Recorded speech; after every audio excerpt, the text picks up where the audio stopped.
96.5 The Fan. KFNC FM and AM.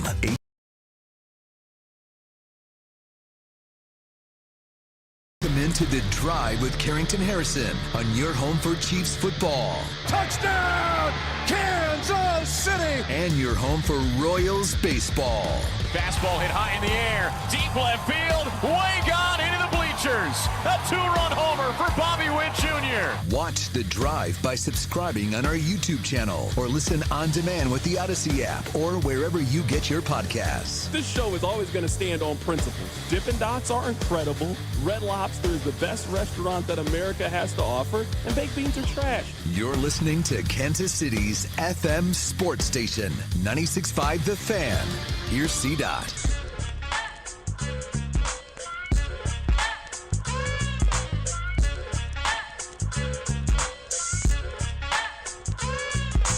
Let's do this. Another day, another dollar, another edition of The Drive. You were listening to The Drive on 96.5 The Fan, 96.5thefan.com, and also the Odyssey app. My name is Carrington Harrison. I always try to be honest with you guys. I am not in a good mood today. I feel better than I did yesterday, a little bit more medicine, a hot shower, my sinuses, I'm feeling a lot better. I'm coming in here with a little bit of an attitude today. And I'm not going to take it out on you guys. That's not the job, but it is my job to tell you guys my opinion and sometimes answer the question of why. I will do that coming up in just a bit. We'll start to get you ready for the Super Bowl. We'll talk a little quarterbacks. We'll talk about Matt Nagy, who is now the offensive coordinator for the New York Giants. Matt Tate is going to be on the show today. We got a lot to get into. It would appear that the league is starting to maneuver some pieces around the board, and we are starting to get a clearer picture of who really is trying to go get Giannis. Draymond Green is on the trading block. There is a lot happening right now in sports, so we're really happy to be here with you on this wonderful Tuesday. Before we move forward, let me remind you of a couple of things. Number one, as you listen to The Drive each day at 2 o'clock right here on 96.5 The Fan. Number two, I need you to tell one friend to check out the show, 2 people because it's Black History Month, and number 3, and most importantly, go stop by and see our friends over at the other place for a Tenderloin Tuesday. You can get a half-pound ham-breaded pork tenderloin and fries for $8.99. It's the best deal in town. Also, while you're there, you can get the 25-ounce domestic mug, $5. A 25-ounce domestic mug for the price of $5. Go see our friends over at the other place. This is why I'm a little bit upset. And I already know what the text line is going to say, so I don't even have the text log. I don't even have it logged in. I'm not looking at it. I don't want to look at it. This is why. I have sat here for every day of the college basketball season, and I've seen the way that you guys have talked about Darryn Peterson. Oh, he doesn't care about KU. Get him out of here. Sit him down. We don't want him. I've heard all the backlash, and I've sat here and I've defended the kid. I think the kid is hurt. I also think the kid is amazing. I think when he's healthy, he is the best college basketball player in the entire sport.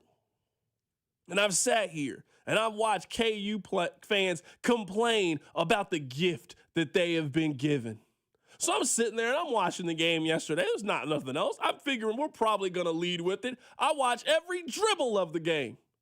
Now, I can't lie.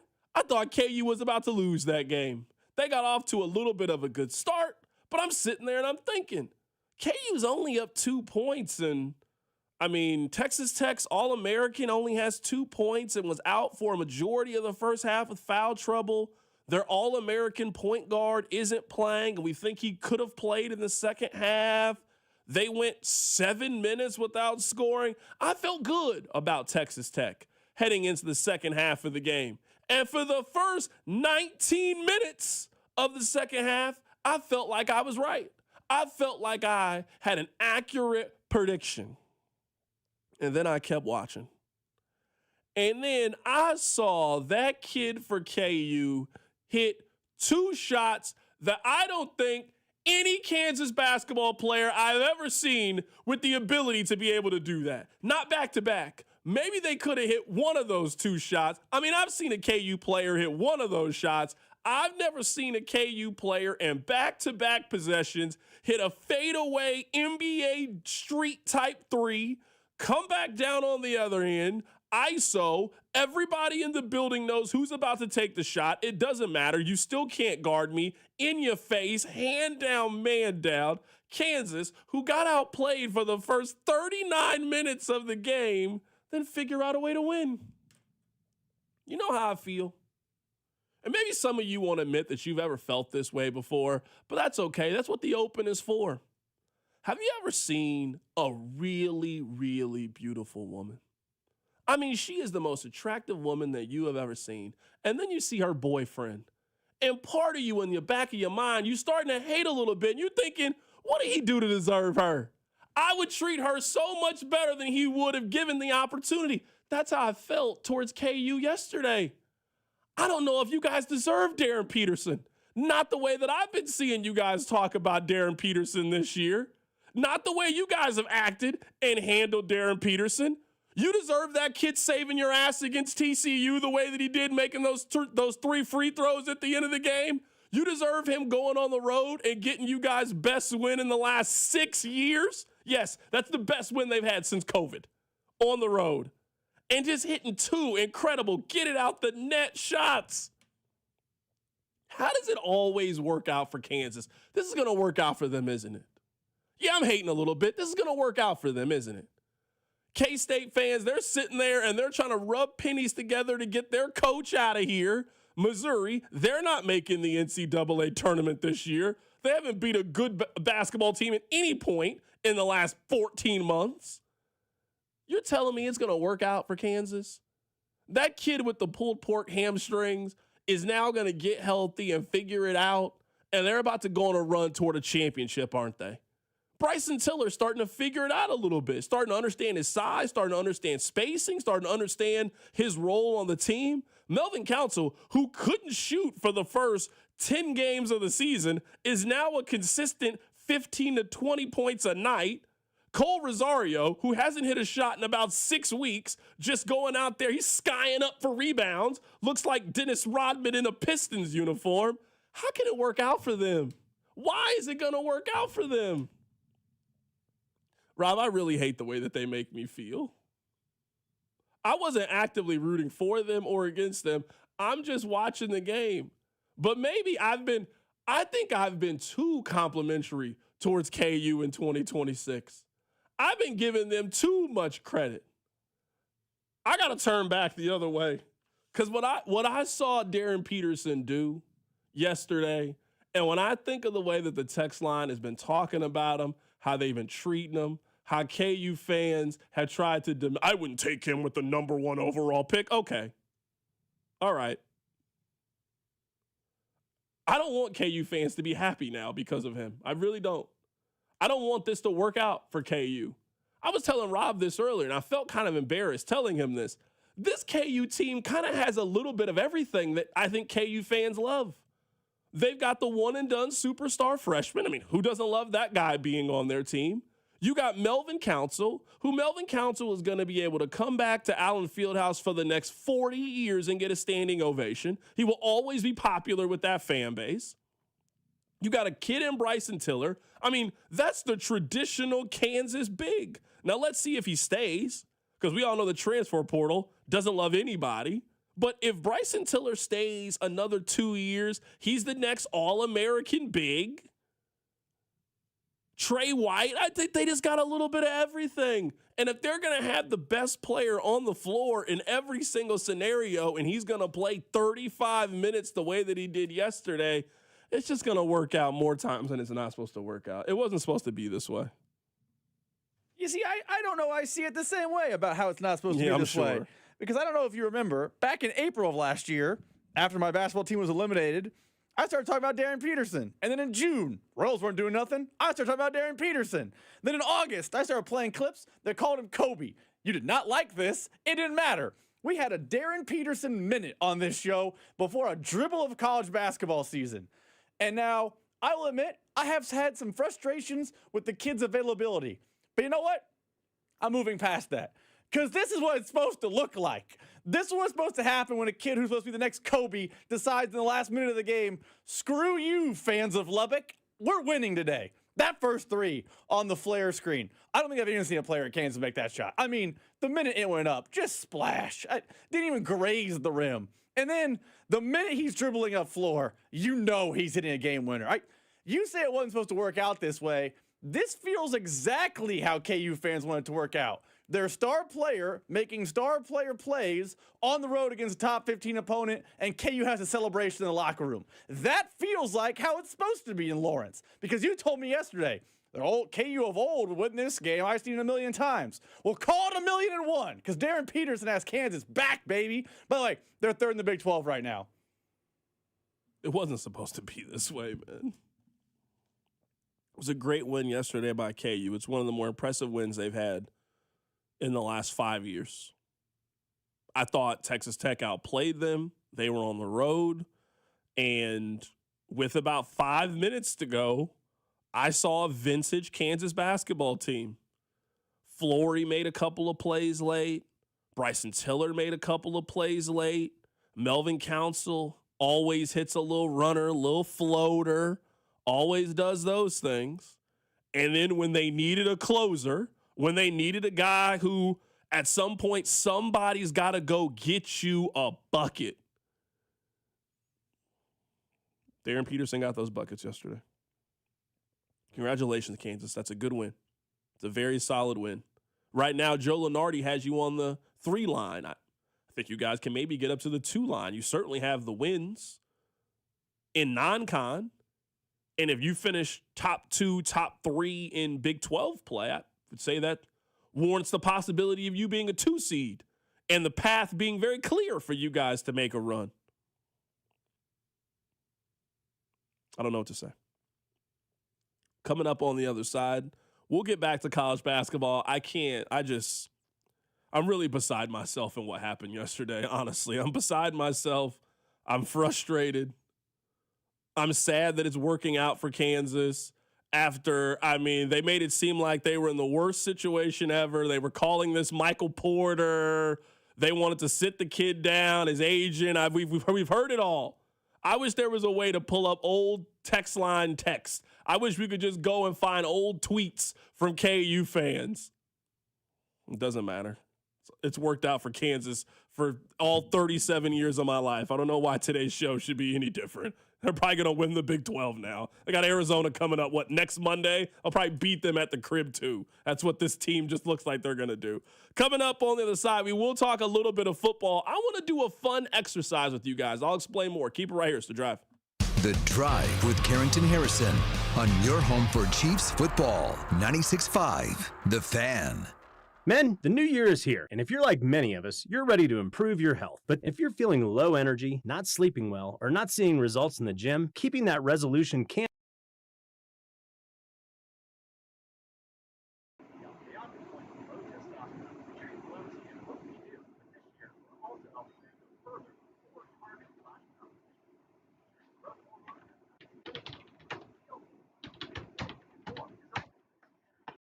metabolism, enhance recovery, and accelerate fat loss. With our low T treatments combined with our body composition programs, most men notice real improvements. More energy, better focus, improved sleep, stronger workouts, and often a renewed sex drive as well. So call us. Your initial visit is just $99 and includes blood work and a medical consult. And if you start on treatment the same day, your visit is free. Call 844-447-6600 or visit heartlandmenshealth.com. Featured therapies are compounded and have not been evaluated nor approved by the FDA. Provider prescription required. See website for details. We all hear the radio ads about the IRS. They tell you to be afraid, to be scared, and they try to frighten you into calling. I'm not here to do that. Tax Relief Advocates is different. TRA is here to tell you that if you owe money to the IRS, whether it's $5,000, $50,000, or $500,000, we have a solution. It doesn't matter if you're sitting in your car, at work, or with your kids. No matter where you are, call now. 800-518-3899.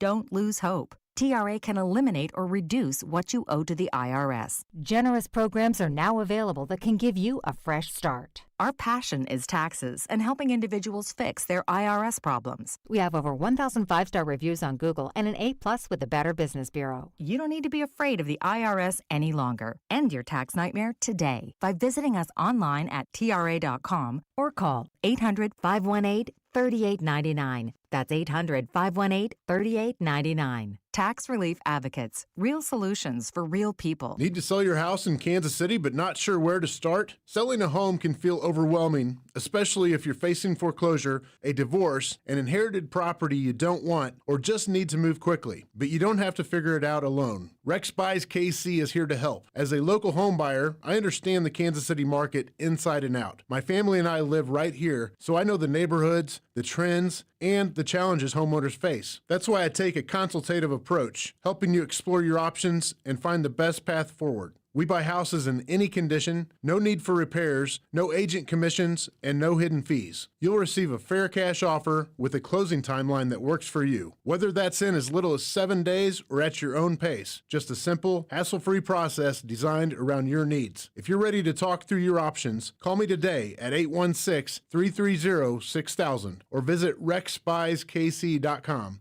Let's find the right solution for you. Rex Buys KC. Local, fair, and focused on you. Post Malone presents the Big Ass Stadium Tour. Returns for Part 2 with special guests Jelly Roll and Carter Faith. 9-time Diamond Certified Phenomenon, Post Malone.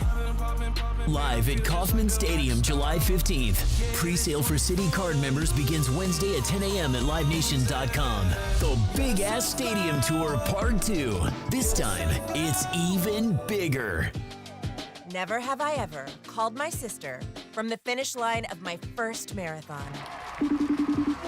Hello? You won't believe where I am. Are you running? Mile 26. I'm gonna make it. Switch to T-Mobile's 55 Plus plan and get iPhone 16e with its advanced camera system on us. Plus, 2 lines for just $30 a line. Guys, I can't believe it. I knew you could do it, babe. That was amazing. Mom, how do you feel? I feel great. I can't feel my feet. Let's take a picture, and then you may carry me to the car. Share every stride, every mile, every memory on America's best network. Switch to T-Mobile's 55 Plus plan and get iPhone 16e on us and 2 lines for just $30 a line. With 24 monthly bill credits and 2 eligible port-ins on Essentials 55 Plus for well-qualified customers with AutoPay plus taxes, fees, and $35 device connection charge. Credits end and balance due if you pay off early or cancel. Contact us. Finance agreement 128 gigabytes, $599.99 required. Best mobile network in the U.S. based on analysis by Ookla of Speed Test Intelligence data 1H 2025. Visit T-Mobile.com. You know your customers. Ralph likes his coffee black on Fridays, but Mondays he takes a little cream. Jennifer comes in every 3 years when her lease is up to get the newer and better model. And for some reason, pepperoni pizza sells like crazy on Friday nights. Who knew? At Odyssey, we have the expertise to get your media plan done right. With ads like you're hearing right now, to targeted social media campaigns, search engine optimization, and location-based advertising. Advertise with Odyssey and help us grow your business. Visit ads.odyssey.com. You're listening to 96.5 The Fan from the DM Injury Law Studios. Mike's got this. Car, truck, or motorcycle wreck? Remember, Mike's got this. 816-888-7500. Mike's got this. This is your home for Kansas City sports. 96.5 The Fan. If you can, have a little NFL music ready. We'll get to it here in a little bit. I will say one of my favorite things that the text line does is I mentioned Cole Rosario in the open of the show, and now the text line is just comparing Cole Rosario to just other white basketball players. I love Cole Rosario. He reminds me of a more athletic Dean Wade. Okay, I'm not here to argue you. Someone else says, he reminds me of a young Chandler Parsons. Okay, I got it. No, you're right. I'm not here to argue. I'm not here to debate. If that's what you think you've seen from the kid so far, hopefully the kid stays in school. Hopefully the kid continues to grow and develop at KU, you know. Didn't he reclassify, Rob? Rosario reclassified, right? So he's supposed to be a high school senior. Yeah, he reclassified to come up a year, yeah. So he's supposed to be a high school senior, you know, averaging 4 points, 2 rebounds, giving you 0.6 assists a night for KU, shooting 40%. He did have a big-time rebound that led to a 3 for Kansas. You know, every little bit matters in a one-scoring game. And Cole Rosario, he made a couple of plays late for them to help them win the game.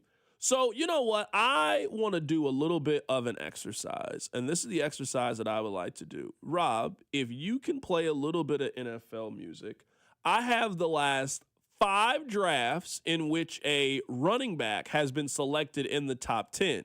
Now, I have not gone through these because I wanted us to do this exercise in real time.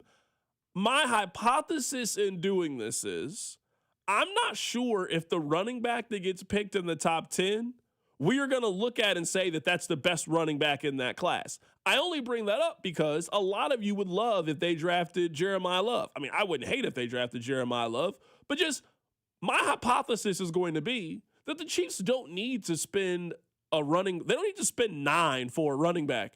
They can spend 40 and get a really, really good running back who can help them the same. Like, I don't now want the Chiefs to overcorrect. For example, if your wife tells you she wants you to spend a little bit more time at home, I don't think her solution is quitting your job. No, I think she just wants you to prioritize her a little bit more. So yes, I want the Chiefs to invest in a running game. I don't want them to invest the 9th overall pick in a run game. How about you just go out in free agency and just spend a little bit of money? Spend a little bit of money to get the backup running back for the Falcons. Throw him in here, get a 3rd round pick. Look at that. You've upgraded the running back room. So let's do this exercise, Rob. Let's do it together. This is our true in real time. Rob had no clue we were going to do this. Rob, hit that music. Well, there was a running back selected in the top 10 this past season. You guys might remember him. Heisman Trophy winner, runner-up, Ashton Jeanty. The first 5 running backs this year: Ashton Jeanty, Omarion Hampton, Quinshon Judkins, Travion Henderson, R.J. Harvey. Those were the top 5 running backs in last year's class. I don't think you can argue Jeanty's the best running back in this class. Is Jeanty even the 2nd best running back in this class if we're not doing this exercise? Because Judkins was better than him this year, and so was Travion Henderson was better than him this year. Is he even 3? I'd rather have Jeanty than those other 2 guys. I would. I mean, I know we had a little bit of a rough year, but I'd rather have Jeanty than have Hampton and R.J. Harvey. His production's probably similar to the other 2 guys, though. I'm not saying you're wrong, but I don't think it's crazy to say he's 3rd. I'm looking at this class from last year. I mean, Woody Marks was in this class. Cam Scatteraboo was in this class. Rashard Smith, too. Yeah, for sure. Kama Nungai was in this class, too. I don't know where it went so wrong for the Chiefs this year at running back. All right, in 2023, there was a running back that was drafted in the top 10. Bijan Robinson was the 8th overall pick. I think Bijan Robinson's clearly a better prospect than Jeremiah Love. Would you agree? Oh, yeah, 100%. Like, I looked at Bijan Robinson as being an absolute can't miss. He is going to be a star running back in the league. He's turned out to be that way. He felt like a no-brainer. I don't know if Jeremiah Love feels as undoubtable, surefire. He's going to be a 5-time all-pro kind of guy the way that I felt about Bijan coming out of Texas. I agree. I would say Love is more can't miss than Jeanty was, but I don't know he's as can't miss as Bijan, if there's like a hierarchy. But yes, I think Bijan was a more highly rated prospect coming out of college than Jeremiah Love will be. So these were the top 5 running backs that year. Bijan Robinson was number 8. Jahmyr Gibbs was number 12. Zach Charbonnet was the 52nd overall pick. Kendre Miller and Tajay Spears. Also, right outside the top 5 was Devon Achane that year. He was the 84th overall pick. He was the 6th running back taken in the 2023 draft class. I do think that Bijan Robinson was the best running back in that draft class, but I will say, you would have been happy to end up with Jahmyr Gibbs, Zach Charbonnet. You also would have been very happy to end up with Devon Achane. And, oh, yeah, Chase Brown was also in that draft class, too. That's a really solid draft class you can still for get, running backs. You can still get Chase Brown this offseason. Well, you could have got him that year with the 163rd overall pick in the 5th round. It's almost like you can get running backs anywhere. Here you go. I like this segment. These first two segments have been just for me. I like today's show. Good energy, good start. I do think Bijan's the best running back in that class. You agree? 100%. Yes, I agree. All right, just making sure. Now knowing that you were 100% right on Bijan, would you use the 9th overall? Like, let's say that Jeremiah Love was Bijan Robinson and you felt the exact same way. Would you use the 9th overall pick on Bijan Robinson? No. See, I would. No. And that's why I think you and I are different. I think Love is good. He obviously is not Bijan, but if you're telling me that it was that kind of prospect in there, even if you don't sign him to a rookie deal, I would sign that player to a contract. I would draft that player with the 9th overall pick. I would wait and find the Chase Brown, but we're just different on running back, and that's fine. In 2018, there was a top 10 pick at running back. The 2nd overall pick, Saquon Barkley, that year. Rashad Penny was also drafted that year. Sony Michel, who went to the New England Patriots. Nick Chubb and Ronald Jones. Remember when I believed in Ronald Jones for that little bit of time? That was a fun time. That was a real fun time. That time where I believed that Ronald Jones was really going to come through and help the Chiefs. I really enjoyed that time. You were to Ronald Jones, the text line was to Jody Fortson. Okay, that's fair. That's what the time was. That's fair. I also would agree Saquon clearly the best running back in this year's draft class. Let me ask you this, though, and I apologize for interrupting. Does the fact he didn't become great until he went somewhere else change the calculus on this a little bit? I think he was great with the Giants, and I just think they clearly made a mistake by not re-signing him. Like, he had one phenomenal year with the Giants. They then let him go. He then joined a team that just had a lot more things, and he had, one of the 5 best running back seasons of the last decade, I would say, that Saquon had. But I thought it was pretty clear when he was with the Giants that Saquon was a difference maker and a significant player. I don't want to make it sound like he was bad with the Giants, but, if we're going to say, oh, man, he was the best pick. He peaked with the Eagles, for sure. Correct. I would agree there. His best year is when they look back at his Hall of Fame resume and they go through the process, they're going to circle that Eagles season, none of the Giants season. Now that we're doing this exercise, and I'm going through it, and we still got 2 more draft classes to go through, it now makes me more convinced than ever that the 40th overall pick needs to be a running back. Because, if you spend the 40th overall pick, there was a time there where Sony Michel was a very capable running back. You'd have been happy with Sony Michel. Nick Chubb was the 35th overall pick in his draft class. You'd have been very happy to get Sony Michel. That actually, now looking at this, I'm looking at DeAndre Swift was the 35th overall pick. Jonathan Taylor was the 41st overall pick. Cam Akers, who ended up being a good player. J.K. Dobbins was a 2nd-round pick. Now doing this exercise, and let's see where we are with 17 and 16. Those running back classes also had a guy that was picked in the top 10. This just convinces me more than anything, you should go edge in the 1st round, and then that 2nd-round pick, if you don't address it in the draft or in free agency, and go get Breece Hall or somebody, for example, you should spend the 40th overall pick on a running back, because your chance of getting a Pro Bowler, you still got a very good chance at a very, very reasonable salary. It's going to be, 4 years, $11 million for a top running back if you get one there? Yeah, this just makes me feel more strongly about using one at 40. Yeah, we can finish the exercise, but what I'm learning quickly is, yes, there's elite talent at the top end, but that's not where the talent ends. I bet if we did the same exercise with edge rusher, you would find the top talent falls off a lot more aggressively. 2017, this is a draft class. Listen to the top 5 running backs that were taken. Leonard Fournette, Christian McCaffrey, Dalvin Cook, Joe Mixon, Alvin Kamara. The 6th running back that year was Kareem Hunt. James Conner is also in that draft class as well. And we can keep going down. Aaron Jones is in that draft class. Jamal Williams is in that draft class, who turned out to be a very productive running back. That's a strong draft class back in 2017. Do you think Leonard Fournette's the best running back in that draft class? I don't even know if he's the top 5 back in that class in hindsight. I'm going to say no. And people love Fournette coming out of LSU. I don't think he's a top 5 running back. McCaffrey was better than he was. Dalvin Cook was better than him. Joe Mixon, Alvin Kamara, Kareem Hunt's ceiling was better than him. James Conner was a better running back than he was. Aaron Jones has been a better running back than he was. I don't even know if Fournette was the top 5 back in his own class. Is he? I guess Dalvin Cook's out of the league. Everyone else is still playing football. For sure. Leonard Fournette's and some of these guys at a high level. Yeah. And Christian McCaffrey's an all-pro this year. Leonard Fournette's is he on a podcast? Is he doing something? That's crazy. Does he have a podcast? Is the new he's washed up? he got a podcast. Oh, he cooked. You're cooked. Nobody in the prime of their career has a podcast. There are no guys in their 4th year in the league that got a podcast. No, you're cooked. You're at the end. It's over. You're starting to think about other things once you get a podcast.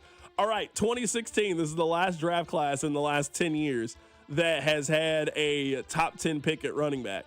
Number 4th overall pick, Ezekiel Elliott.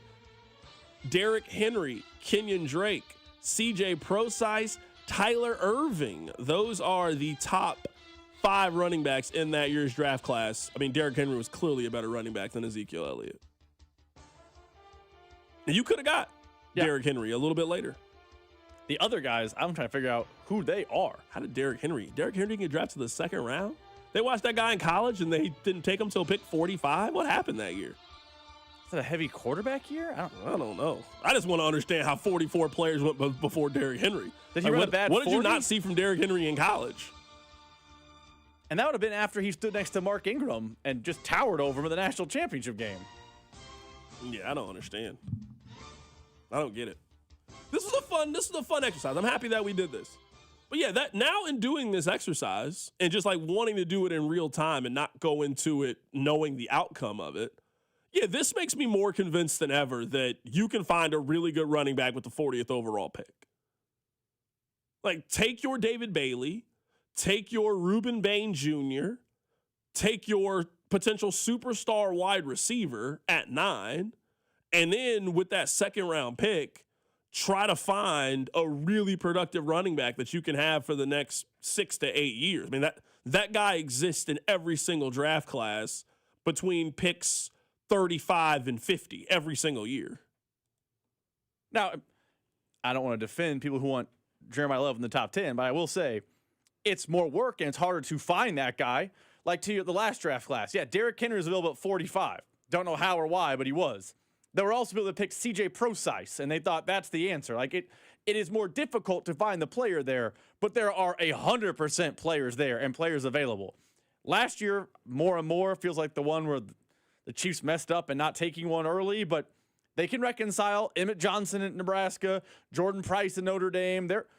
The Singleton kid from Penn State, a lot of people like that. There are names to correct the problem in the second or third round of this year's draft. It doesn't have to be Jeremiah Love. Yeah, I mean, there's going to be a very good running back that's selected in that 35 to 50 range. I mean, last year was Quinshon Judkins and Travion Henderson. You'd have been happy with either one of those running backs. You go back a couple of years ago, Zach Charbonnet was selected during this time. If you go back to 2022, so now we're talking about these guys are now coming up as free agents. Kenneth Walker was the 41st overall pick. Breece Hall was the 36th overall pick. James Cook was the 63rd overall pick. I mean, there's going to be in this year's draft class, there's going to be at least 2 very good running backs that get selected in the second round of the NFL draft. And you got the ability, you would believe, at 40 to go get that guy. So go get him. And that might honestly be a better play for you than maybe spending the $42 million to go get Breece Hall. Spend the 40th overall pick on a running back, spend a little bit less, get yourself a solid number 2 running back that's not nearly going to break the bank for, and then just keep that cap flexibility and then just try to figure out the rest of the roster. I mean, I don't need to say anything else. You just said verbatim how I would handle running back this offseason. We can disagree on the cheap name. I have thrown out the idea of Kenneth Gainwell because he sounds like a Jerick McKinnon type. Tyler Algier is another name that falls in this category. I think Bucky Irving is a free agent. Rashad White. I had the wrong Bucs running back. That guy is available. You don't have to reset the market. You don't have to have massive money at running back. Sign that guy, draft this third-round guy, and suddenly your running back room is light years better. And you're also not relying on Brashard Smith, the 7th-round rookie, to be a cure-all. Like, yeah, there's a way to handle this without getting Breece Hall or Jeremiah Love and still be in a light years better spot at this point next year than you are this year. Like, it doesn't have to be a zero-sum game. It's not just Breece Hall and a top 10 pick or 7th-round bums. There's a middle ground in which the Chiefs should 100% be operating. I want to play this audio for you guys because one of the staples of Super Bowl week is being lied to by the commissioner of the National Football League. I love it. I really do. I enjoy it. Every year he does his State of the Union, and he just doesn't tell us the truth. So the first thing is they're adding more international games.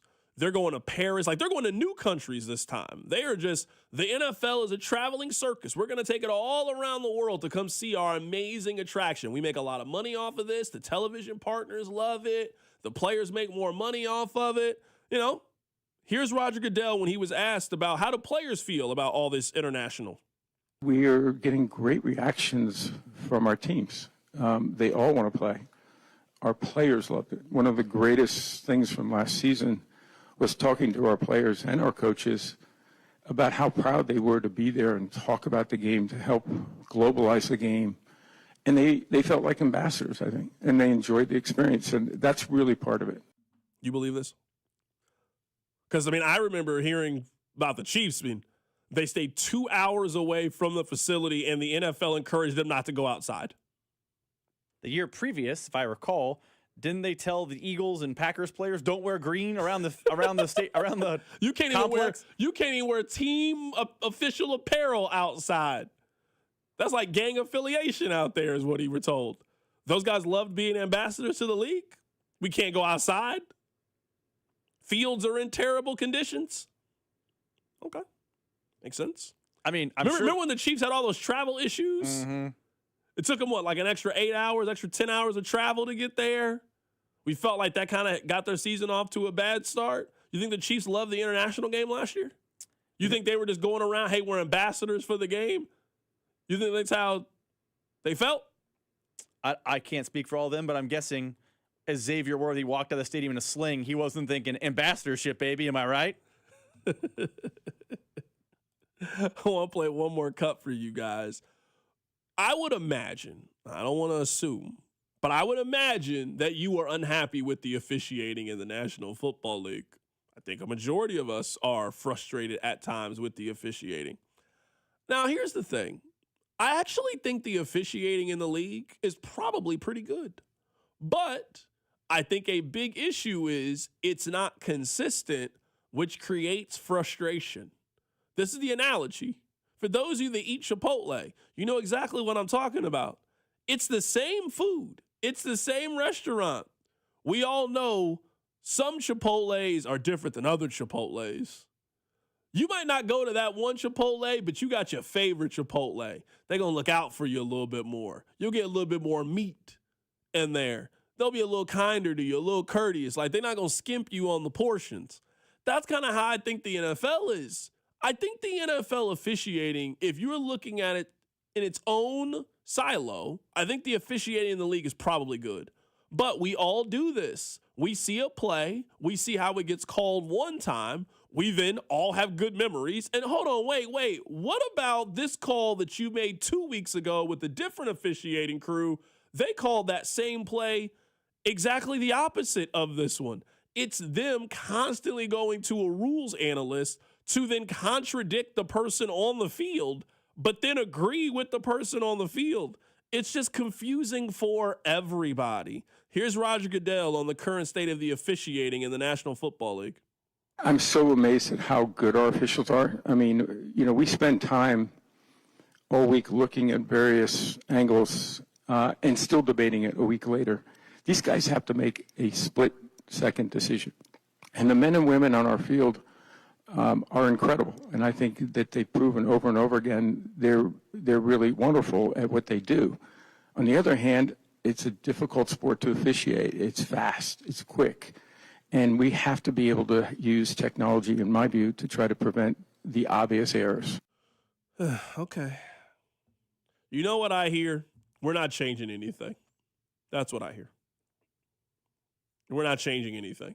We think the game has never been more popular than it is currently. There's no arguing that. There's never been more interest in our game than it is now. And a large part of me, now this is Carrington saying this, a large part of me believes that the league loves these controversies because it keeps us talking about them in the middle of the week. I think this is part of the package when it comes to the NFL. It's part of the theater of it. It's part of the reality TV aspect. I think the league loves us arguing about the Brandon Cooks play. I do. I think they want us to argue about the Brandon Cooks play. I think it's part of the sport. So I don't think anything is changing with the officiating in the National Football League. What you are mad about today, other than the tush push, you'll be mad about next year. I do think they're getting the tush push out of here. I think there's enough sentiment, and I think there's enough people that have kind of come, I guess, maybe feel in line with me. I was fine with it, but the more and more that everybody starts to run it, it's just, I'm tired of it. I'm tired of it. I'm tired of them not having the ability to officiate it. I'm tired of not knowing where the ball is. I'm tired of not knowing when the play is going to be blown dead. I'm over the tush push, and I want them to just go back to run a traditional quarterback sneak. I'm not anti-quarterback sneak. I'm anti that quarterback sneak. Just hand the ball off. Or just QB sneak it like normal. But none of this Bills and Broncos, you can push Josh Allen 15 yards. I don't want to see that anymore. Please get this play away from all of us. So, other than the tush push, I don't think we're going to see any major changes to the National Football League. And this is a side note. They didn't talk about this. I actually like the kickoff rule. The kickoff rule, I think, has worked. I got to give them credit for what they've done with special teams. They have made extra points more exciting again. They have also made kickoffs exciting again. Now, I still don't know if I fully understand the kickoff rules. Like, I can't tell you all the ins and outs of the kickoff rules. I get the general gist of it. I think the public also understands the general gist of it, but it is better. It is much more exciting and much more enjoyable to watch kickoffs than it was 3 years ago. And outside of that, I don't really know what else I could have asked for, honestly. Coming up at the top of the hour, we're going to be joined by Matt Tate. He covers the Kansas Jayhawks. Kansas had a win for the ages yesterday. Keep it right here. It's The Drive. The Drive with Carrington Harrison and Rob Brenton. You losers! It's what you are! On your home for Kansas City sports. 96.5 The Fan. We all hear the radio ads about the IRS. They tell you to be afraid, to be scared, and they try to frighten you into calling. I'm not here to do that. Tax Relief Advocates is different. TRA is here to tell you that if you owe money to the IRS, whether it's $5,000, $50,000, or $500,000, we have a solution. It doesn't matter if you're sitting in your car, at work, or with your kids. No matter where you are, call now. 800-518-3899.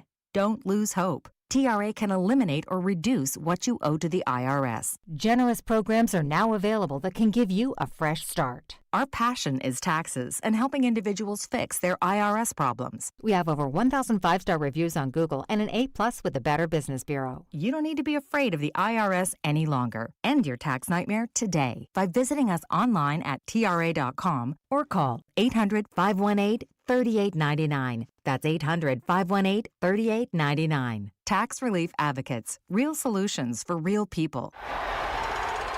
That's another amazing run by Team USA. Mom, think I'll be on Team USA one day? Well, I'll take this one. What?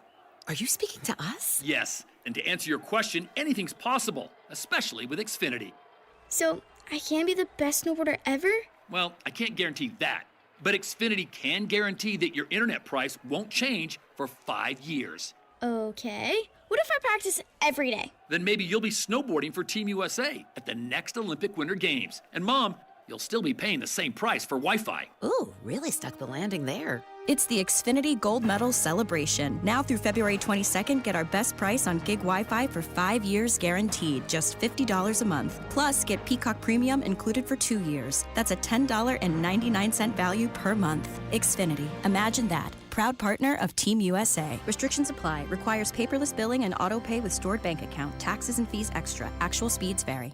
Stay warm and worry-free with Hamilton Plumbing, Heating, AC, and Rooter. Get a new furnace absolutely free with the purchase of select HVAC systems. The pros at Hamilton make upgrading easy with flexible financing, expert installation, and energy-efficient options that can help lower your monthly energy bills. Over 40 years experience and more than 8,000 5-star reviews, plus our exceptional service guarantee, are great reasons to trust Hamilton. Visit callhamilton.com/radio for details, terms, and conditions.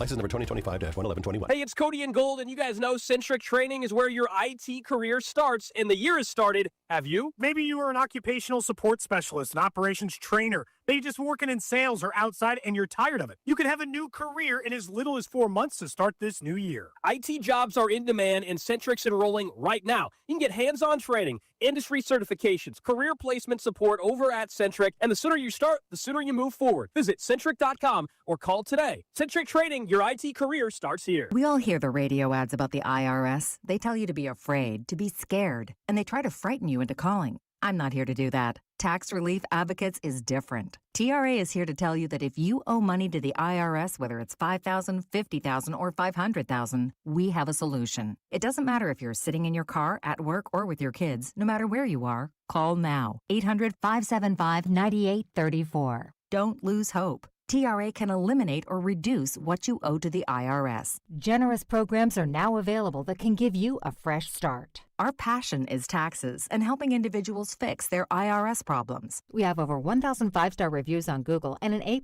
with the Better Business Bureau. You don't need to be afraid of the IRS any longer. End your tax nightmare today by visiting us online at TRA.com or call 800-575-9834. That's 800-575-9834. Tax Relief Advocates. Real solutions for real people. This is the story of the one. As the purchasing manager at a manufacturing plant, she knows the only thing more important than having the right safety gear is having it there when you need it. That's why she partners with Grainger for auto reordering, so her team members can count on her to have cut-resistant gloves on hand and each shift can run safely and efficiently. Call 1-800-GRANGER, click Grainger.com, or just stop by. Grainger, for the ones who get it done. You know that Big Bargain detergent jug is 80% water, right? It doesn't clean as well. 80% water? I thought I was getting a better deal because it's so big. If you want a better clean, Tide Pods are only 12% water. The rest is pure, concentrated cleaning ingredients. Oh, let me make an announcement. Attention shoppers, if you want a real deal, try Tide Pods. Stop paying for watered-down detergents. Pay for clean. If it's gotta be clean, it's gotta be Tide Pods. Water content based on the leading bargain liquid detergent. You're listening to The Drive with Carrington Harrison on 96.5 The Fan and the Odyssey app. All right, we're going to be joined by Matt Tate coming up in 15 minutes. Before we do that, two things that I would like to get to. The first thing is, let's wrap up what we were talking about with Roger Goodell. Roger Goodell says that the players love international games, that they love being ambassadors for the game, even though in Brazil they couldn't go outside. A player last year got robbed when he left the hotel. The players love the international games. Roger Goodell also says that they love the officiating in the league. They don't think the officiating in the league could be much better than what it currently is. Also, the topic of the 18th game has come up, and Roger Goodell says they have not had any formal conversations about it. Right now, the players actually don't have a leader of the union. Remember, Pablo Torre found all that stuff out last year. They ended up not having a leader, and right now they're kind of trying to figure some things out. So they have not had any formal conversations about an 18th game, even though we all know they are eventually going to an 18th game. So now the interim director said, quote, "The 18th game, our members have no appetite for an 18th regular season game." That is important to note because in March of 2020, the players also had no appetite for 17 games, and then they agreed to a 17th game and basically got no marijuana for it. That's all they got. They got no more marijuana suspensions and fines, and they agreed to work more for the owners. So I would not listen to any of this. I think we all know they are going to 18 games. I think the league also pretty clearly wants to move the Super Bowl more into February than it already is, and have it be President's Day weekend. I think that is clearly what the league is pushing for. So the league, what they ask for, they are normally going to get. Rob, have you been keeping up? There is a lot of NBA buzz and rumors that are coming down. So we already know that Giannis is potentially on the move, and I think you are seeing teams start to trade and make moves to potentially put themselves in position. So Minnesota just made a significant trade to free up some cap space. Everybody thinks that's what it is possibly for. Did you see this, though? Maybe this hasn't come across your timeline. The Warriors are open to trading Draymond Green, and Draymond Green and his camp have been informed that this is a possibility, and they are open to it. Steph would trade his boy for one more chance at a ring? I mean, they were the big three. You already sent Klay Thompson off with Meg Thee Stallion out in Dallas. You're about to send Draymond Green to Milwaukee so you can pair with Giannis and try to give yourself one more chance at the chip? Steph, this is not loyalty. I mean, loyalty be damned. If you have a chance for a talent, we just said earlier in the show, 25 minutes ago, if he's got a podcast, that's code for he's washed. What's Draymond Green most known for right now? A podcast. It's a podcast. Yeah. You got a chance to trade a podcaster for what? Even though he's, I guess, injured right now. I'm air quoting injured. You have a chance to trade for a top 15 talent in the NBA? Trade a podcaster to do it? You 100% do that. Steph Curry's legacy is not tied to Draymond Green. It's tied to how many rings he has at the end. He got the one post Durant glow with Andrew Wiggins over the Celtics. He gets another one. You can make a very solid case he's the best point guard of all time. You got to chase rings. That's what we do in the NBA. Yeah, but you would trade Draymond to do it? I would have traded Draymond a long time ago. The minute he punched Jordan Poole in the face, I would have run him out of town. Sending him to Milwaukee, though? He's from the area. He's from Detroit. It's all the same. Sending him to Milwaukee? Come on now. I thought he was deeper than this. Rob, if I woke up one day and you told me that you were trying to trade me and I was like, where are you going to send me? And you told me Salt Lake City, I don't know if I could speak to you again after that. If tomorrow I found out through our PD, hey, Rob's been having conversations, he's cool with us trading you to Buffalo, I don't know if we could speak anymore. Man, me and you, we've lived out in San Francisco now for the last 15 years. We've been brothers. I was in your wedding. You were in my wedding. We played in the Olympics together. I love you, Steph. You're cool with them trading me to Milwaukee? Why couldn't you sign off for me to go to Miami? Why couldn't you sign off for me to go play with the Lakers? You want me to go play with the Bucks for my final year? That Draymond Green Bucks jersey is going to be nasty. That's going to be a nasty jersey. He should wear a weird number just to lean into it. 73. I'm going to say, we're 62. 73. Don't you dare put 23 on, Draymond. People might buy it. Draymond Green wearing a 73 Bucks uni. That's going to replace the Patrick Ewing for the Orlando Magic. That's going to replace the Hakeem Olajuwon playing for the Raptors or Sean Kemp playing for the Cavs. If you're telling me that we're going to have a Draymond Green NBA swingman 64 jersey, that's nasty work.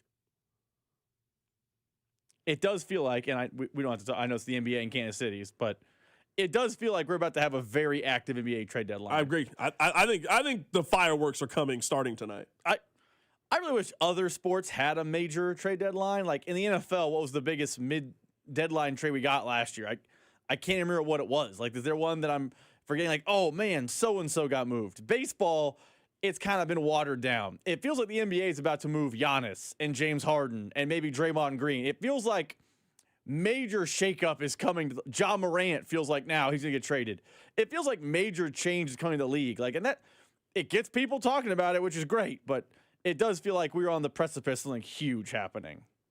Rob, are you a big Winter Olympics person? The Winter Olympics is starting soon, right? It starts this weekend. We get the opening ceremonies. We got the story about Lindsey Vonn. I believe this is her 6th Olympic game. She tore her ACL last week and is going to compete this week in the games. I completely ruptured my ACL.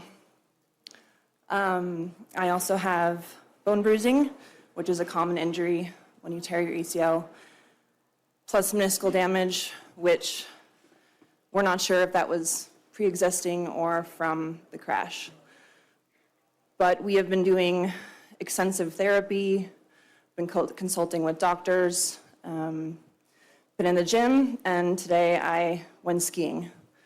And considering how my knee feels, it feels stable, I feel strong. My knee is not swollen, and with the help of a knee brace, I am confident that I can compete on Sunday. That's insane to me. I'm not a doctor. I don't know anything about it. She tore her ACL last week and says, I feel fine. There's no swelling. It's stable. I'm going to compete in the Olympics. She might win. She's one of the greatest skiers, one of the greatest athletes we've ever seen in the Winter Games. She might win a medal. Remarkable. The Olympics start on Friday, if you were wondering. The Winter Olympics get going on Friday. Rob, you said you were a Winter Olympics guy? No. The answer is no. I like the hockey. I like watching hockey. I like watching the USA in hockey. Canada has a bunch of people that are the best of the best. I like watching that. But, like, am I going to really sit down and watch figure skating? No. Am I gonna get locked in? You're going to watch the figure skating. I feel like figure skating, that's the Winter Olympic gymnastics. Yeah, I'm going to watch the figure skating. I'm only really interested in two things. I'm only really interested in hockey and the figure skating. I mean, I'll watch curling a little bit. Like, it's kind of funny to watch. Yeah, it's funny to watch, but, like, I'm not sitting down and really watching it. I'm much more of a Summer Olympic guy than a Winter Olympic guy. But, yeah, you can definitely get me with a nice ice routine for figure skating, and you can get me with the men's ice hockey, just the intensity, playing for your country, NHL players. Yeah, you can get me to watch those two things. That's about it. Yeah, I mean, I get your point about, the figure skating being the gymnastics of the Winter Olympics. I feel like I don't mean this as any disrespect to the Olympic athletes. Gymnastics just feels like it takes more athleticism to do, so it's more interesting to me than figure skating. I also would say I like the skiing. Like, they have, like, the miles per hour. These guys are zooming downhill at crazy speeds. I like watching that, but it's never appointment television the way the Summer Olympics are. I'm never like, ooh, we got moguls tonight. We got to lock in. That's not how I get down. Yeah, the Winter Olympics just feels like a thing to have on at the sports bar. Now, while you're eating, they just got something on and you don't really need the audio to be able to enjoy it, you know? Like you're watching downhill skiing. Like I don't really need to hear the commentary. I'm just watching it because it's on, but you're right. It doesn't feel appointment television, not in the way where in the Summer Olympics at night, I'm sitting in front of the television with the intention of, I'm here to watch the Olympics. I want to see the shot put. I want to see the long jump. I want to see the triple jump. I want to see these events. There are very few events in the Winter Olympics that I feel like I really, really need to see. But I am for the ice hockey, and I do think the figure skating is a lot of fun. Coming up on the other side, let's get back to basketball. We're going to be joined by Matt Tate, who covers the Kansas Jayhawks. They had a great road win yesterday. We'll get to it. Keep it right here. It's The Drive. The Drive with Carrington Harrison on your home for Royals baseball. 96.5, The Fan.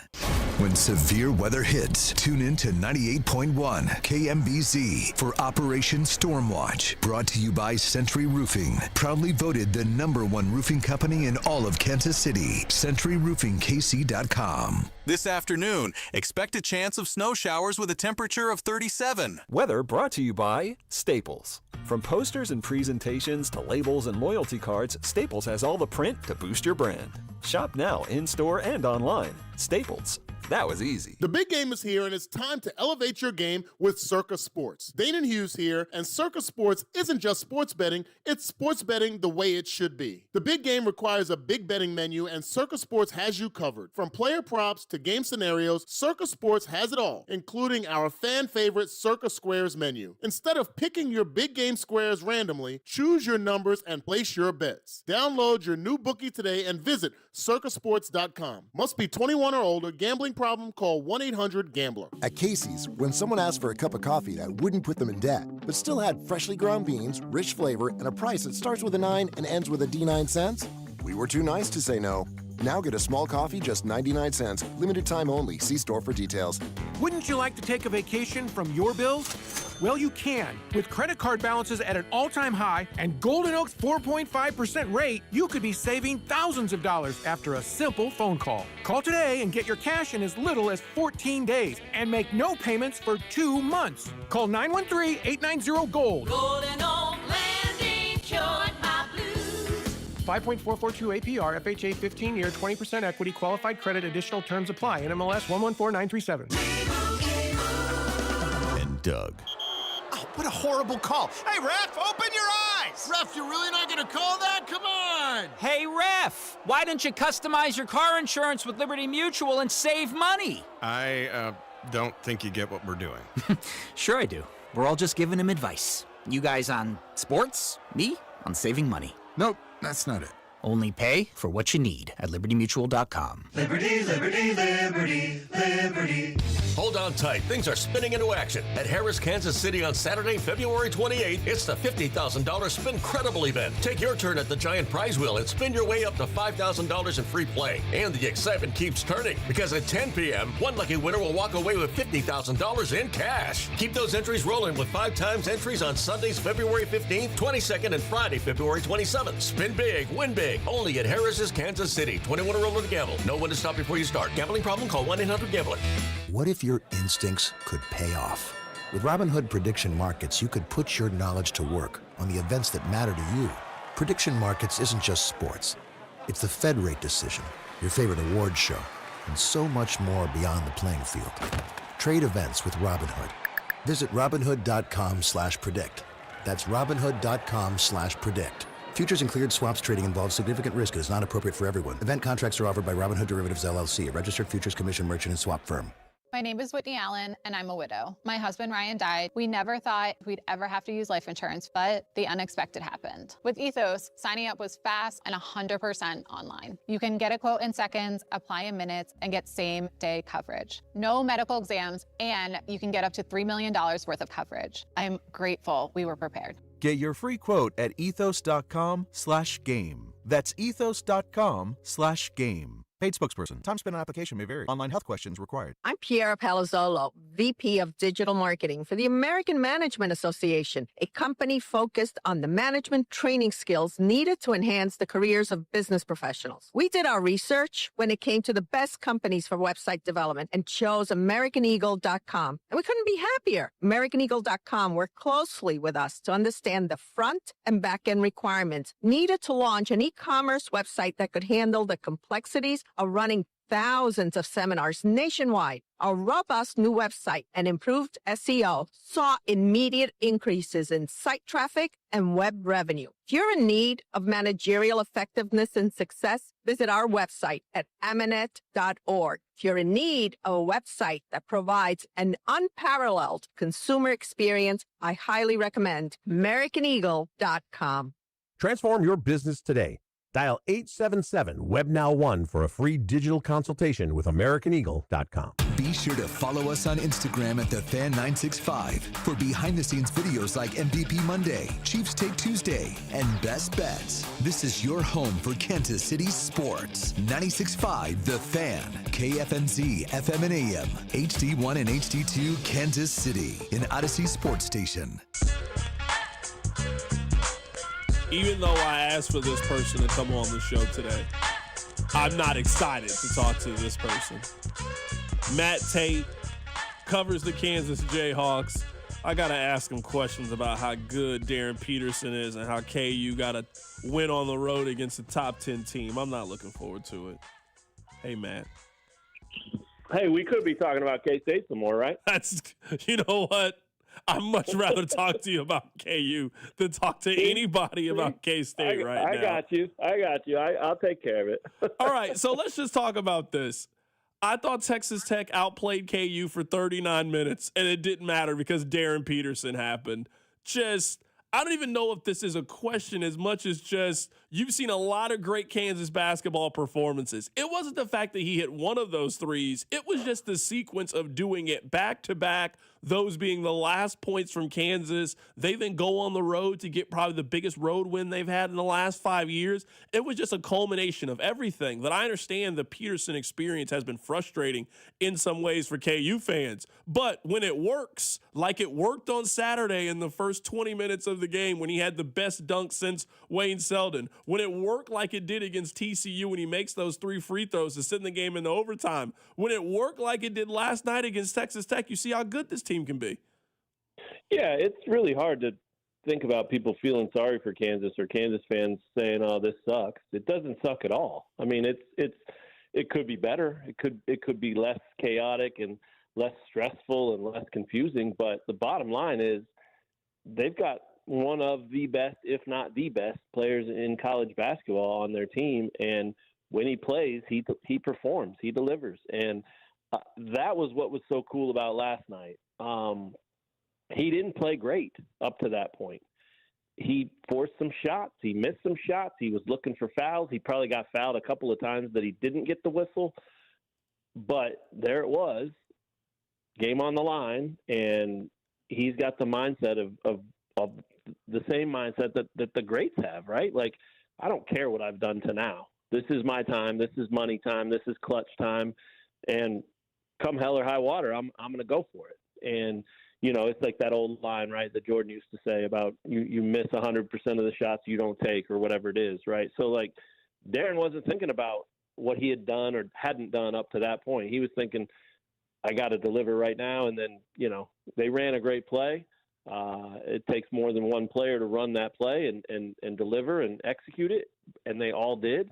And he was, you know, the gamer that he is, and he knocked down that shot. And then you knew when they got the stop on the other possession, he was going to do something, whether that was get to the line and shoot a couple free throws, or, you know, just rise up and knock down a shot over somebody, or hit some incredible circus type shot. You knew he was going to do something. And it took me back to Devontae Graham hitting a similar shot. Now, it wasn't a 3-pointer, but late in that 2017-18 season, Devontae Graham hit a big-time shot to win in Lubbock. Off balance, falling backwards, throws it off the glass, it falls in, KU wins, and I think, you know, obviously won the Big 12 that year and went on to the Final Four. And it's very different, but clutch clutch. And so for Peterson to do it after a, ho-hum sort of game, for Peterson to do it with the previous 48 hours being everyone in the world that's paying attention to this thing freaking out about that second half against BYU, for him to just continue to block out the noise and just make plays and make shots. I mean, I think that speaks to his greatness. And one other thing that does, if you go back and watch the film of the game-winning three-pointer, watch everyone else around him. Watch the bench, watch his teammates, watch the crowd. Everyone has some kind of visceral reaction to that shot that was so clutch, so money, and obviously decided the game.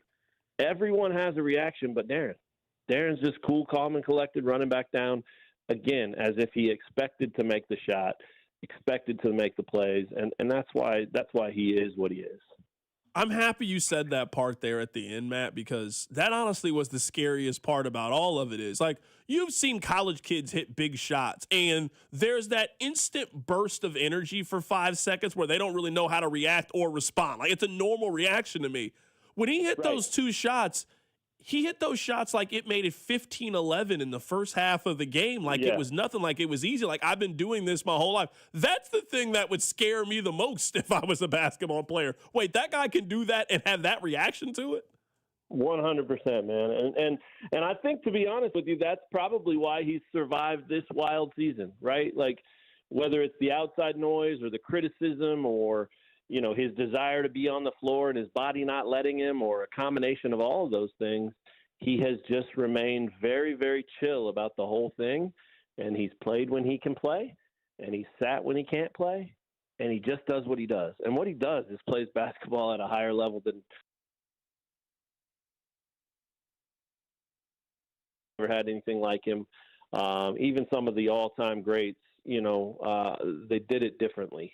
They were louder, they were more explosive, more expressive, and all of that. And I'm not saying he's number one, passing Wilt and Danny Manning and all that stuff, but pound for pound, play for play, shot for shot, moment for moment, I mean, you have to put him up there with as good a player as we've ever seen come through KU.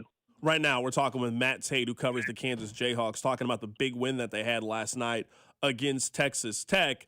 I don't want to overreact to one win, but it really does kind of feel like the sky could be the limit with this KU team. Like, ultimately, I think they're going to have to establish a little bit more depth.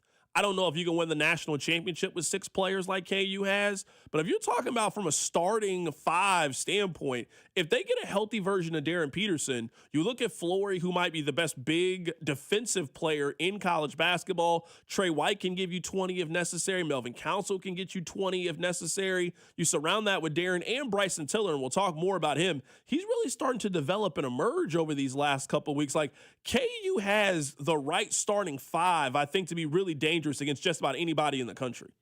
Yeah, and I think they've believed that from minute one. I think they believed that in the summer. I think they believed that when the season started. I think they believed that even when Darren wasn't playing, right? They know who they are. These guys have incredible, belief in themselves as players beyond just having, Darryn Peterson on their team. So I think they've always believed that, but now they have the data, right? They've won 6 in a row. They boat raced Iowa State. They went to Texas Tech and won in a building that they don't usually win in against a tough team. It was a gritty Bill Self type of win. And so I think they have, obviously they beat BYU the other day too. I mean, those are data points. And so I think their belief is going from, we knew we could do this, to, oh, look, we're not only can we do this, we're actually doing it. And so I think you're right on the money about the depth concerns. This was interesting because I thought part of the reason they didn't play great last night, at least until Darren, did his thing at the end, was the fact that it was their first Saturday, Monday turnaround of the season, which they're going to have more, and other teams have them too. It's not poor KU or anything like that, but this was the first one, and then you're throwing that on top of playing a short bench like you talked about. So, they've got another one coming up this week. They play Utah at home on Saturday and then turn around and go against number 1 Arizona on Monday night. And so we'll see how they react to that one, and how the depth holds up there. But that's without question the biggest concern is could they possibly find another player off of that bench that they can count on, that they can give even 6-8 minutes to. It doesn't have to be big minutes, because what you just said is dead right. I mean, that starting five is talented, tough, tenacious, and they have a little bit of everything, man. I mean, Tiller and Flory are playing big. Trey White, even Melvin Council to some degree, and of course Darryn are knocking down shots outside. They space the floor. They move the ball. They're fast in transition. They're tough on defense. Again, they're gritty. There's a lot to like about that team, but I just don't see how you can just ride with five guys. You've got to get more from somewhere else. And so Marco Jackson, Jamari McDowell are filling in that 6-7 role right now. But they've got to be better. They weren't great last night. And then on top of that, can they find one more guy? If they can, then yes, the sky is absolutely the limit. But even if they can't, they're back in the conversation for true Final Four contender, true national title contender. And they're charging toward being back in the top 10, which this was a team that just a couple weeks ago was unranked. It's unbelievable the stretch they've gone on, and it started with beating K-State and beating Colorado, and that wasn't too special. But then they've backed it up. I mean, after beating Iowa State and Baylor at home, they got those 2 road wins that I just talked about, and then now they beat BYU and Texas Tech in back-to-back games. So the sky is the limit. The belief is growing and rising every day, and it's really impressive to watch. I'll get you out of here with this. I mean, I'm looking at their schedule looking ahead. They go on the road to play Iowa State and Arizona. I don't think you're winning both of those games. You probably win one of those games. I don't know if you win both of those games. You take care of business at home the way that you have been. I mean, I'm looking at this team probably being a 3 seed in the NCAA tournament when I factor in what they did in the non-con as well. Does that sound about right to you? Kansas is either a 3 or a 4 seed in the tournament? Yeah, I think right now that's probably right. Three is, I think, where Lenardi had them most recently. I think they would have to, keep winning and get red hot and turn 6-7 in a row to 10-12 in a row to get into that 2 seed conversation. Obviously, if they do, though, I mean, if you beat Iowa State, Houston, Arizona, that's going to get you in the 2 seed conversation really fast. But they got to do that, and their schedule doesn't get any easier, and the depth is only going to become a bigger question because, as the season grinds on, bodies get tired, the fatigue sets in. It's not just physical fatigue either. It's mental fatigue, man. These dudes are carrying the load. But I'm working on a story right now that I think is kind of cool because I think it underlines one of the reasons why this team has kind of emerged like they have with this winning streak, but also why they've been able to manage their way through the whole Darryn Peterson saga. And it's because while Darryn Peterson is undeniably their most talented player, he's not their most valuable player, and he's not their most important player. And the emergence of 2 other guys to fill those 2 roles and then play alongside a guy like Peterson, who is clearly the most talented player, that's been a lifesaver for KU, and that's what they've leaned on, right? Like Trey White and Melvin Council have been phenomenal all year long, and this team has benefited from it. Darryn has benefited from it, and I'm sure it feels pretty good for Bill Self and that coaching staff because the portal has not been their friend over the last few years. But with those 2 guys, I mean, they nailed it, man. And so this team is now just building, and you get the feeling that they're building for a real run. Matt, I'll get you out of here with this one. I'll throw you a curveball. I want you to shout out a KU player. It can either be from your childhood or from your time covering that you don't think gets nearly enough credit. We always talk about the Mario Chalmers and the Brandon Rushes and the Ochais. Who's a Kansas basketball player that you don't think gets enough love? And you're thinking, man, that guy could actually hoop. You know what? I could probably think about it for 4 hours and come up with 40 different names, but since we don't have that kind of time, the one that comes to mind right now is Marcus Garrett. Marcus Garrett was undeniably the best defender in the country his entire Kansas career. He contributed as a freshman. He could play more than people thought. Not a great shooter, but he could score, and way, way, way better offensively than people realize. So we did a thing. I don't remember exactly when it was. It might have been 2020. Like it might have been around, the all-decade team kind of conversation or whatever. And this was when I was back at the paper, and we had 3 guys draft different, starting fives or whatever. And I'll never forget being at the KU does the Christmas shopping thing every winter, and we were out there covering that thing, and we had just done our team, and I ran my team by Coach Self and told him all 3 teams, and Marcus was standing right there, and he was like, he put you on his team. And I said, crazy? He goes, no, he'd be on my team. So I think Marcus Garrett was beloved. I think people liked him a lot, but I don't know that people remember him as the great player that he was. So I'll go Marcus Garrett. That is my guy, Matt Tate, joining us on the show. He covers the Kansas Jayhawks. Matt, we'll catch up with you. I feel like every week in this conference, KU plays Iowa State, or they play BYU, or they got Houston coming in town, or they got Arizona coming into town. They're always in the middle of something, man. We'll catch up with you down the road.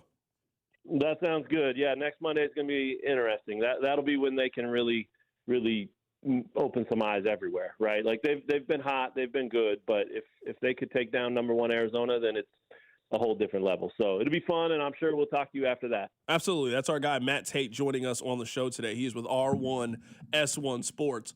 Rob, who is that Kansas player for you? If I ask you, who's the Kansas player that obviously KU fans have a lot of respect for, but just doesn't get the level of conversation? He's not a guy who's ever going to be in the conversation of having his jersey retired. He's not going to have a special day at Allen, but every KU fan acknowledges he could hoop. Keith Langford. It's a little bit old school. I guess he technically is part of Bill Self's tenure because he coached him the 1 year, but Keith Langford was a problem in college for people. And he's not in the rafters like Wayne Simeon is, or like Drew Gooden is, or Kirk Heinrich, but he was a guy who every night would go out there and you knew what you were going to get from him. I mean, he averaged 15 3 years in a row in college basketball. Like, he was a really good player, 4-year starter. Keith Langford's my answer. Someone on the text line said Rafe LaFrentz. I don't think they understand the purpose of the question. I don't know if you can. I mean, if that's the answer, then Will his Chamberlain. jersey's retired. I don't know if you can. I don't know if your name can be up there and you fit this criteria. I think everybody acknowledges Rafe LaFrentz was a hooper. Rafe LaFrentz, he was a consensus All-American, 2 times, 1 Big 12 Player of the Year in '97 and '98. Yeah, no, he doesn't fit the criteria for this. I was thinking more like Travis Relaford. I was thinking more in that vein, Russell Robinson vein, and I was thinking about not Rafe LaFrentz. Rafe might be one of the 10 greatest players ever played at KU. You can certainly make the argument for Rafe. There's a reason Rafe's number's retired. I'm just saying, like, if you really had to sit here and think about it, I think you can make a very strong argument Rafe's top 10. If he's not, he's like 12. Like, he's right on the outside. Yeah, because like it gets hanky. Like, Wilt played at Kansas, for sure. But like Wilt played against plumbers and insurance salesmen at Kansas, so like it's a little different. But yes, Rafe LaFrentz does not fit this criteria. Yeah. So, yeah, I mean, I'm willing to go then more. I'm willing to go Roy to recent. I'm willing to do it that way. Yeah, if we're going Roy to recent, he has a chance of being on the first team of like a first-team All-Jayhawk then. He would be probably the center on that team. He might have been the best player in the 90s.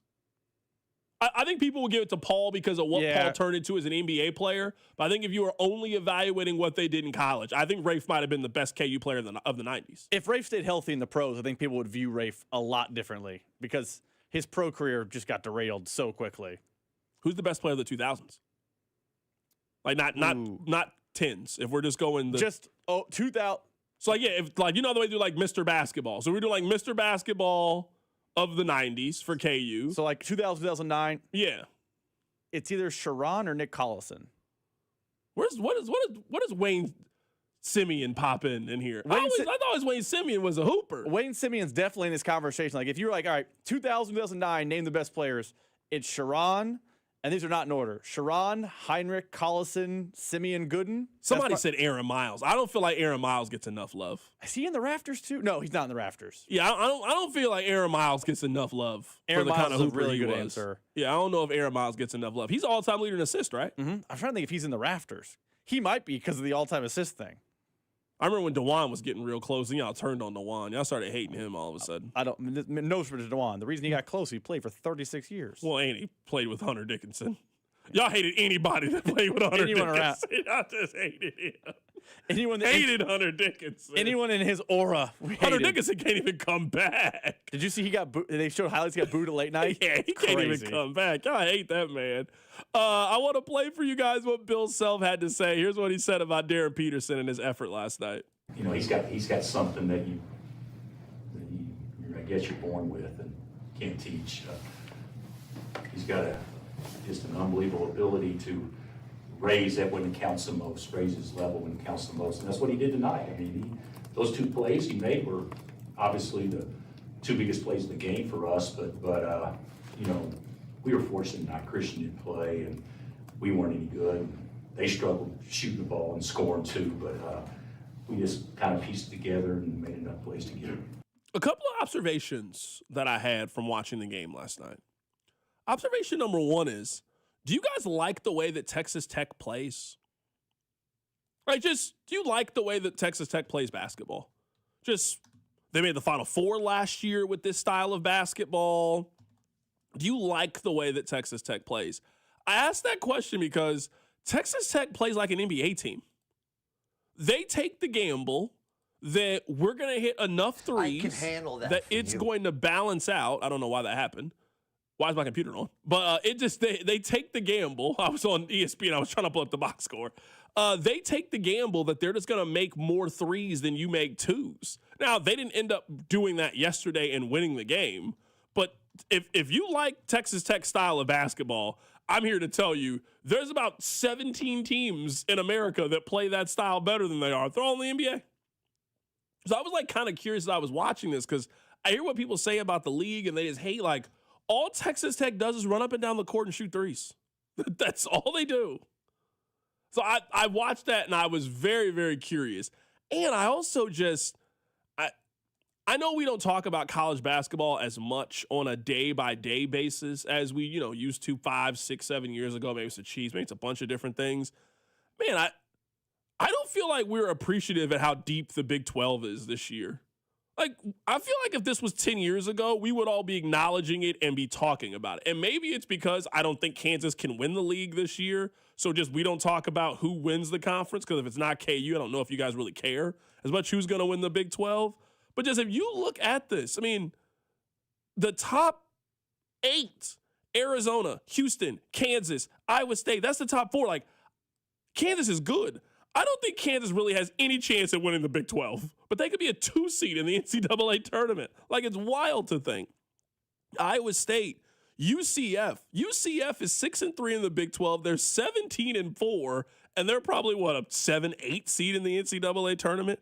Texas Tech is a very good team. BYU's a very good team. Like, you're talking about the top 6 to 8 teams in the league are absolutely stacked in the Big 12. I don't think we have nearly enough conversation about how deep or how top-heavy the Big 12 is and how battle-tested you are by the time you get to the NCAA tournament, that if you're a team like Houston last year, I mean, you've played 6 to 8 games against 3 of the top 8 teams in the NCAA tournament because of the conference that you come from. I feel like you're right. We don't talk about it because Kansas is winning the league that way anymore. But, man, look at Iowa State for the example. Iowa State was undefeated. They were number 2 in the country. And by the way, they're still good. It's not an insult to Iowa State. They've taken a few bumps and bruises in the league. You want to know why? The league is really good. And it's not just the top. There are teams in the middle that you're like, oh, that team would be a problem in other leagues. That team would be really competitive in other leagues. I think I said this earlier. The Big 12 in basketball is what the SEC thinks they are in football. They are every night. A team that can win a national title is probably on the floor. They are that good every single night. Yeah, I'm looking at it right now. I mean, yesterday, Texas Tech, they took 40 3-pointers and 32 2-pointers. I mean, they were 12 of 40. I mean, they outshot KU from the line, and that's what ends up keeping the game close. I mean, that's the math that they are taking. The math is we're going to take significantly more shots. Like, it's actually kind of crazy that KU won this game if you're just looking at the box score. I mean, Texas Tech took 20 more shots than KU did yesterday and hit 6 more threes than they did. You usually don't lose a home game if that ends up being the case, but just they didn't shoot it well. Kansas, they didn't take as many shots, but When you shoot 45% from the floor the way that they did, you're just going to give yourself a chance. You get to the free throw line the way that they did. I mean, they took 13 free throws. Texas Tech only took 5 free throws in the game.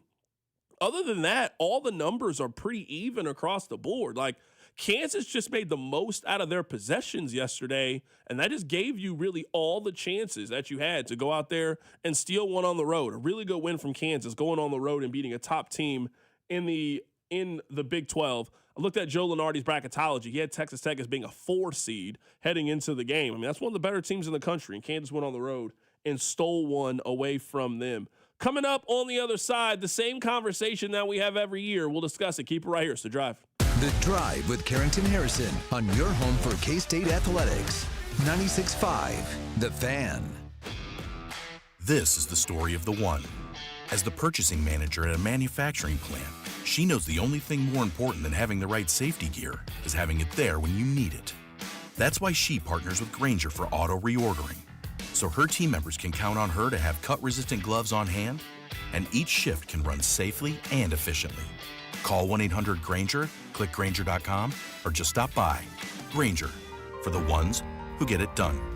Listen up, folks. It's Carrington Harrison from The Drive here telling you about the good folks over at Daisy Dips. Daisy Dips makes the delicious Daisy French onion dip and the Daisy Ranch dip. Daisy Dip starts with America's favorite sour cream and is made with the real ingredients that you can find in your kitchen. I'm talking real herbs, real spices, with no preservatives or any artificial ingredients. Plus, they go great with everything from chips to wings to veggies. So look out for Daisy French onion dip at a grocery store near you. DQ presents the Spicy Menu. For a limited time, try the new Flamethrower Chicken Strip Basket for $6.99 with spicy, bold strips that heat you up.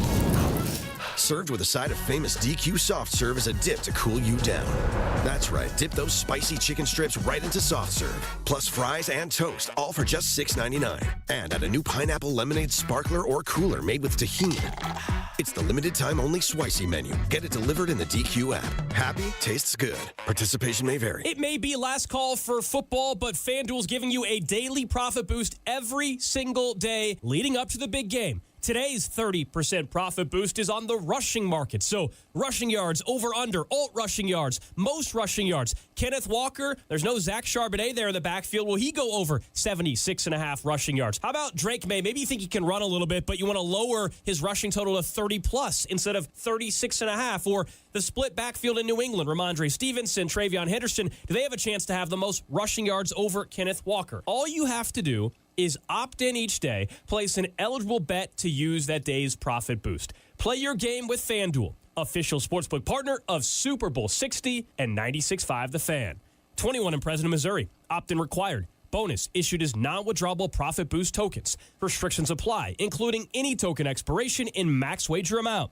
See terms at sportsbook.fanduel.com. Gambling problem? Call 1-800-GAMBLER. Need to sell your house in Kansas City but not sure what the best option is? Selling a home, especially when dealing with foreclosure, divorce, job relocation, or an inherited property, can feel overwhelming. That's why I don't just make offers. I help homeowners understand all their options so they can make the right choice with no pressure and no obligation. I'm Rex, a local homebuyer and resident right here in Kansas City. Whether you're looking for a fast cash sale or just want to explore your choices, I'll walk you through the pros and cons of selling to me or listing with an agent. If selling directly is your best move, I'll offer you a fair cash price and a closing timeline that fits your needs in as little as 7 days or on your schedule. No repairs, no commissions, no hidden fees. Just a transparent, hassle-free process so you know exactly what to expect. Let's talk. Call 816-330-6000 or visit rexspicekc.com for a free, no-pressure consultation. Rex Spies KC, helping homeowners make informed decisions with confidence. When it was time to paint the inside of our home, we made one call, and that was the CertaPro Painters, and the experience was amazing.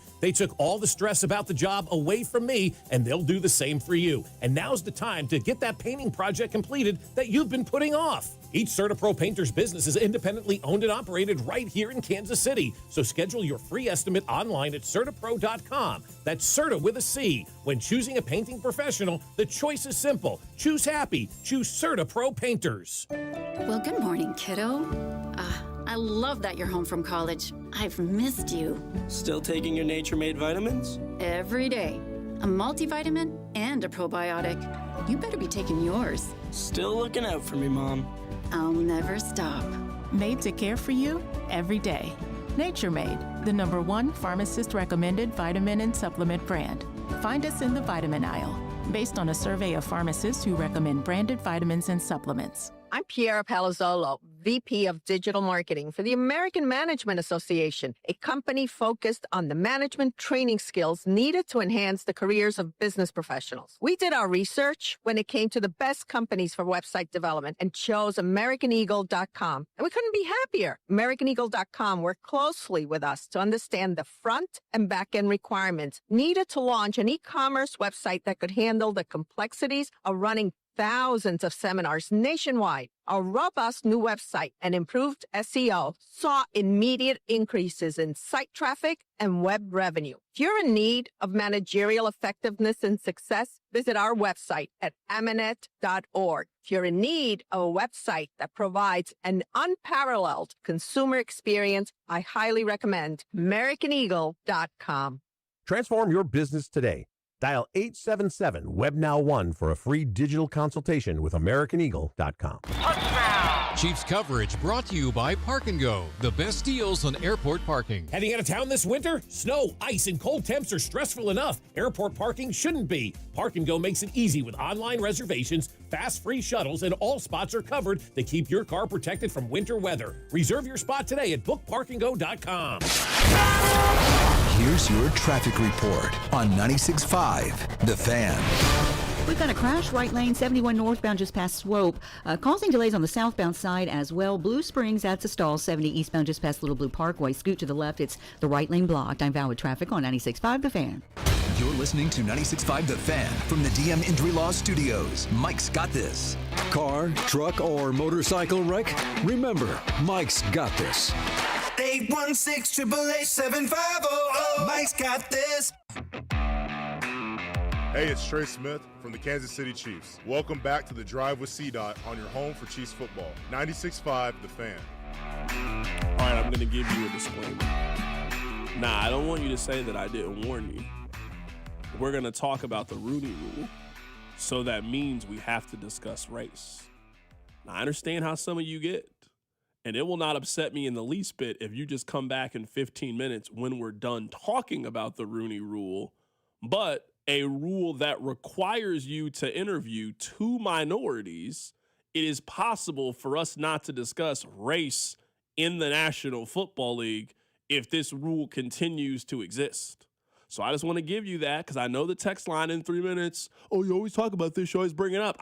I don't know how we don't talk about it. Seems pretty significant. Teams get draft picks because of the Rooney Rule. We kind of got to talk about it. Now, here's the thing. There were 10 head coaching openings this year in the National Football League. None of the coaches were black this year. I've heard a lot of people give commentary about the Rooney Rule, and I don't disagree with all the commentary, but I also continue to read this, something needs to be done and needs to be revamped. I don't really know what you can do to make the owners hire these people. Like, what fix would you propose if you think it is a problem? I also think there's another part of the conversation. Now, this part might be what upsets you. I don't think white people see this enough as a problem for there to really be a significant change with the Rooney Rule. So this is just kind of where we are with the Rooney Rule. I would say there is a much bigger, quote, problem, and I'll use problem in air quotes here. I think the best way to become a head coach in the National Football League is to be an offensive coordinator. I think if you look at the pipeline, teams, for the most part, tend to favor and hire offensive-minded head coaches. So offensive coordinators, if you do a really good job with the offense somewhere else, they then want you to come in and do a good job with their offense. That's the pipeline. There's not a lot of black offensive coordinators. So if you're not in the position that usually if you graduate from that position, you get to be a head coach, how exactly do you become a head coach? Now, this is a working theory that I just came up with yesterday. I was listening to a podcast. I was thinking this. Are we potentially just a generation behind in having these conversations? For example, Jim Harbaugh is a very, very good head coach. there wasn't really the black quarterback example for Jim Harbaugh in the 90s. But as we've seen the position change, and there are certainly more black quarterbacks in today's NFL than it was in 2006, than it was in 1996, I wonder if we're having these conversations in 10 years and there's just going to be more black head coaches because, in theory, there are more black quarterbacks running offenses now than ever before, and that just feels like a natural progression. You go from being sort of a coach on the field to then you want to get into coaching, you become a quarterback coach, you then move up the ranks, and then that's how you continue to do it. But as I was just kind of sitting here and I was like going through and I'm listening to everybody give their commentary on the Rooney Rule, I don't really know how you change the Rooney Rule. Number one, we only have the rule in effect is because there was threatened litigation against the National Football League. So they came up with this rule to satisfy people. It has certainly got some people hired, but more than anything, what it feels like, it's just a box that teams need to check so they don't get in trouble. I think the Giants were always going to hire John Harbaugh. I'm not mad at them for hiring John Harbaugh. I thought he was the best candidate that's out there. But if you're the Giants and you know exactly who you want to hire and it's not really an open search, well, let us do these things to fulfill these requirements. Let's go through this and then let's skip past that and then let's go talk to the person that we really want to go hire. I think that's happening in a lot of these situations. So I don't really know how you change the minds, how you change the numbers, how you increase the number of head coaches that do get hired if in some situations they're only being interviewed for this reason. I also don't know in the short term how you can potentially change this or increase the numbers if there's no black offensive coordinators or quarterback coaches for the most part in the league. Eric Bieniemy is the only one. So what is the pipeline to being a head coach if that's not the case? It's a very interesting conversation, but Rob, I would at least say in the short term, I don't necessarily know if there's a fix or a way to improve the situation. I don't think enough people think that it is a problem in order to do something about it. And I just don't know if the numbers or qualified candidates based on you need to be an offensive coordinator. Well, if there are no black offensive coordinators, where do you get black head coaches from? I don't know. I agree with the premise that not enough people recognize the problem with the Rooney Rule. I think the mechanics of fixing it becomes the problem. Because the Rooney Rule, I think, was born with the best of intentions. But as you mentioned, that is what's happening. They interview a candidate who is the D-line coach of Team X to check a box. They're not doing it with the intent of, oh, wow, we were blown away by this guy. He's now part of our process. That's not what's happening. But I don't know that removing the Rooney Rule is going to fix any problems either. So we're saying the same thing. It's a little different. I just don't know it's a situation where not enough people recognize the problems. I just don't know there's a clear-cut solution to the problem because forcing people to interview minority candidates hasn't resulted in more minority candidates being hired.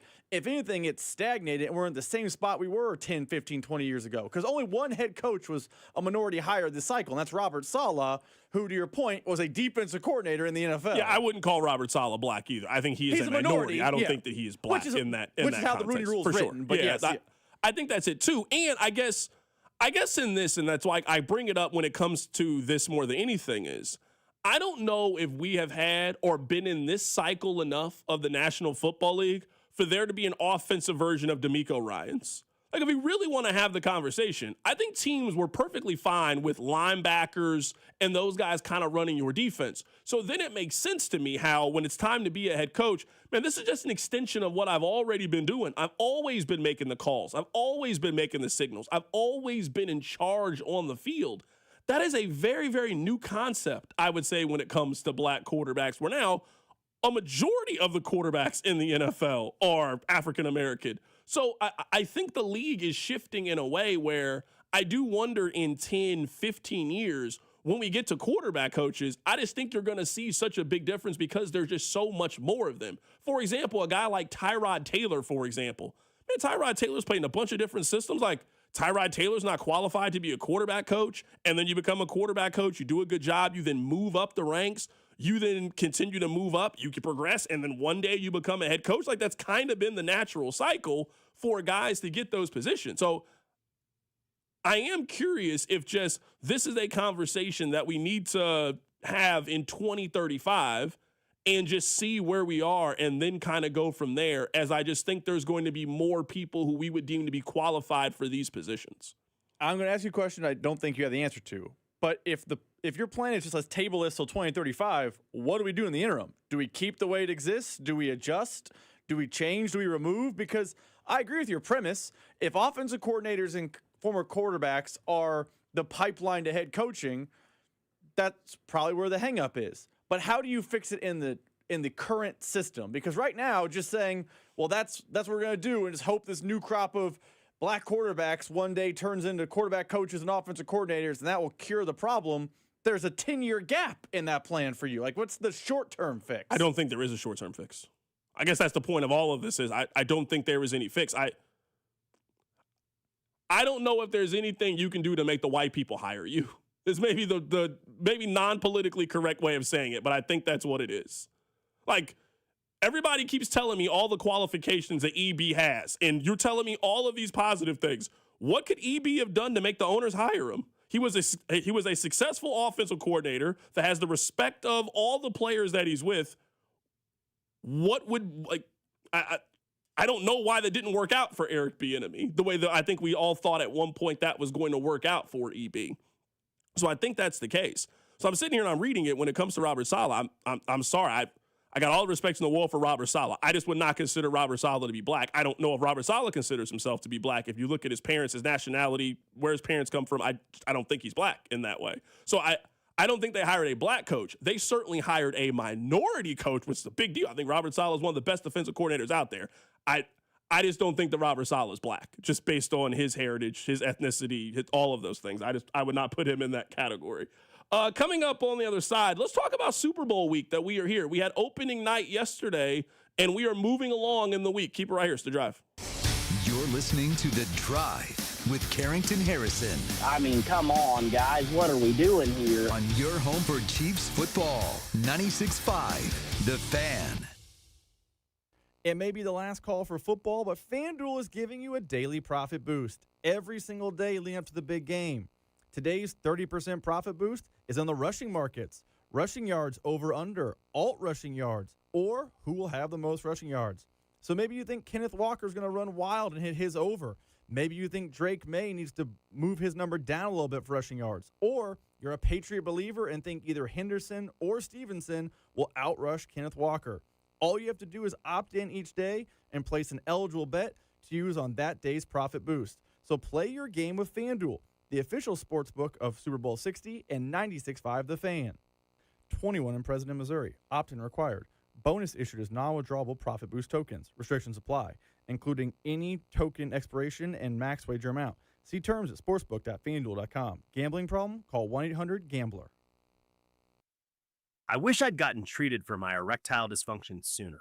Men, I hear this all the time from our patients. This is Jeff for Heartland Men's Health, and if ED is a problem in your life, resolve to get it treated today and stop having it affect you and the one you love. ED is simply a medical condition, and it's fully treatable.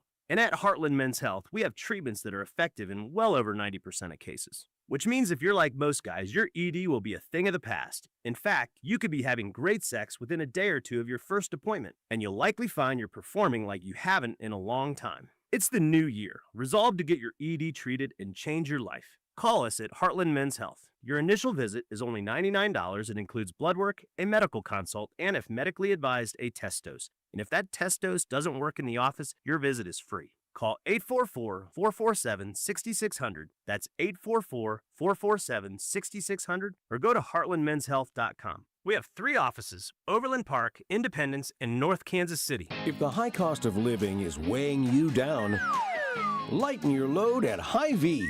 Save big at the pump with red-hot fuel saver deals this week. Stock up on groceries and stack up the savings when you scan your Hy-Vee Perks card at checkout. The more you spend, the more you'll save. Your next fill-up might even be free. Don't have a Perks card yet? Just download the app or go to Hy-Vee.com/perks and start saving today. Don't miss the red-hot fuel saver deals this week only at Hy-Vee. The big game's here, and you're going to have a watch party. It may not be super for all of us Chiefs fans here in Kansas City, but still, Hy-Vee can help you make it super. Hy-Vee's your one-stop shop for all of your big game watch party needs. You can get fresh dips. They've got all the chips, the take and bake pizzas, a great selection of wings, and my favorite is the bakery. I love their football-themed cookies, and they've got great sheet cakes and cupcakes as well. Mix and match in the wine and spirits department and save 10% when you mix or match 6 or more bottles. Only at Hy-Vee. Another app for inventory, one for CRM. Oh, don't forget accounting. Wait, which login was that? Or you could use Odoo, one fully integrated system that does it all without the hassle. Ditch the app overload. Get everything your business needs on one platform. Try Odoo free today at odoo.com. That's ODOO.com. This is the story of the one. As an HVAC technician, he and his digital multimeter are in high demand. So when a noisy office HVAC turns out to be a failing blower motor, he doesn't break a sweat. With Grainger's easy-to-use website and product information, he selects the product he needs to keep everything humming right along. Call 1-800-GRAINGER, click Grainger.com, or just stop by. Grainger, for the ones who get it done. DQ presents the Spicy Menu. For a limited time, try the new Flamethrower Chicken Strip Basket for $6.99 with spicy, bold strips that heat you up. Served with a side of famous DQ Soft Serve as a dip to cool you down. That's right, dip those spicy chicken strips right into Soft Serve. Plus fries and toast, all for just $6.99. And add a new pineapple lemonade sparkler or cooler made with tahini. It's the limited time only Spicy Menu. Get it delivered in the DQ app. Happy, tastes good. Participation may vary. Anthony Plumbing, Heating, Cooling, and Electric. Visit AnthonyPHC.com today. Keep your home warm and your furnace running strong with expert HVAC care from Anthony. Celebrate our 75th anniversary. Get $75 off a furnace tune-up. Book now at AnthonyPHCE.com. Here's your traffic report on 96.5 The Fan. We've got a crash, right lane 71 northbound just past Swope, causing delays on the southbound side as well. Blue Springs adds a stall, 70 eastbound just past Little Blue Parkway. Scoot to the left, it's the right lane blocked. I'm Val with traffic on 96.5 The Fan. Hey, it's Chris Jones from the Kansas City Chiefs. Welcome back to The Drive with C-Dot on your home for Chiefs football. 96.5 The Fan. I have a theory. And this isn't even like an anti-NFL theory. I know sometimes I come off as like a hater of the NFL, and I'm really not, but I don't think this is an anti-NFL sentiment. I don't know if Super Bowl week is as big of a deal anymore. And I think this is why. I think, A, we just always talk about the NFL, and I understand it's a Super Bowl, so it's a different game. But when there's a big game on Sunday Night Football, we spend the week talking about it anyway.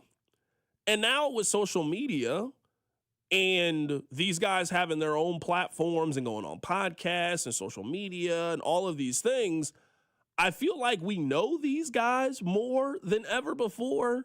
So the opening night random questions don't maybe hit like they did 15, 20 years ago.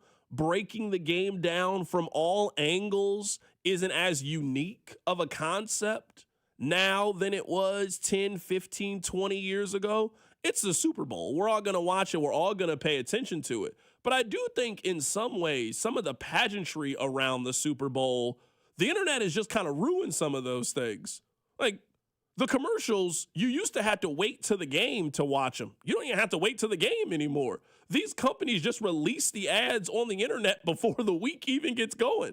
Hey, you want to see the new trailer? Just go on YouTube right now and it's already there. Hey, if you want to watch Sam Darnold answer some random questions, he's done this 7 other times before for random publications. You don't need to wait until the Monday before the Super Bowl to hear him answer these random questions. Rob, I do feel like in some ways the Monday through Saturday of the Super Bowl has been diluted a little bit because it doesn't feel as sacred. It doesn't feel as much of an event compared to what it was 10, 15 years ago.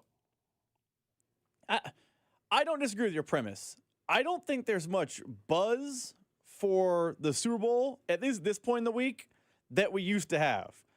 I think by Thursday, Friday, it'll crank up because people are getting excited for the game. But I do think the week leading in does lack a little bit of oomph. And I don't know what that is. I don't know if the fact that nowadays all these guys are so media trained that, what happens at, media night doesn't really register anymore. Like, it was 10 years ago when Marshawn Lynch said, I'm just here so I don't get fined. Nowadays, guys just all give this generic stock answers to everything. And maybe it's there's too many media members. But, like, it does feel like a regular game in a sense of it picks up steam and momentum Thursday, Friday. But Monday, Tuesday, Wednesday just feels very ho-hum. Now, maybe this is a little inside baseball by me, and that's fine. Do you think part of that this year is because Santa Clara is a bad host city and everything's so spread out, it can't create that buzz and that hub? I don't think the average fan cares about that. I do wonder if it's two things. Like, maybe we are uniquely positioned to feel this way. Super Bowl week has been so big in Kansas City the last couple of years that the 1 year that they're not in it, it was just always going to feel like just a regular week anyway. That might be 1 week of it. I don't know many people that think that we are in line to get a great game on Sunday. I'm not saying the Patriots can't win this game, but just, do you know anybody that's picking the Patriots to win this game? Do you think the sentiment nationally is that the Patriots have a chance to win this game? Who's picking them? So I wonder how much of that is kind of shaping the way that we feel for the lead up to this game. Seattle is definitely worthy, but it feels like New England is one of the weaker Super Bowl teams that we've had a chance to discuss in quite some time. They just haven't been super impressive, I would say, for the last 6 weeks or so, where Seattle, to me, looks the part of a Super Bowl team. They clearly are the best team in the National Football League. I don't know if people feel that way about the team that they're playing on Sunday. Is it possible America is suffering from football fatigue? And not in a way that people don't like football in America. But think about the last couple of years and how the football viewing leading up to the Super Bowl has changed. We now have a Monday night game. There was a string where it was college football playoff game, college football playoff game, playoff game, playoff game, playoff game, 5 days in a row. A week later, it was 2 days of playoff games back to back. Then it was the 2 weeks of playoff games. Then we had 2 days of playoff games. Then we had a college football championship game. Then we had a week off, another day of football. Like, I wonder if the fact that the college football schedule is so screwed up and the NFL has now spread playoff games over 3 days as opposed to 2, if people have started getting a little bit tired and fatigued of football to the point where you look up and they're going to be playing this game on February 7th. Like, I wonder if the overexposure in January has kind of taken a little bit of the buzz away from the game in February, which, if that's the case, and I don't know what it is or isn't, it ain't getting better anytime soon because they're talking about 18th game and the college football playoffs now going to play until the 27th of January. I wonder if at a certain point we reach our capacity for liking football. Yeah, and I guess I just wonder, I don't know if you can ever get that part of it back. And I don't think that's necessarily like, it's not critical to this being a great game or a memorable kind of game. Like, we're talking about the pageantry of it leading up to it. But just like this week, I mean, on Thursday, if Giannis gets traded, the Super Bowl is not the biggest story nationally in sports. It just won't be. Like, one of the top 15 players in league history is potentially going to get traded. Like, we've kind of had those things kind of pop up that I wonder now in a 24-hour news cycle, we kind of treat the Super Bowl Monday through Friday, kind of like how every other major game gets treated. Yeah, we talk about Sunday Night Football, but oh yeah, what about this thing? Oh yeah, what about this thing? And then when the weekend happens, we treat the Super Bowl the same way we treat every major football game. We stop everything that we're doing and we make it a point. I'm watching the big football game on Sunday. Now, obviously, this is the biggest game. Everybody's going to be watching it. Not the case like a random Sunday Night Football game. But I just wonder now in a content space, because we are constantly feeding the machine of the 24-hour news cycle, I do wonder when the Super Bowl conversation starts to heat up in a place nationally where before it was the moment the two teams touched down in the host city. It was nonstop wall-to-wall Super Bowl coverage. I don't feel like we could do that right now. I understand it's different because Kansas City's not in it. I'm not sure if the audience wants us breaking down Patriots, Seahawks nonstop for the next 3 days. I don't feel like people are that interested in the Super Bowl yet. I also don't think this is a Kansas City problem. Like, a couple of the texts, like, you guys want to feel this way because the Chiefs aren't in it. I don't know that's true. Like, We have friends who do radio in Cleveland. We have friends who do radio in Miami. We have friends who do radio in Charlotte. Those are NFL towns. I feel like they're experiencing the same things. When the Chiefs weren't in it and it was Rams and Bengals, it felt like there was buzz and there was excitement for that game. It feels like this game doesn't have any juice. I don't know if it's the game, the media buzz around it, football fatigue. I don't know what it is, but there is definitely something with Super Bowl 60 where they're just it ain't moving and shaking, to quote you, the same way other Super Bowls have. I don't know what it could be. Is there a trailer you're anticipating coming out? No, because I can read online what trailers are or aren't. We do kind of have an idea. I actually think we're going to get a new Grand Theft Auto trailer on Sunday. That's the perfect time to make the announcement of when the release date is and your third trailer. We're going big here. I think we're getting a Grand Theft Auto trailer on Sunday. Like, as a Marvel nerd, I've already read they didn't pay for any of their trailers to be. Oh, they're not doing it. They're not doing any of it. So it's like, okay, we don't. Maybe that's what it is. It's your point. I know what the commercials are. I've already seen some of them. I know what trailers are and aren't in the Super Bowl. Like, what's the draw anymore now, other than the game? And the game's gonna stink. I don't know if the game's gonna stink. I think the game's gonna stink. I think you got a beat down coming. I think the way casuals felt last year about what the Eagles did to the Chiefs is what casuals will feel this way about what the Patriots are going to get done to them by the Seahawks. Let's talk about this more on the other side. Just because I'm not entirely convinced a beatdown is happening. I feel very strongly that Seattle is going to win. I don't know if I'm 100% this is going to be a 31-3. We all wasted our time shellacking. I don't know if I'm at that point. Let's talk about it. Keep it right here. It's The Drive. The Drive with Carrington Harrison on Kansas City's only FM sports station, 96.5 The Fan. Here's your traffic report on 96.5 The Fan. We've got a new crash now, 35 northbound at 7th. Be prepared to tap your brakes. Looks like the two right lanes are blocked. Blue Springs still working that stall block in the right lane. 70 eastbound just past Little Blue Parkway. I'm Val with traffic on 96.5 The Fan. I'm Boomer Esiason. My mom died from cancer. She was only 37 years old. She didn't have life insurance, and that was devastating for my family. That's why having life insurance is so important to me. Ethos makes it fast and easy. Get a quote in seconds, apply in minutes, and get same-day coverage. You can get up to $3 million in coverage with no medical exam. Get your free quote at ethos.com/play. That's ethos.com/play. Paid spokesperson. Time spent on application may vary. Online health questions required. This is the story of the one. As an HVAC technician, he and his digital multimeter are in high demand. So when a noisy office HVAC turns out to be a failing blower motor, he doesn't break a sweat. With Grainger's easy-to-use website and product information, he selects the product he needs to keep everything humming right along. Call 1-800-GRAINGER, click Grainger.com, or just stop by. Grainger, for the ones who get it done. This hour is brought to you by State Water Heater and Reeves Weideman, online at rwco.com. Need a water heater? State Water Heaters has the solution. The Adapt Gas Tankless Water Heater with X3 scale prevention delivers efficient, on-demand hot water with no annual maintenance and may qualify for money-saving utility rebates. Ask your plumber for State at Reeves Weideman. Visit rwco.com or statewaterheaters.com. Hey, Mom. It's me. Oh my gosh, you'll never believe what I just opened for Valentine's Day. A sapphire ring from Helzberg. Just like the one I lost years ago. Remember how excited I was when you gave it to me? I cannot believe you remembered that story. I guess you were right. I really found the one. This Valentine's Day, create a moment that means something with up to 40% off gifts at Helzberg. Shop in store or at helzberg.com. At Casey's, when someone asked for a cup of coffee that wouldn't put them in debt, but still had freshly ground beans, rich flavor, and a price that starts with a 9 and ends with a D9 cents, we were too nice to say no.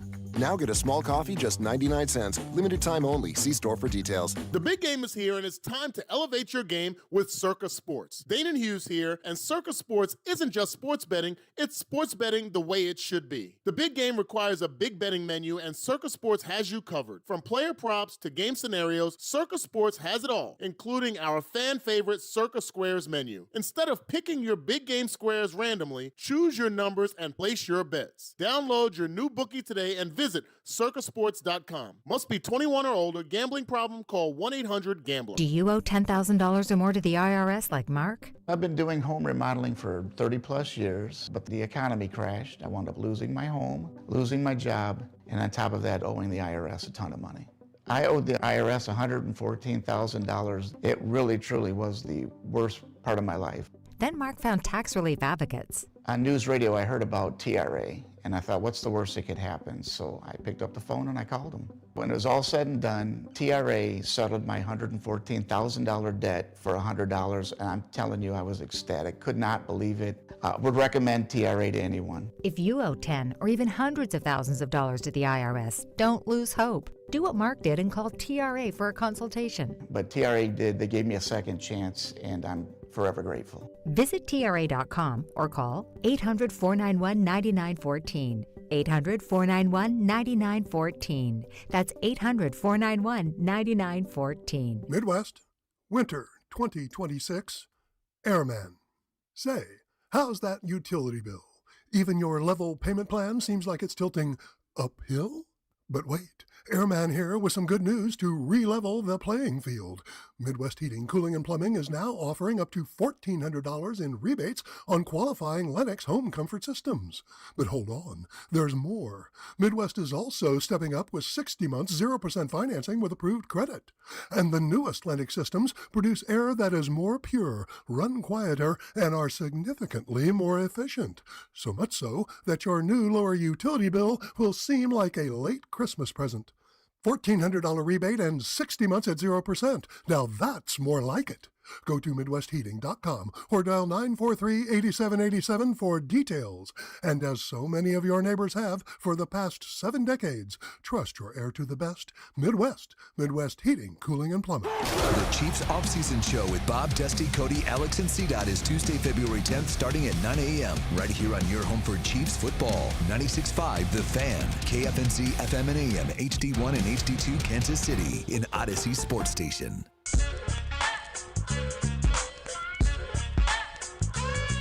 All right, let's talk about the Super Bowl. I have a couple of things. I'm a little bit surprised, Rob, that you think that the Patriots are going to get beat down. This is why. Now, I understand that we've seen teams with a great quarterback still get beat down in the Super Bowl. I'm not going to bring up any examples, but we certainly can think some examples of, yeah, you might have a great quarterback. That's not stopping you from getting the beats on Sunday. You told me just last week you think Drake May is the third best quarterback in the National Football League. You told me this last week. You think that. I do think very highly of Drake May. So you think, I think you would have voted for Drake May to win MVP.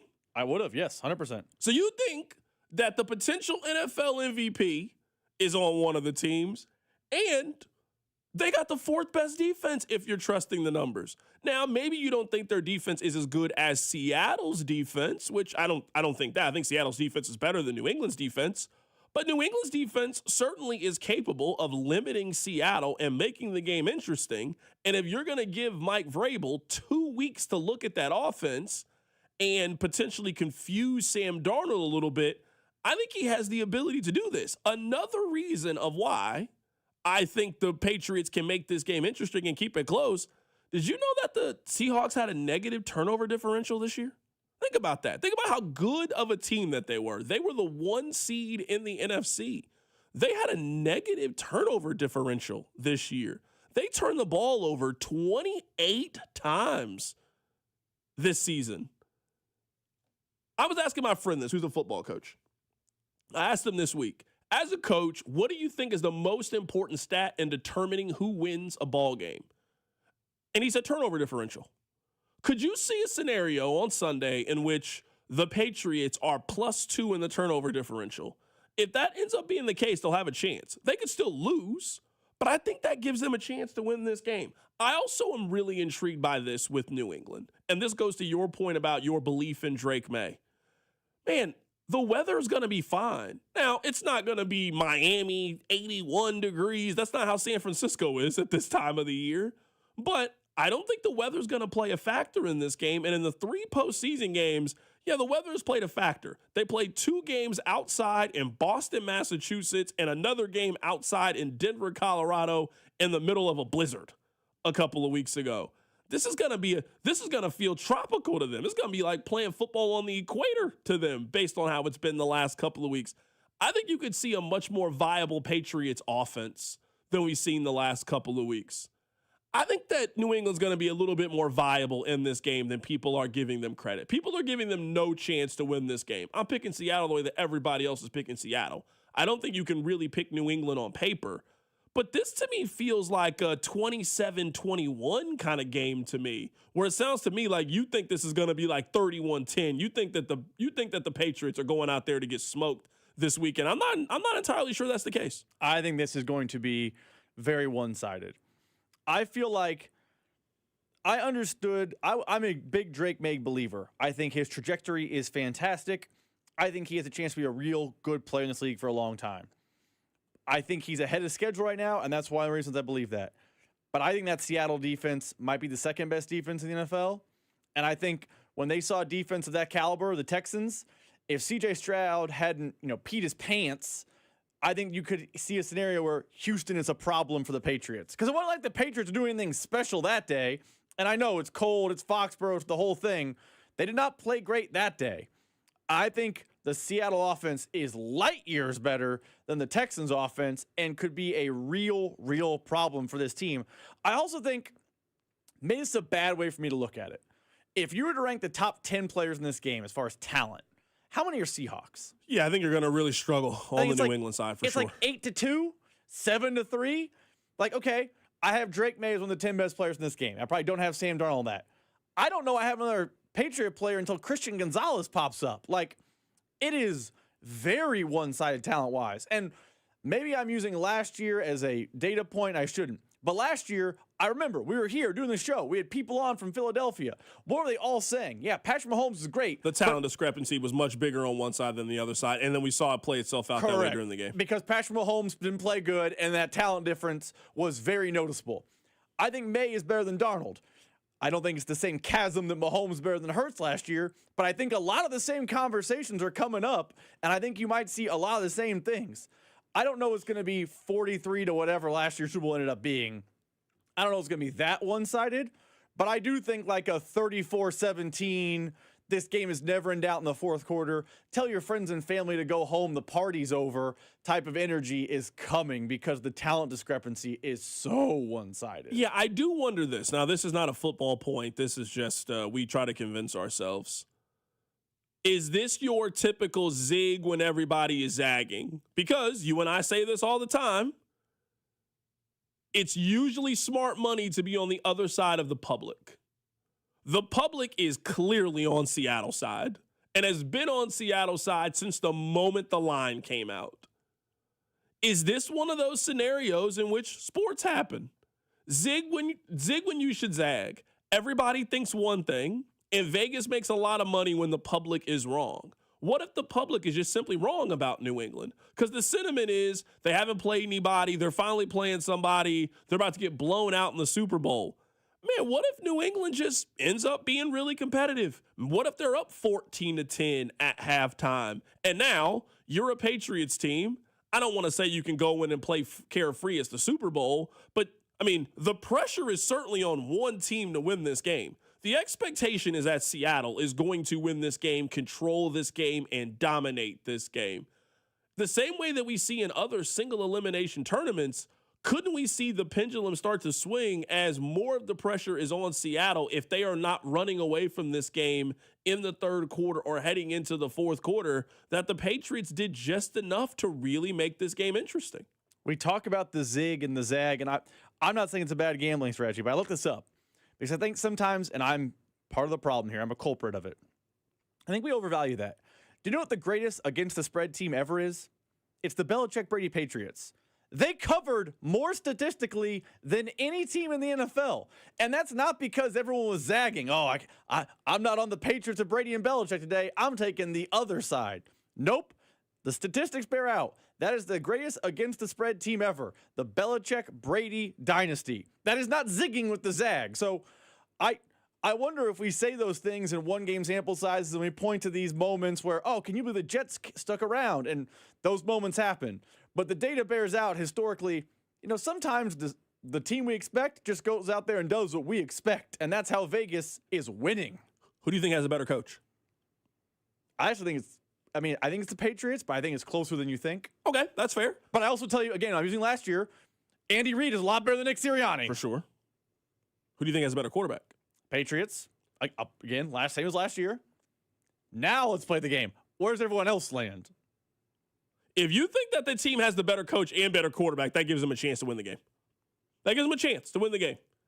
It does give them a chance. And I know we can play the hindsight game. I don't think that New England is as outmatched as Kansas City was last year, or will appear to be that way, especially up front.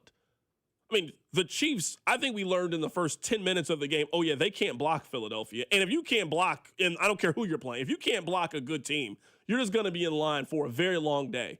I don't know if we're going to feel 10 minutes into the game that the Patriots can't block the Seahawks. So if you can do that, a lot of it comes down, you know me, I'm big on you got to control the line of scrimmage, you got to run the football effectively. I mean, this has to be a game. The Patriots have to run the ball better than they've ran it so far over these last couple of days.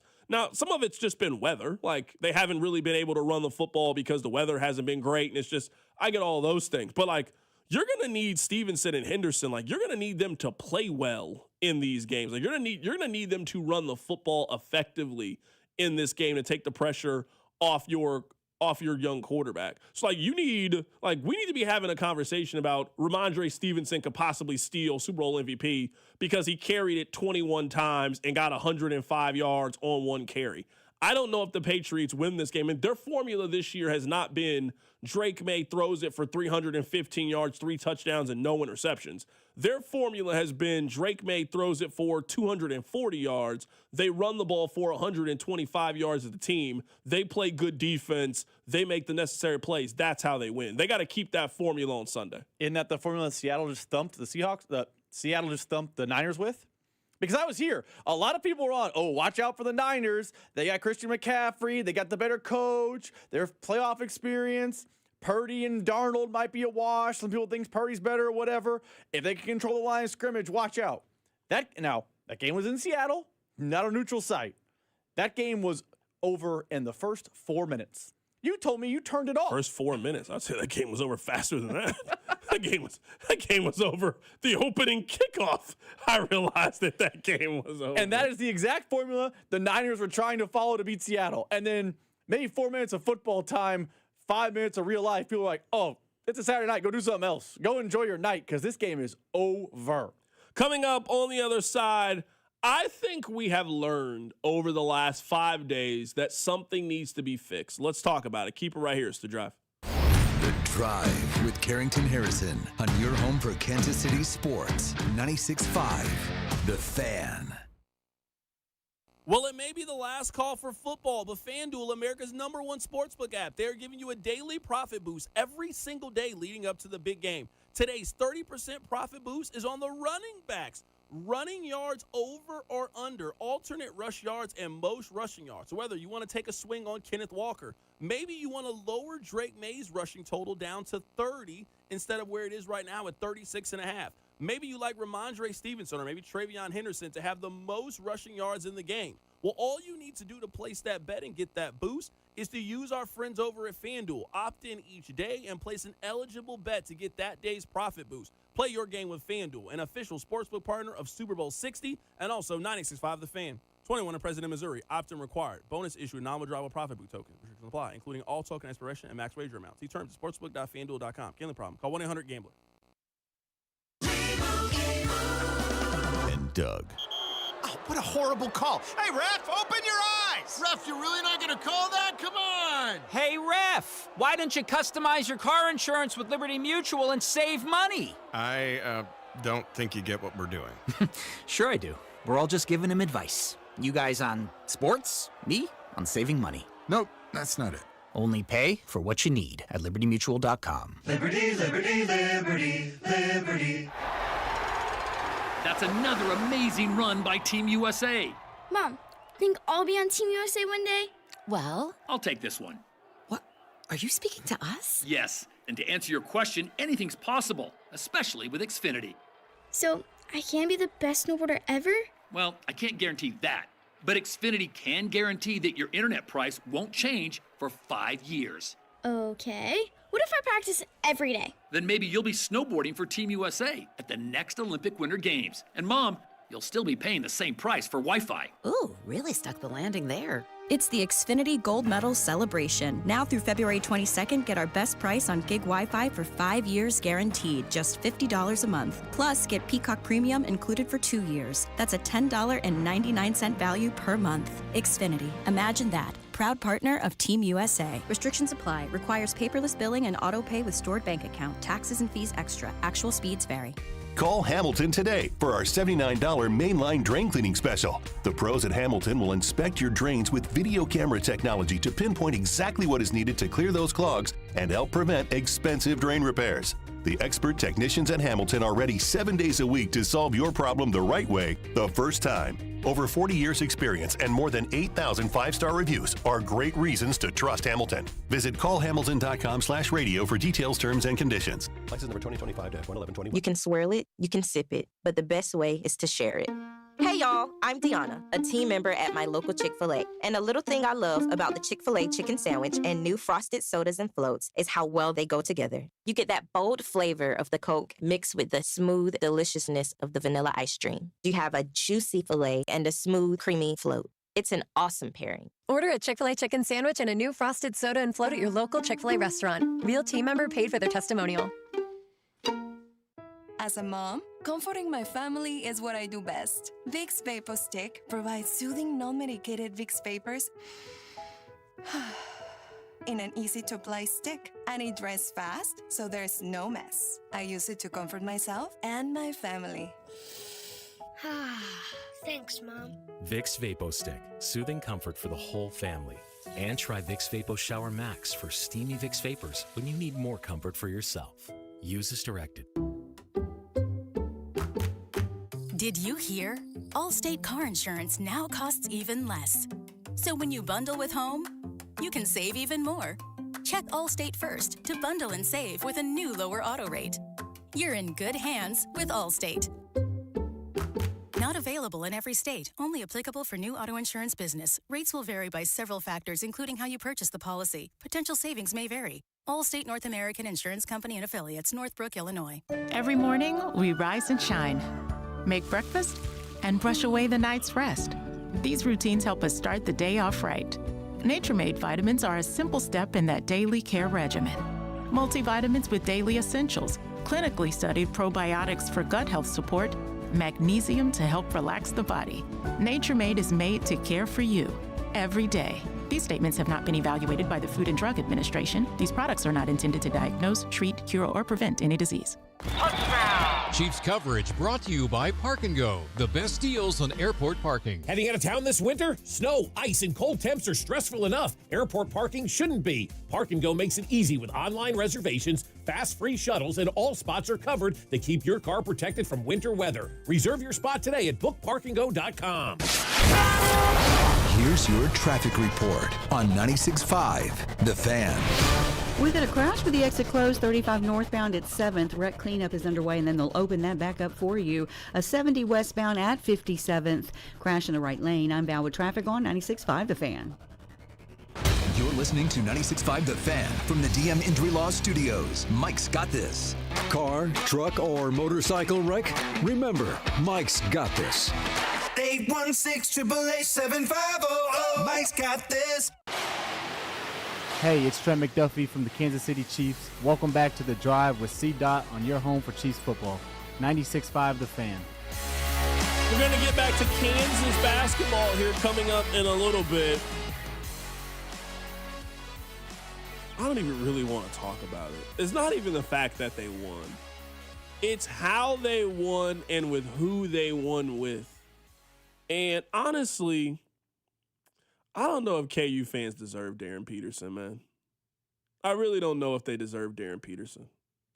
He's done nothing but face criticism the moment the basketball season has started. There was a time where if we had done a poll, do you want Kansas to shut down Darryn Peterson for the rest of the year? It would have been overwhelming, 70-30, yes, shut him down for the year. He's playing us. We want our money back. We're sick of this. That was the main sentiment. That kid's going to win. He's going to be first team all Big 12 this year. He's going to be like second team All-American this year. They don't win the TCU game without Darryn Peterson. They don't win last night's game without Darryn Peterson. I would say that even though it hasn't been ideal, I would say that Kansas is still getting their money worth. It's not happy. You ever had a friend that they don't know how good they got and all they do is complain about it? Like, they really got it good, you know? Man, you got a wife that loves you. You got a good house, good job. Everybody's healthy. Like, why do you sound so unhappy? That's how KU fans sound to me. I remember my team had the number 1 overall recruit. He played 2 games. He had the back of an 83-year-old man. Couldn't play. Every day we were wondering, is he even going to come back? You get to watch Darryn Peterson hit just fadeaway threes. No, it makes me mad, honestly. It really makes me mad that you guys get to enjoy this. Now you guys get to love Darryn Peterson. Back then they didn't want me. Now hot, they all on me. That's how you guys are acting towards Darryn Peterson. I don't like it. I really don't like it. Because you guys were ready to turn your back on Darryn Peterson a week ago. You guys are ready to turn your back on him. Now, Rob's telling me they can be the 2003 Syracuse Orange. Rob ran in here today asking me, hey, you see what Matt Norlander said? You should always assume the answer to that is no. Always. I like Matt Norlander. I'm not checking for his thoughts and opinions. Matt Norlander said that KU's a national championship contender because they got him. He could be this generation's Carmelo. You guys don't deserve to have this generation's Carmelo. It couldn't happen to a worse group of fans than you guys. All I know is I've been talking about that kid since April of last year. And man, last night was awesome. The amount of text that you hit dislike on that I sent you is just astounding. I was like, did you see that one? Did you see that one? Oh, kid can play. It was an emotional experience. Rob did send me 3 texts after the game. I thumbs down all of them. I didn't let me shoot or shoot. Keep firing texts. I thumbs down all of them. He'll text me after the game. I turned that thing off immediately. I didn't want to see Scott Van Pelt. Scott Van Pelt probably interviewed Darryn Peterson after the game, didn't he? All I know is I texted you to see that flare screen. Thumbs down. I didn't see it. I never see nothing. People take the banter of this kid. That's nuts. Thumbs down. Don't worry. I got another text coming. That's what I'm doing. Just telling you. I hate it, bro. Then here goes Flory. Listen to this. Oh, I got to unmute my computer. Hold on. I think Alex ruined my computer. Hold on. Let me hit the button. Yeah, man. Coach called the timeout. Dropped up to Darryn and said, hey, man, go make a play. And then, he hit those 2 crucial threes, man. That was crazy. I would say, I was really happy. We came up in the locker room. I said, yeah, you a bad man. Someone on the text line says, C-Dot, when are you going to have the Trey White conversation? Is there a conversation we need to be having about Trey White? I mean, he's fine. I'm not hating on the kid. I'm just, there's the Trey White conversation. What's the Trey White conversation? I mean, he had a bad turnover at the end of the game. Didn't really matter. I mean, he's fine. Yeah. I'm not hating on the kid. He's going to score somewhere between 12 and 15 points. He's KU's, 4th best player? What's the Trey White conversation that needs to be had? He had a bad turnover. It didn't affect the game. Conversation over. Somebody said, Carrington, you were entertaining the idea that Kansas was on the bubble 2 weeks ago. Yeah, and ever since I've said that, you guys have made my life living hell. You texted me during that run of the TCU game, and you were like, I've never experienced this. I'm so happy. Since that text. I wasn't the kid. I was at that TCU game. You were dancing inside. On their grave. I was having a great time at the game. Oh, my goodness. KU was about to be 1-3 in the league with the home loss to TCU, and I was at the game. I was getting giddy. I was like, man, I never seen KU fans like this before. They were leaving at the 8-minute mark. This guy, shook my hand. Hey, man, it was nice sitting next to you. I was like, hey, it was great sitting next to you. I was thrilled. Next thing I know, I just, out of nowhere. Ever since I went to the KU game, they've been one of the 5 best teams in college basketball. I did this. Ever since I said that Darryn Peterson has been better than Ochai Agbaji and the text line screamed at me for saying that, he has now proven that I was right. Why couldn't I have been wrong? I'm not here to support that. Listen to Bill. Oh my goodness. You know, he's got something that I guess you're born with and can't teach. He's got just an unbelievable ability to raise that when it counts the most, raise his level when it counts the most, and that's what he did tonight. I mean, those two plays he made were obviously the two biggest plays of the game for us, but you know, we were fortunate not Christian didn't play, and we weren't any good. They struggled shooting the ball and scoring too, but we just kind of pieced it together and made enough plays to get it. This is what made me the most mad about the game. It's not even related to you guys. Like, we're having a little bit of fun. I mean, it doesn't even bother me. This is what really made me the most upset. He hit those 2 threes and had no reaction to it. No, nothing. He hit those 2 threes like they were shots to take the lead in the first half of the game, like KU just went up 13-12.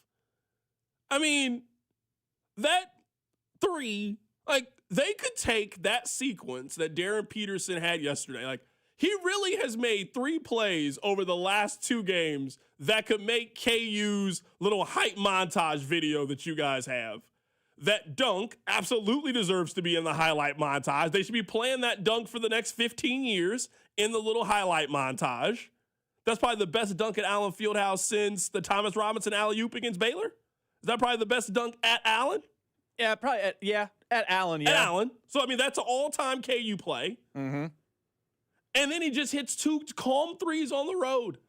I don't think people understand how hard that first 3 is. The second 3 is kind of standard, but that first one coming off the screen, fading to your right to be able to make that is a high degree of difficulty shot for you to be able to make. And he just had no reaction to it. That's sick. Like, every other basketball player that hits that shot, they do something. They do a little 3 celebration. They do something. He hit that shot like, oh yeah, I mean, it's nothing. It was the same demeanor he had when he came off the bench to hit those free throws against TCU. He was not in the game, gave you no reason to think that he was going back into the game. He just looked at Bill and said, all right, I'll make these. Just goes up there calmly, swish, swish, swish, ball never hits the rim. He really had a good look at the game winner. KU could have won that TCU game in regulation, but he missed that 3. Then he just goes back to the bench. Hey, if you need me, just let me know. I'll come back and check back in. He had the same reaction. That's not normal. Something's wrong with him. Or, and I'm looking for all the clips in the system, is that the Mamba mentality? Okay. Because a lot of people have compared him to Kobe Bryant, and Kobe Bryant didn't smile and dance winning. He just was a stone-cold killer like Darryn Peterson. No. Who they got on Saturday? Utah. Oh, he's playing 17 minutes in that one. I don't want him to play against Utah. He already got 17. Don't even walk in the snow to the arena. Something bad could happen. He already got 17 minutes. They got Utah at home. Oh, yeah. Utah's the second worst team in the conference ahead of K-State. Utah's bad. Utah lost in Manhattan. So yeah, Utah's bad. So I'm saying they got Utah at the crib. Darryn Peterson, he's already thinking of an excuse. Get the Theragun ready, and let's get ready for Monday. Get the Theragun ready. He might not even play. He might not even play, especially when you got Arizona and you got Iowa State coming up. Oh, that's going to be a nice DMP for Darryn Peterson on Saturday. He can't wait to play 13 minutes in that game. He's going to come in. He'll start. He'll score 19 points in 13 minutes. He's going to look at his agent or parent or whoever that person is. That parent's going to give him the nod. You're done for the day. And he's going to ask to be excused from the class. And he's going to go sit on the bench next to Chris Tyson. That's what he's going to do. That's what's going to happen on Saturday at Allen Fieldhouse. I wouldn't even risk putting him out there the first time. Me and you could go win with Melvin Council against Utah. Utah stinks. He probably getting cramps thinking about that game. Don't even practice this week. Take some time off. Yeah. He already thinking of ways to get out of that. Like, man, I got that concert I really want to go to, but I kind of run out of PTOs. You got to start coughing early. Mm-hmm. You got to start letting them know that you're sick. You already coming up with a food poisoning excuse for Friday so you can get that extra 3-day weekend. He's already thinking of ways to get out of that Utah game. The good news for him is, don't play the Utah game. I promise. No one will talk about it Monday. Then play against Arizona, ball out, beat Arizona, and you're the hero again on Tuesday. Because after the Super Bowl, if we're talking about Darryn Peterson usage against Utah, something has gone terribly awry. Something went wrong. I'm thinking about going to the Arizona game. I'm thinking about it. I haven't committed yet to the idea of going. But I am entertaining the possibility of watching the number one team in the country, Kansas, play the number one team at Allen Fieldhouse. I'm entertaining the possibility that is going to be my Monday evening activity next week. I mean, you're going to go see 2 top 10 picks. You know I love a big Monday. Big Monday is meant for you. Yeah, you know I love a big Monday. You spend more on the popcorn than you do the tickets on a big Monday. I do love the popcorn. It'd be like $3. Oh, it's so great. I love it. All right, let's talk about this Hall of Fame situation. It really makes me think back to last week when we had Vahe Gregorian on the show and we asked him why he didn't vote for Belichick. I'm now starting to think, I don't think anything's wrong with Vahe. I don't think anything is wrong with the Hall of Fame voters. I think the rules are flawed. Listen to this. Yeah, I think I'll simmer it down to a couple quick talking points, I guess, just to get it out. First of all, he obviously deserves to be in the Hall of Fame, and I'm not sure anybody could really be more credentialed than him. There is a far more dynamic and nuanced system in place than I think most people realize. If I had a chance to just vote up or down on Bill Belichick, I would have voted him in for sure. But the fact is, we are left to vote up to 3 guys out of 3 different categories that include 3 senior players, a coach, and a contributor. You're allowed to vote for 3 of those 5. I went into the deliberations, which last several hours, sort of assuming I would vote for Belichick and Roger Craig. I found myself greatly persuaded by each case, felt myself wanting to vote for all 5, and also felt myself thinking about a reality of the seniors. So I don't need to play the whole thing. It's not about why he didn't vote for Bill Belichick. At that point, everybody's given their opinion on this. I don't think enough people knew this. And I've told myself, I didn't know the process until this week for voting for this side of the Hall of Fame. The way that we vote for, they call it the modern era, the current era, is very similar to the baseball system. The baseball system is they give you a ballot. You vote for up to 10 people. They then take everybody's ballot. If you get 80% of the vote, you are inducted into the Baseball Hall of Fame. That's how it works. So for the modern players, that's why when people keep saying, well, what about Brady? The process of voting for Tom Brady and voting for Robert Kraft are 2 drastically different scenarios. There's no scenario in which Brady is not getting in on the first ballot because of the system and the way that it's put together. If you get to vote for 10 NFL players and then you leave Brady off of your 10 that should be in the Hall of Fame, all right, we're having a different conversation. He's telling you can only vote for 3 people in this scenario. You can only vote for 3 people, and there has to be 1 in each of these categories. So out of the senior players, out of the coach and contributor, if my votes are limited and I can't vote for all of these guys, it's just going to force you to make a different decision. We've already talked about the Bill Belichick. Robert Kraft is a Hall of Famer. He has gone to a Super Bowl pre-Bill Belichick. He has gone to a Super Bowls with Bill Belichick. He is also going to a Super Bowl post-Bill Belichick. All of that matters. That it absolutely matters in all of this. I would also say, more than anything, if you were talking about contributor, you guys remember in 2011, they were headed towards a lockout. The players and the owners were very far apart. The only reason I think they bridged the gap when they did was because of Robert Kraft. And they got back on the same page. They started negotiating, and they had the conversation. Rob, correct me if I'm wrong. I feel like Robert Kraft's wife had passed away, and he kind of made an emotional speech to the guys about the importance of this and what we do, and that was a big reason of why guys kind of came back to the table. Cooler heads prevailed, and they were able to avoid the lockout back in 2011, and ever since then, they've had nothing but labor peace since then.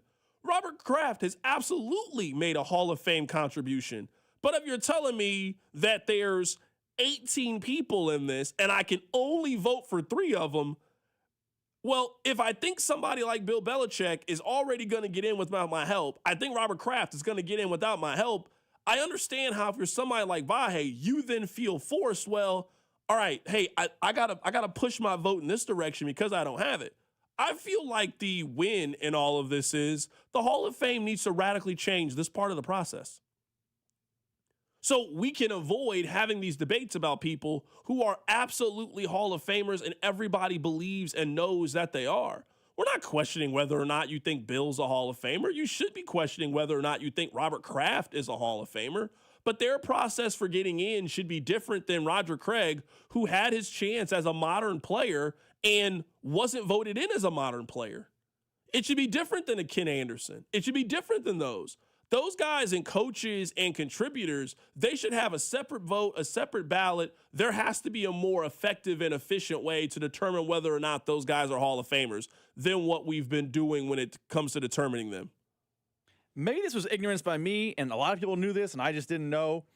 I had no idea the Hall of Fame voting for the non-modern players was this convoluted and confusing. Because, I remember we had Vahe in the show last week. He explained it. I remember being confused by it at the time. And then I started doing more research and being like, yeah, I understand how people get snubbed and people don't get voted in with a system that is not very straightforward. I still disagree with Vahe not putting Belichick in, but now knowing the system, I 100% understand why that didn't happen. I hope that me learning now opens up to everyone learning about this system, and the Hall of Fame fixes this. They can't have a system where it's very difficult. You got people in 3 different pots. You get a certain amount of vote. It's not just an up and down regular vote. That's how they should be voting. And if you want to do it like baseball, you get back on the ballot for the senior team, the senior vote, you get voted up and down. If you don't get a certain amount of votes, you fall off the ballot. I'm sorry, you end up in the Hall of Good, not the Hall of Fame. But it's just, the system is bad. And I'm hoping this snub to a major market twice in a week shines a light on the bad system, and we fix the bad system. Yeah, I mean, I'm on the official Hall of Fame website right now, and I'm kind of going through sort of the qualifications for this thing. So, yeah, I mean, recommended candidates. So it's 1 coach, 1 contributor, and then 3 of the older players that you get to vote for. So for a contributor, I mean, you only get 1 vote. I mean, Robert Kraft's not going in the same way that Tom Brady is going in, or the same way that, Adrian Peterson's going to go in, or those guys. So you can only vote for 1 of those individuals. So just guys that we think are deserving of it, they're just going to get snubbed if you can't get everybody on the same page in voting for that 1 individual person. So, Robert Kraft, what they have done with the Patriots since him buying the team is absolutely remarkable. That's what it's remarkable what they have been able to build for the New England Patriots. Buying the team, turning them into the example franchise that you are looking for as a team. You got to give him all the credit in the world. I mean, he's modern day Jerry Jones. He's to the 2000s what Jerry Jones was to the 1990s. He did not brash about it, but he's the same, right? Like, look at that. I mean, you might be better, but look at that quick success, found the coach, bing, bang, boom, Super Bowls. Like, if Jerry Jones is in, Robert Kraft has to be in. And I believe Jerry Jones is in the NFL Hall of Fame. Yeah, I'm just looking at it right now. I mean, he's owned the team since 1994. I mean, they made the Super Bowl without Belichick. You remember they went to the Super Bowl, I believe they played the Packers. They then went during the Belichick era, and now he has gone after me to go to the Super Bowl in 3 different generations. You're a Hall of Fame owner. I don't know what else to say. You're a Hall of Fame owner.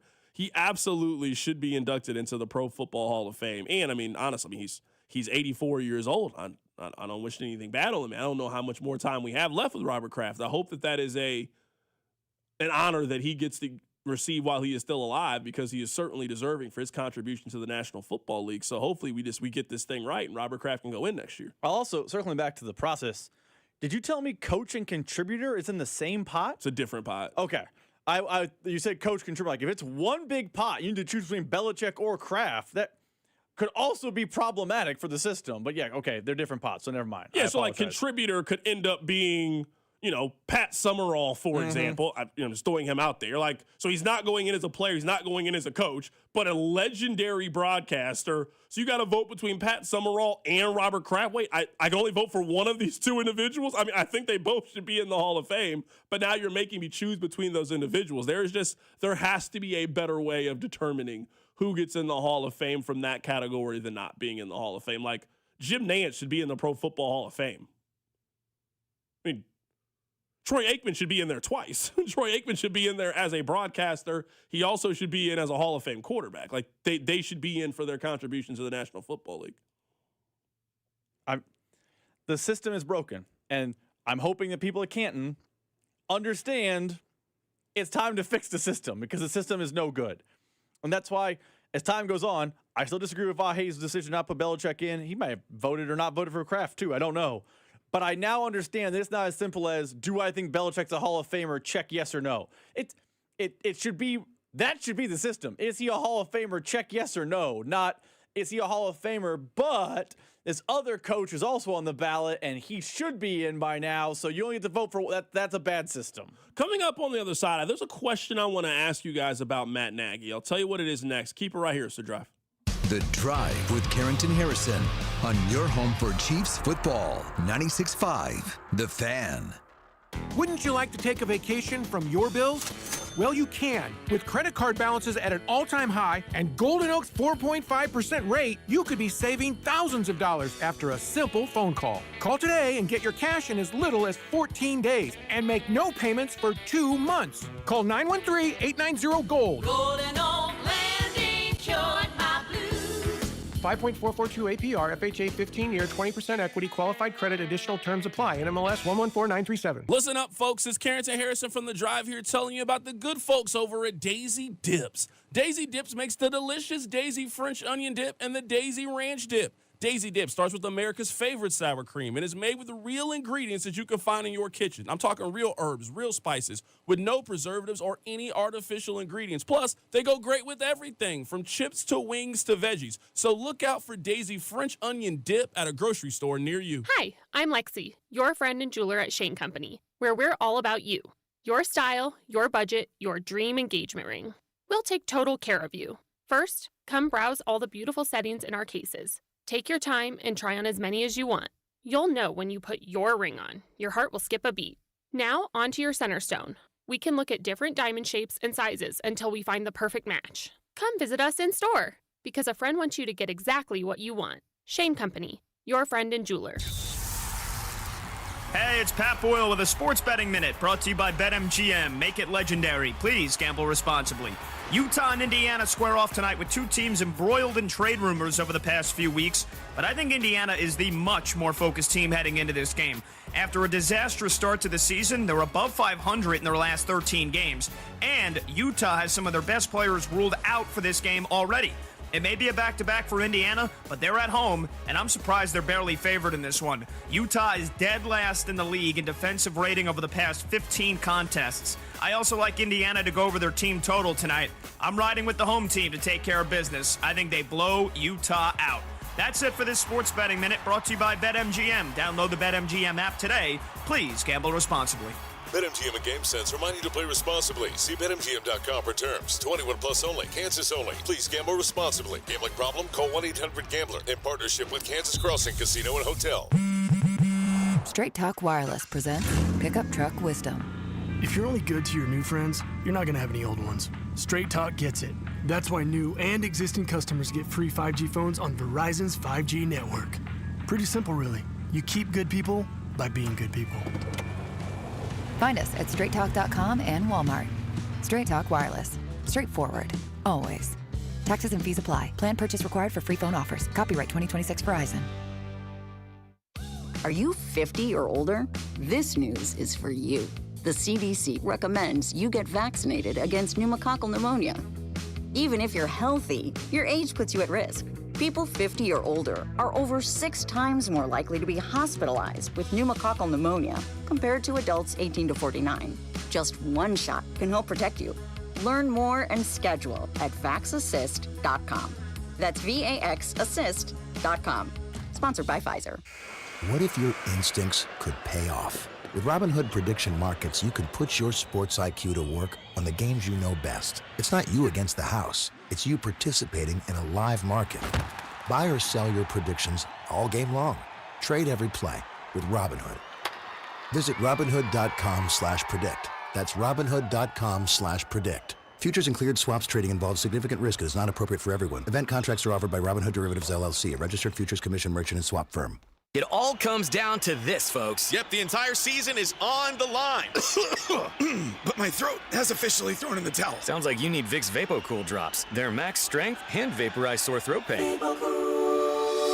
Whoa! These VapoCool drops hit fast. Speaking of fast, did you just see that play? Yeah, he vaporized that ball. That pun should have come with a penalty. Vaporize sore throat pain with Vicks VapoCool drops. Use as directed.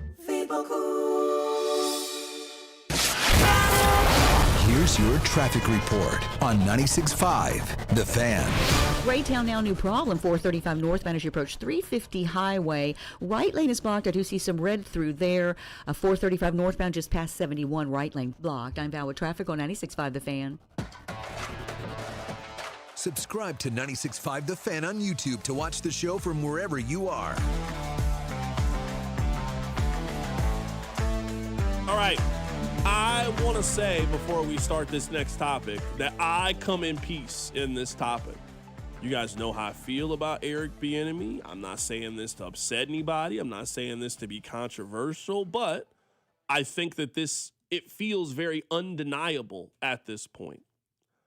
I would say for probably the last 2 years, Matt Nagy has had a very low public approval rating, while Eric Bieniemy has had a very high public approval rating. As we are having this conversation right now in real time at 4:45 on February 3rd, I don't think that Eric Bieniemy's public approval rating could be much higher than it currently is right now. I'm not really sure if Matt Nagy's could be a lot lower than it is right now. My question is, and what intrigues me in this is, why does the rest of the league not feel this way? I asked that question because Matt Nagy got another job today. Now, I know some of you won't believe this, but Matt Nagy got a better job than the one that Eric Bieniemy has. He has a defined role, and if Matt Nagy is successful in that job, he will absolutely get a head coaching job before Eric Bieniemy does. The Chiefs can win the next 2 Super Bowls. Eric Bieniemy is not going to be a head coach in this league. Where I think that Matt Nagy has another chance. So if you missed it, Matt Nagy is now the offensive coordinator for the New York Giants. He is going to call the plays for the New York Giants, and they have a first-round pick quarterback that he is going to be calling the plays for. If Jackson Dart takes the leap next year and has that Drake May season, or remember Carson Wentz when he took that big jump, or Jared Goff, or Josh Allen, who took with his 3rd year with Brian Daboll, Matt Nagy will absolutely get a head coaching job. That's better than the job that Eric Bieniemy has. Eric Bieniemy has a, I would say, limited role right now as the Chiefs offensive coordinator, that even if you are the biggest Eric Bieniemy proponent, you have to acknowledge the training wheels and handcuffs that come with his job, because it is not your fingerprints on the offense, where Nagy is going to be allowed to have his fingerprints on the offense. And if Jackson Dart turns things around, Matt Nagy is going to be the one that gets the credit. Rob, why do you think that Nagy has such a perception in the league that Eric Bieniemy doesn't have? Because when EB has been available, no team has felt comfortable enough giving the kind of quarterback prospect that Jackson Dart is. There is not a single team that has felt comfortable enough to give Eric Bieniemy that kind of quarterback prospect to do that kind of magic with. It's a good question. Is the answer, let me try to answer it for this time. Is it because they look back at Matt Nagy's time with the Bears and think, well, you took Trubisky to the playoffs twice, maybe you deserve the second shot? Because outside of that, he and EB's resumes are very similar. The one major outlier on their resumes is that Eric Bieniemy's never been a head coach. Matt Nagy has. Which, I would say that's a big outlier. That's the case. And I also think another outlier is, another team has given Matt Nagy the opportunity to call plays. I'm not sure if EB will ever get that chance again in the National Football League. Like, if you're saying he got it with Washington, but then we then say, well, how could that guy have been successful because he had Sam Howell as starting quarterback? We don't got to go back and have that argument. But as much as I think EB loves Kansas City and loves to be here, if there was a team that offered him the amount of control that I think Matt Nagy is going to have in New York, I think he takes that job because how could you not? If you were telling me, just for example, if EB had the chance to be the Titans offensive coordinator, where Robert Saleh, a defensive-minded head coach, called EB and said, we want you to make Cam Ward into a Pro Bowler, I think you have to take that job if you're EB and you're trying to go back to being a head coach. Accepting the Chiefs offensive coordinator job, to me, is EB accepting that he'll never be a head coach in the National Football League, and the overwhelming likeliness is that he'll never call plays again in the National Football League. Where Matt Nagy was looking for places where he was going to be able to do that. He was looking to be the head coach of the Tennessee Titans. They got a number 1 pick at quarterback. He was thinking about, or at least interviewed to be the Eagles head coach. We know Nick Sirianni is not calling the offensive plays. He then landed with John Harbaugh, who's one of the best coaches in the National Football League. He's going to be the offensive coordinator. He gets to call plays, and he's probably got one of the, top 5 young quarterbacks in the National Football League? If we made a list of quarterbacks under the age of 25, I don't know if there's that many guys you would put over having Jackson Dart. This is a major opportunity for Matt Nagy, that if he succeeds, he will absolutely get another head coaching job. And if he fails, then that will answer all the questions that we have about Matt Nagy. I also think, and this doesn't answer your question, do we think Matt Nagy would have gotten a different job? Because to be honest, we both think that John Harbaugh got a call from Andy Reid, right? They're old friends. I mean, John Harbaugh reached out to Andy Reid about when he got fired in Baltimore, like, what do I do next? So they are tight. Do we think Andy Reid's relationship with Harbaugh is the reason Matt Nagy got the job? And maybe my point is, if that's true, maybe the league doesn't think about Matt Nagy the way you think it does. It's just Andy Reid put in the good word. He got the job, and now we'll truly think how the league feels. Because you're right. He interviewed for the Philly job. They gave it to the quarterback coach of the Packers. He interviewed for a bunch of head coaching jobs. He didn't get any of them. He interviewed for a bunch of coordinator jobs. The only one he got is Andy Reid's buddy. It's possible the league thinks Matt Nagy and Eric Bieniemy are the same. It's just Andy Reid got his buddy to hire Matt Nagy. Do you think that Andy Reid could get somebody to hire EB in that same way? I think he did. Ron Rivera's his buddy too. I mean, he's been available 2 times since then. I think he gave him the one chance. Got his buddy Ron Rivera to hire him. Now, kind of sink or swim on your own. And we know what happened. I mean, Rivera got fired. Everyone got fired. Sink. I think the same thing could be happening here. Because if Jackson Dart showed a lot of promise last year when he wasn't taking big hits. If he regresses, I don't think Matt Nagy is the offensive coordinator of the Giants in 2027. I agree with you. I don't know he's an offensive coordinator anywhere in 2027 if he regresses, which means that's the Eric Bieniemy path where he's the quarterback coach for the Vikings. You're right, but I guess I would say if you're Nagy, though, that's the gamble that you are willing to take if that is the road that you want to get through. If you want to get back to being a head coach in the National Football League, the National Football League just gave you an opportunity to show us that you can be a head coach in the league. They gave you the chance. I think most people would agree if you are successful with 23-year-old Jackson Dart and you turn him into a Pro Bowl kind of player, or they make the playoffs this year and Jackson Dart is one of those guys, Matt Nagy will be talked about like he is a head coach in the league and probably should be another head coach in the league. This is a massive opportunity. And I guess I'm just asking the question is, why do you think the NFL feels so comfortable giving Matt Nagy this opportunity and they have decided that Eric Bieniemy is no longer worth this opportunity? Because we have seen now 3 cycles and not a team has offered him this opportunity. After leaving Washington, if you don't believe Washington is his fault, okay, fine, bad ownership group, bad quarterback. He then took a job at UCLA. He then took a job to be a running back coach, and then he took another job in which nobody thinks that he's going to call the plays or really have much of it to do with the actual scheming and game planning. His job is to be more of a good cop, bad cop, discipline calling things. That is not the kind of job that Matt Nagy took. Matt Nagy did not take moral support guy. Matt Nagy took creative vision of the offense guy, and you are hiring me to elevate things. That is a completely different role than the one EB got. That's fair. Now, I guess my point is, when EB got the Washington role, we thought he was hired to do all the same things Matt Nagy's being hired to do with Jackson Dart. Now, they didn't have Jackson Dart, which is a huge difference. Sam Howell is no Jackson Dart. But when EB left Kansas City, the notion was go somewhere else, figure it out, implement this scheme, be the play calling guy, and make the most of that situation. He didn't. I think Matt Nagy's right now on the same trajectory. The difference will be, can he make Jackson Dart a thing? And if he does, he'll upgrade. But I think if Sam Howell had been good and they had Taylor Heineke'd their way into the playoffs and been 9-7, 10-7, and been in the playoffs, I think EB would have gotten the same chance that Matt Nagy is potentially going to get in 2 years. Someone said Matt Nagy got scraps. He was the only option left. If that's the last option left, is that Giants' job? I think he ended up fine. For whatever you think about Matt Nagy, I think Matt Nagy ended up in a really, really good spot. You got a first-round pick quarterback. You got Cam Scatterbu coming back. You got Malik Neighbors next year. They got a top 5 pick in the NFL draft. They also got a quarterback on a rookie deal, so they're in a position to go in there and potentially make one big move in free agency to try to give them more. I'm not making it like the Giants are some juggernaut kind of team, but there's certainly a lot to work with the Giants that you can kind of get things moving and shaking. Like, there's certainly worse jobs you can take than being the offensive coordinator for the New York Giants. Way worse jobs out there than being that one. Way worse jobs. Coming up at the top of the hour, we'll get back to the top story. Darryn Peterson was amazing last night. Keep it right here. It's The Drive. The Drive with Carrington Harrison and Rob Brenton. You losers is what you are. On your home for Kansas City sports. 96.5 The Fan. Here's your traffic report on 96.5 The Fan.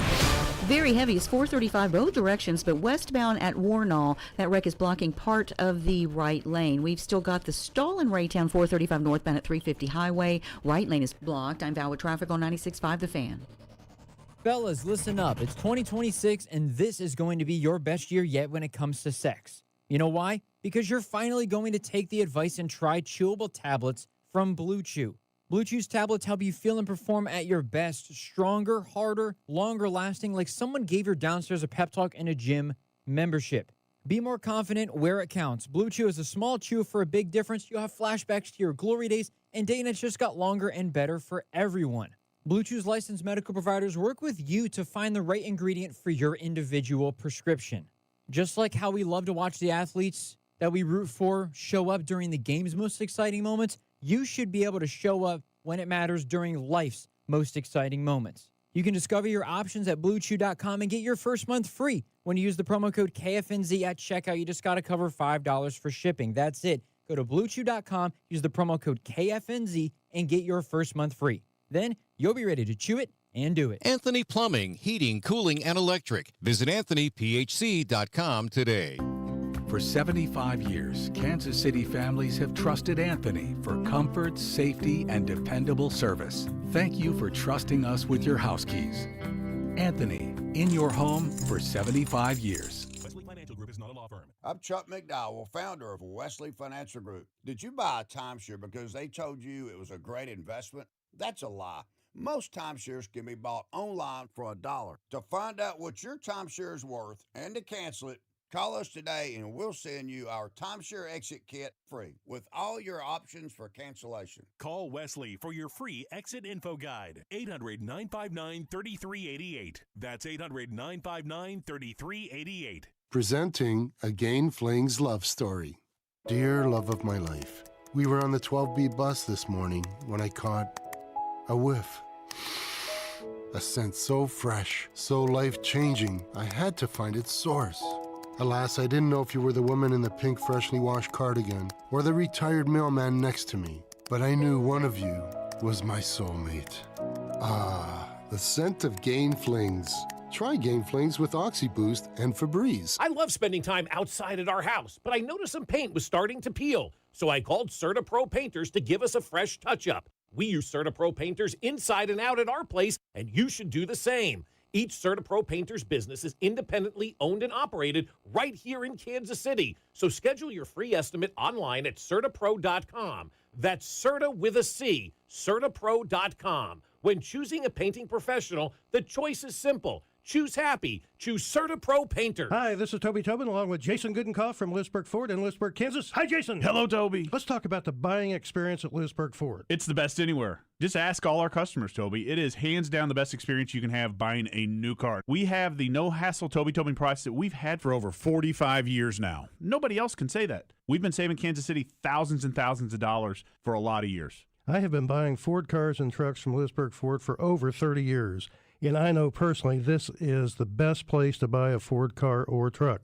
Great prices, but there's a whole lot more than that. It doesn't just stop at price, Toby. No. There's other factors to this equation, and it's trade-in allowance, financing, and the experience of how knowledgeable the people are that you're dealing with.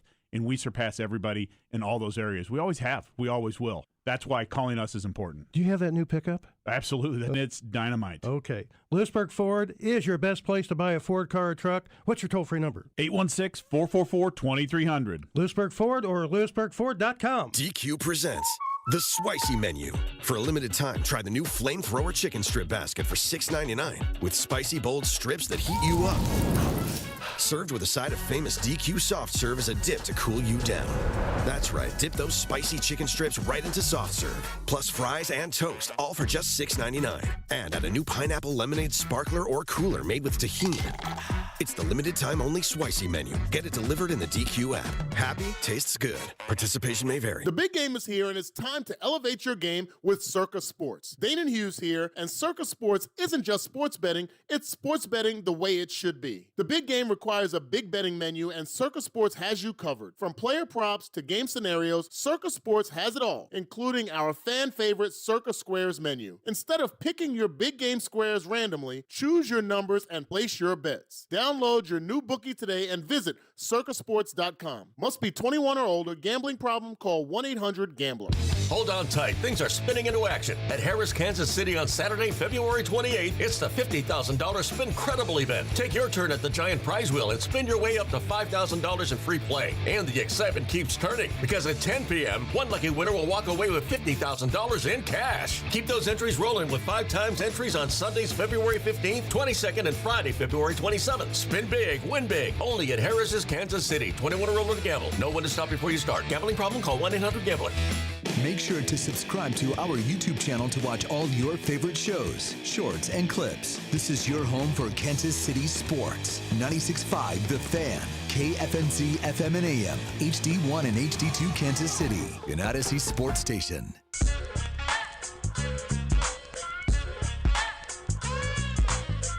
I teased before the break that Darryn Peterson was fantastic last night, and someone texted in, guys, I didn't get a chance to watch the game last night, but I looked at the box score. He was 5 of 14 with 1 assist and 2 turnovers in 35 minutes. I'm confused on what he did to be amazing last night. I'm here to tell you that you missed it. And that's okay. I get it. You missed it. Like if I told you that Patrick Mahomes just threw for 173 yards in the Super Bowl win against Philadelphia, you'd be like, and I tell you that's one of the best quarterback games that I've ever seen. You'd be like, oh, I'm confused. I didn't watch it. Kind of one of those things you just had to see. Patrick Mahomes was amazing in that Super Bowl. Kind of like how Darryn Peterson was yesterday. It wasn't one of those all times you just go out there and you score 50 points. But I thought that Kansas was getting outplayed for the most part on the road against a pretty good team. I mean, this is a Final Four caliber team. Probably one of the top 15 programs in college basketball. Like Texas Tech has really evolved into a very well-rounded athletic department. They got that oil money down there, a lot of billionaire money. The football team's really good. The basketball team's really good. Their softball team is really good. Like Texas Tech athletics has really grown over the last decade. And I would say, I guess maybe outside of Indiana, who won the national championship, I'm not really sure if there's a program that's grown more in the NIL era than what we've seen Texas Tech be able to do. It was a hostile environment, and I mean, I don't say this as a slight towards KU. KU hasn't really won too many of these games over the last 3 to 4 seasons ago. Like on the road, top 15 team where they got down 11 with 5 minutes to go, they haven't really won a whole lot of those games of late. And I would say the first part of the comeback was Bill. Rob, do you remember how much time was on the clock when Bill called that lob from Bryson Tiller to Flory? KU was down 5 at that point, and it was kind of feeling like, all right, hey, you got to figure out a bucket. And Bill just does what he does best. Just called up a play that completely fooled Texas Tech. Flory just gets a wide open dunk right at the rim and go back to making a 1-possession game. And I looked and I was like, that's just Bill. Like, there's not many basketball minds that could draw up that play in that scenario. He knew what all 10 players on the court were going to do, how they were going to react, and he knew this was going to be a undeniable bucket for the University of Kansas. The first half of the comeback was Bill, and that the fact that Kansas probably has the best X's and O's coach in all of college basketball. The second part of the comeback was, I don't care how good your coach is. You need guys to go make shots. You need guys to go get buckets. We talk about this in football, like a big scheme guy. I don't care how good your scheme is. At some point, you need your guys to be better than their guys. You need your guys to be faster or stronger than they are.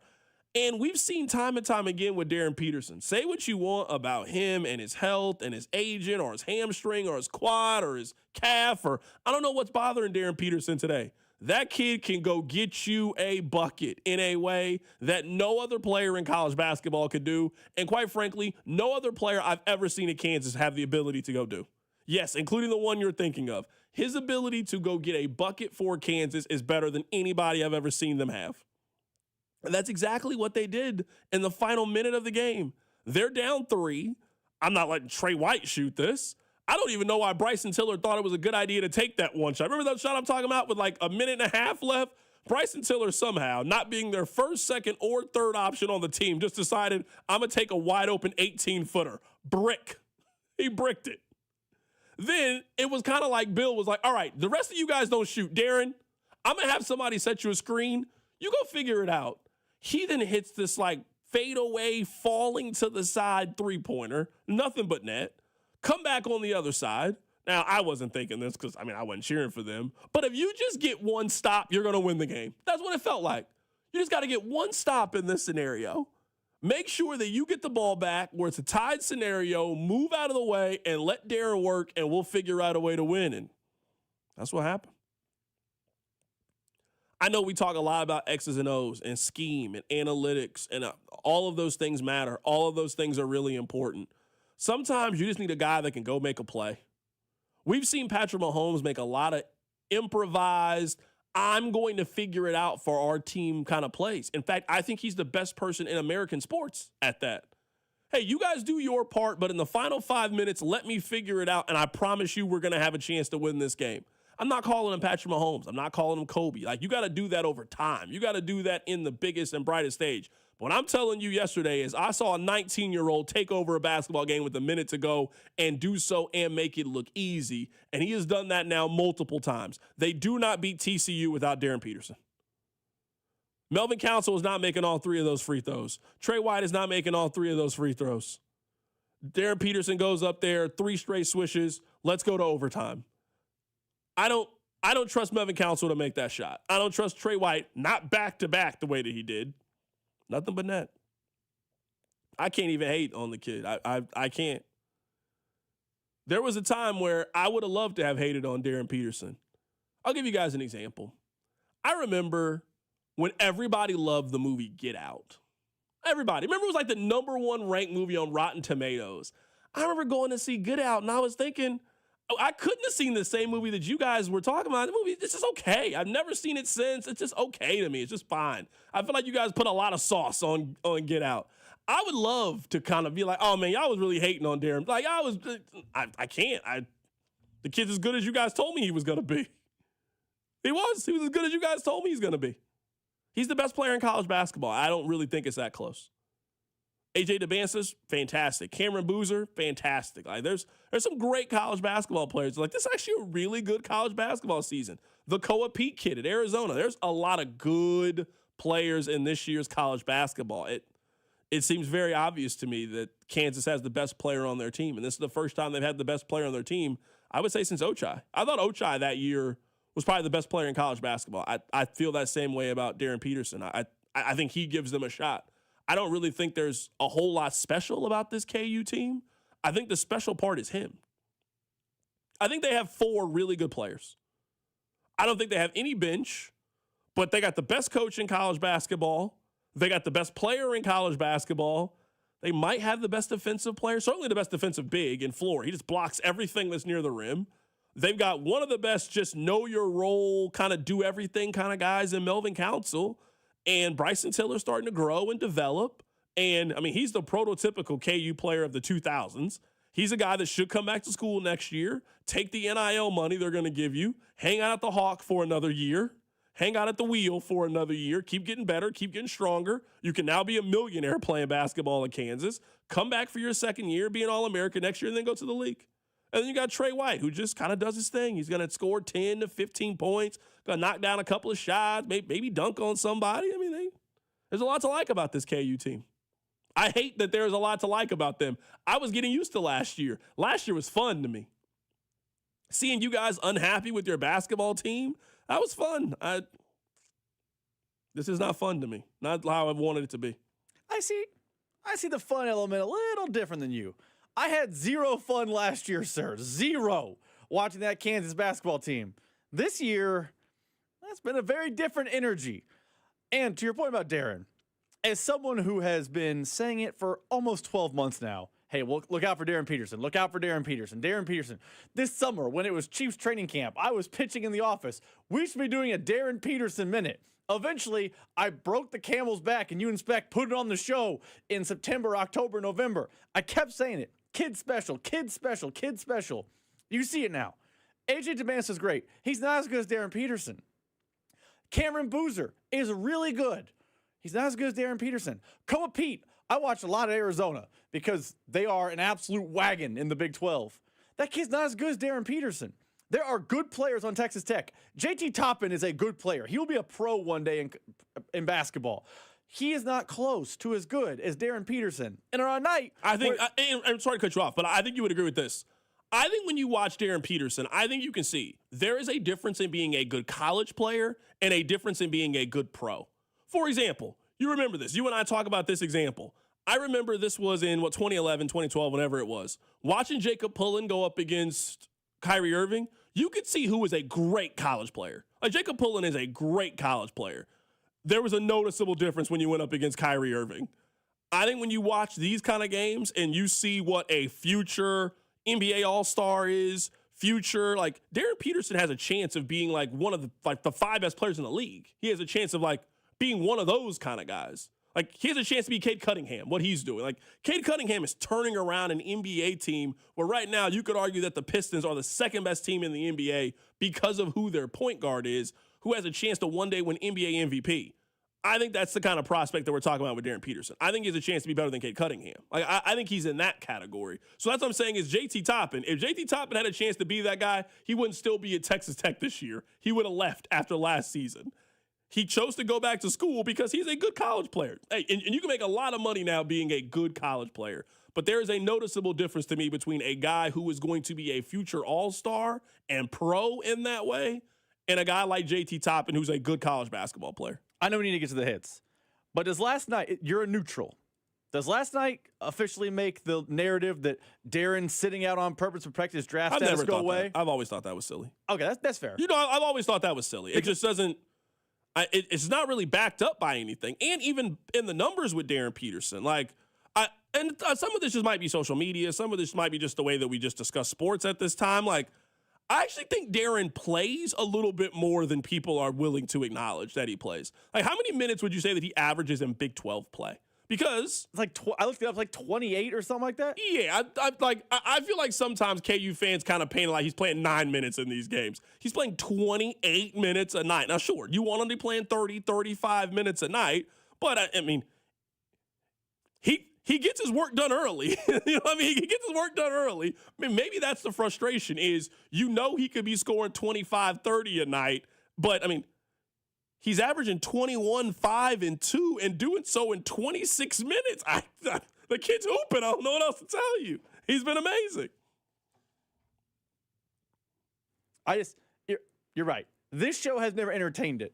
I feel like last night, he's not just icing himself down for the league. He's not just sitting out and we can disagree on if he should be battling through cramps or there should be something he's doing that should be not happening to a 19-year-old's body. That's a fine conversation. Drink some pickle juice, young man. But I think it's clear now he's not preparing his body for the league because he goes out there and he was special last night. After a first half against BYU where I thought actually he was the best player on the floor that day too. Yeah, I guess 2 things here and we can move on. I'm with you. I know we got to do other things. I guess the first thing is, and I'm not saying this to disparage Kansas. At this point, he doesn't need Kansas.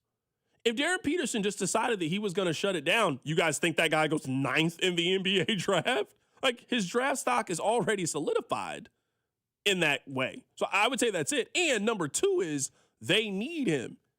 If you are in the business of Kansas doing special things, if you're in the business of them winning the league, if you're in the business of them winning the Big 12 tournament, if you're in the business of them making a deep run in the NCAA tournament, you do not do that or accomplish that without him playing the way that he did yesterday.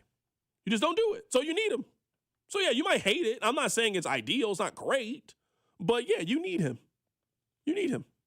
You have a chance to do something special because you have the best player on the floor. And if you got the best player on the floor and the better coach of the two, that gives you a chance in every ball game. And they got a chance in every ball game. I mean, they got the number one team in the country coming in less than a week. They have a chance because of him. They have a chance. I mean, they might lose. I mean, Arizona's beat everybody they played so far this season. I'm telling you this. I don't care how special Allen Fieldhouse is. If Darryn ain't playing in that game, they ain't got a shot. They are losing next week to Arizona. So I would tell him to ice up for this game against Utah. We don't really need you in this game against Utah. Melvin Council and Flory and all, they can handle Utah. And we need you ready for the game against Arizona because we need you to play 35 minutes. That'll be my message to him and the team. All right, Rob, let's get to the Super Bowl. Your workday is over. Oh, yeah. You're headed home, and now you're stuck in traffic. Time to get caught up on the biggest stories in Kansas City and around the country with CDOT and Rob. It's time for the hits. Number one. Kansas Hits brought to you by Baker University. Make your next era orange at Baker University, the first university in Kansas, and ranked number one in return on investment on private universities in the state. Baker University forever in our orange era. This doesn't need to be hit number one, but I just want to make it hit number one anyway. Can we get rid of the Pro Bowl?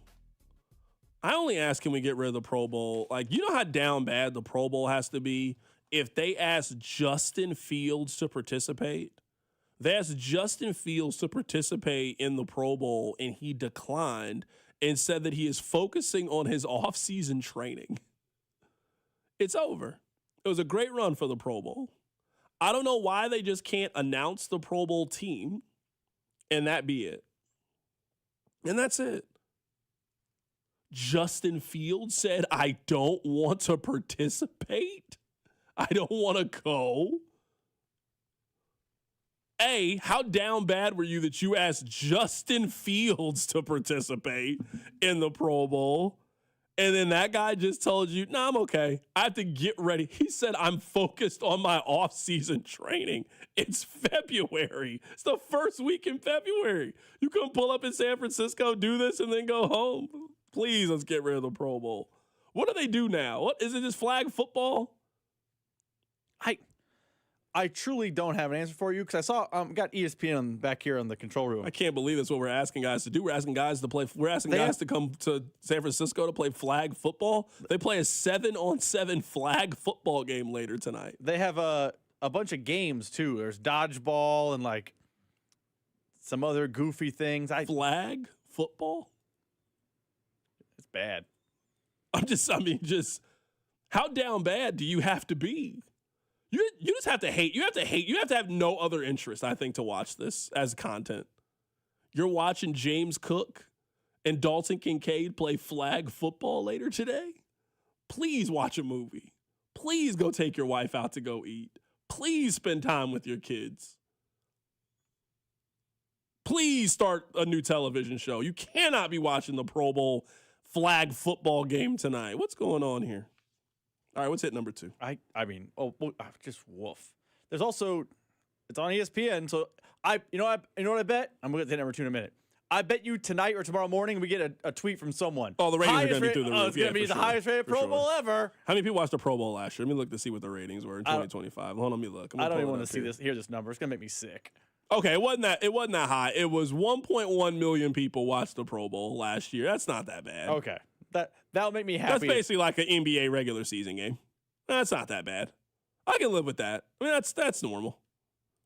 I can't imagine it. I do not understand what would make you watch the Pro Bowl over all the other content that is available. I don't watch a college basketball game. Hell, I'd rather you watch a classic. I'd rather you just go back and watch a game. What would make you want to watch that today? Miller's Ale House brings you Miller's Value. We got to fix this immediately. Hit the button. Number 2. Can't even use the shit anymore. What's happening? What did they do? They broke my computer. Well, speaking of the Super Bowl, Carrington today, or yesterday, excuse me. Rob, I actually do have a question. Can we make this hit number 2? Sure. Maybe I'm the only person that does this. Do you judge people that have the ad version of a streaming service? What's the service? Like Hulu. Like, do you judge somebody that has the ad version of Paramount Plus? Yes. Because I do. I judge you. I'm sorry. I judge you. I know we're not supposed to judge people, but if you're over somebody's house and you're watching TV with them, and then just the ads play, and then for $2 extra you could have avoided this situation, I judge you. Like, if you connect to the aux or you connect to the Bluetooth with somebody else's phone, and then ads start playing in the middle of the music, I judge you for it. I really do. I judge you. I actually judge harder for Pandora, Spotify, Apple than I do streaming services. Like my in-laws. I'm going to throw one on the bus. They don't listen to the show. There was once we were doing something like, I got some songs I want to play. And in the middle of it was an ad for like some jewelry company. I'm like, what are we doing? It's $8. Yeah, and then they're always like, oh, man. Then they always got all the excuses in the world. No, bro, you're just cheap. Or if a song plays like no one likes it, I'm like, we don't want to use our skips. Why? Pay $8 and skip the song. I tried the ad version of Netflix just because I was curious. Because, Netflix didn't have ads for the longest time. So I just was like, let me try it for a month and let me see, if I could put up with it. It didn't give you access to all the movies.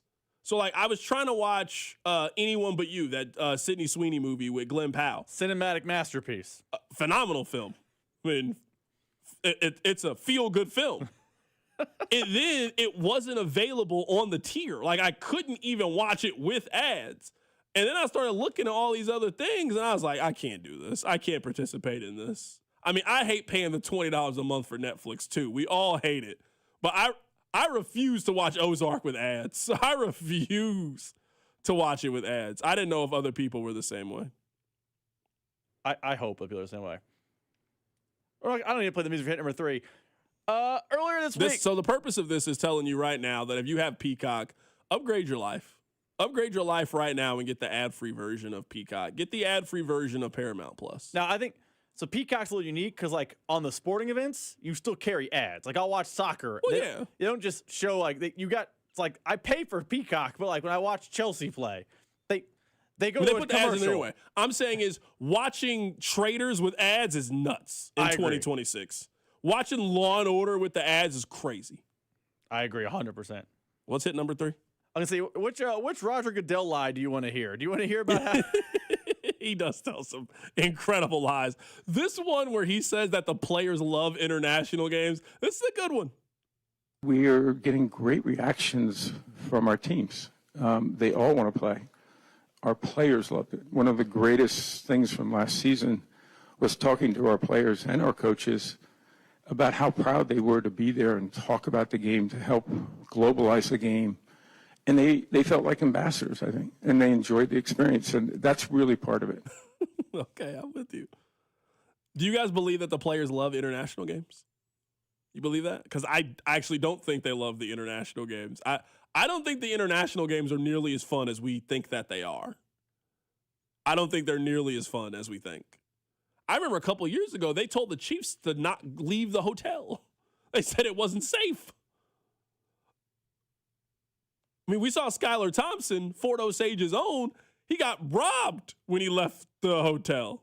I don't think they like the international games. I know we don't want to hear these millionaire guys complain. And yes, they're sending them to Ireland for free or England for free, or this year they're going to play an NFL game in Paris. No one wants to hear the NFL players say, "I don't like doing these." I don't think the NFL guys love the international games. I think they dislike them. I think it disrupts their timing. I think it disrupts their schedule. I don't think they're a big fan of it, but I mean, work is work and they paying. I mean, I'm not trying to throw this person on the bus. How many times have you heard Mitch talk about how disjointed and bad the first trip of the year was this year in Brazil? The flight was long. They landed. They had problems. They had to maneuver through all of Sao Paulo. It was just problem after problem after problem after problem. I presume the Chiefs would have preferred that game in L.A. at SoFi or a game against Tyreek Hill at Arrowhead. But you're right. I definitely don't believe they like being ambassadors. I don't believe for a minute that Jalen Hurts walked around Rio de Janeiro a year ago and was like, man, I feel like an ambassador. This is awesome. No chance. Jalen Hurts was walking around the streets just telling people about the greatness of the National Football League. Let me ask you this. The NFL's clearly going to go to 18 games. Do you think that there's a breaking point? Do you think there's a pushback point with football in this country? I only ask because, football takes up more and more of our time and more of the year. Next year, the Super Bowl is on Valentine's Day. It's on Valentine's Day. I know everybody has different feelings about that. That's a really big day in American society. It's a big day for you to spend time with your wife or do all of these things, and for restaurants and small businesses and all of these things. It's now the day of the Super Bowl.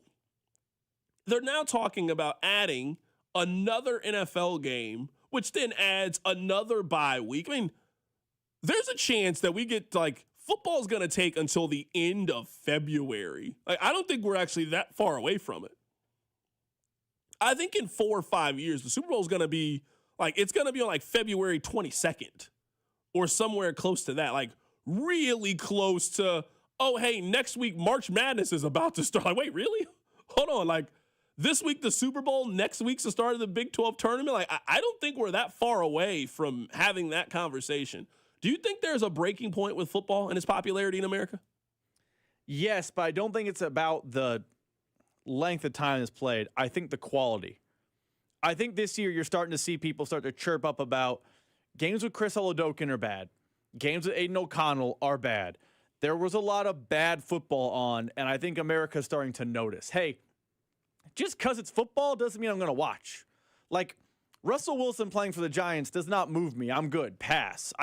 I think if they keep adding games and the quality starts to get watered down to a little bit higher level, I think then people might start to turn off and be like, I don't want to watch Wild Card Weekend with a team that has a backup quarterback in. I don't want to watch that. I'll pass on that one. I think until you see a quality dip, I think people will continue to watch football. But that quality dip feels like it's coming. Yeah, I'm with you. I don't even know if that's a point for people. I guess to me, the breaking point, in my opinion, is going to be if they severely damage the relationship on Sunday at noon. That's kind of the last thing they haven't really tinkered with. That right now they have it. You can always watch your local team for free, and they're going to always give you games Sunday at noon, Sunday at 3:25. I think the last thing of kind of pushing consumers is moving those games to a streaming service. Think about it. Every week, you don't got to have cable. You can live anywhere in America. If you got access to a TV, at a minimum on Sunday, you get 3 NFL games. One at noon, one at 3:25, you get Sunday Night Football. Now, sometimes you get more than that because of double headers and all those kind of things. They've always given you that. I think that's potentially the breaking point. I also think, I don't know if we're that far away from it. They're already talking about getting out of the current television contract that they have. The only reason they would get out of it is to increase the streaming capabilities. That's the only thing. Because I would say at this point, they already kind of shortchanged Fox and CBS.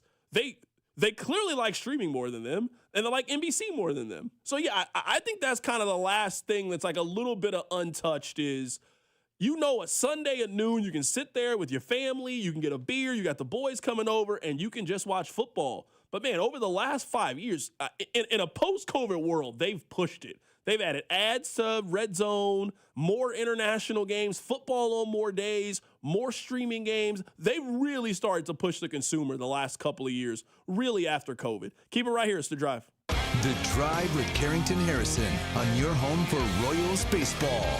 96.5, The Fan. It may be the last call for football, but FanDuel is giving you a daily profit boost every single day leading up to the big game. Today's 30% profit boost is on the rushing markets. Rushing yards over under, alt rushing yards, or who will have the most rushing yards. So maybe you think Kenneth Walker's going to run wild and hit his over. Maybe you think Drake May needs to move his number down a little bit for rushing yards. Or you're a Patriot believer and think either Henderson or Stevenson will outrush Kenneth Walker. All you have to do is opt in each day and place an eligible bet to use on that day's profit boost. So play your game with FanDuel, the official sports book of Super Bowl 60 and 96.5 The Fan.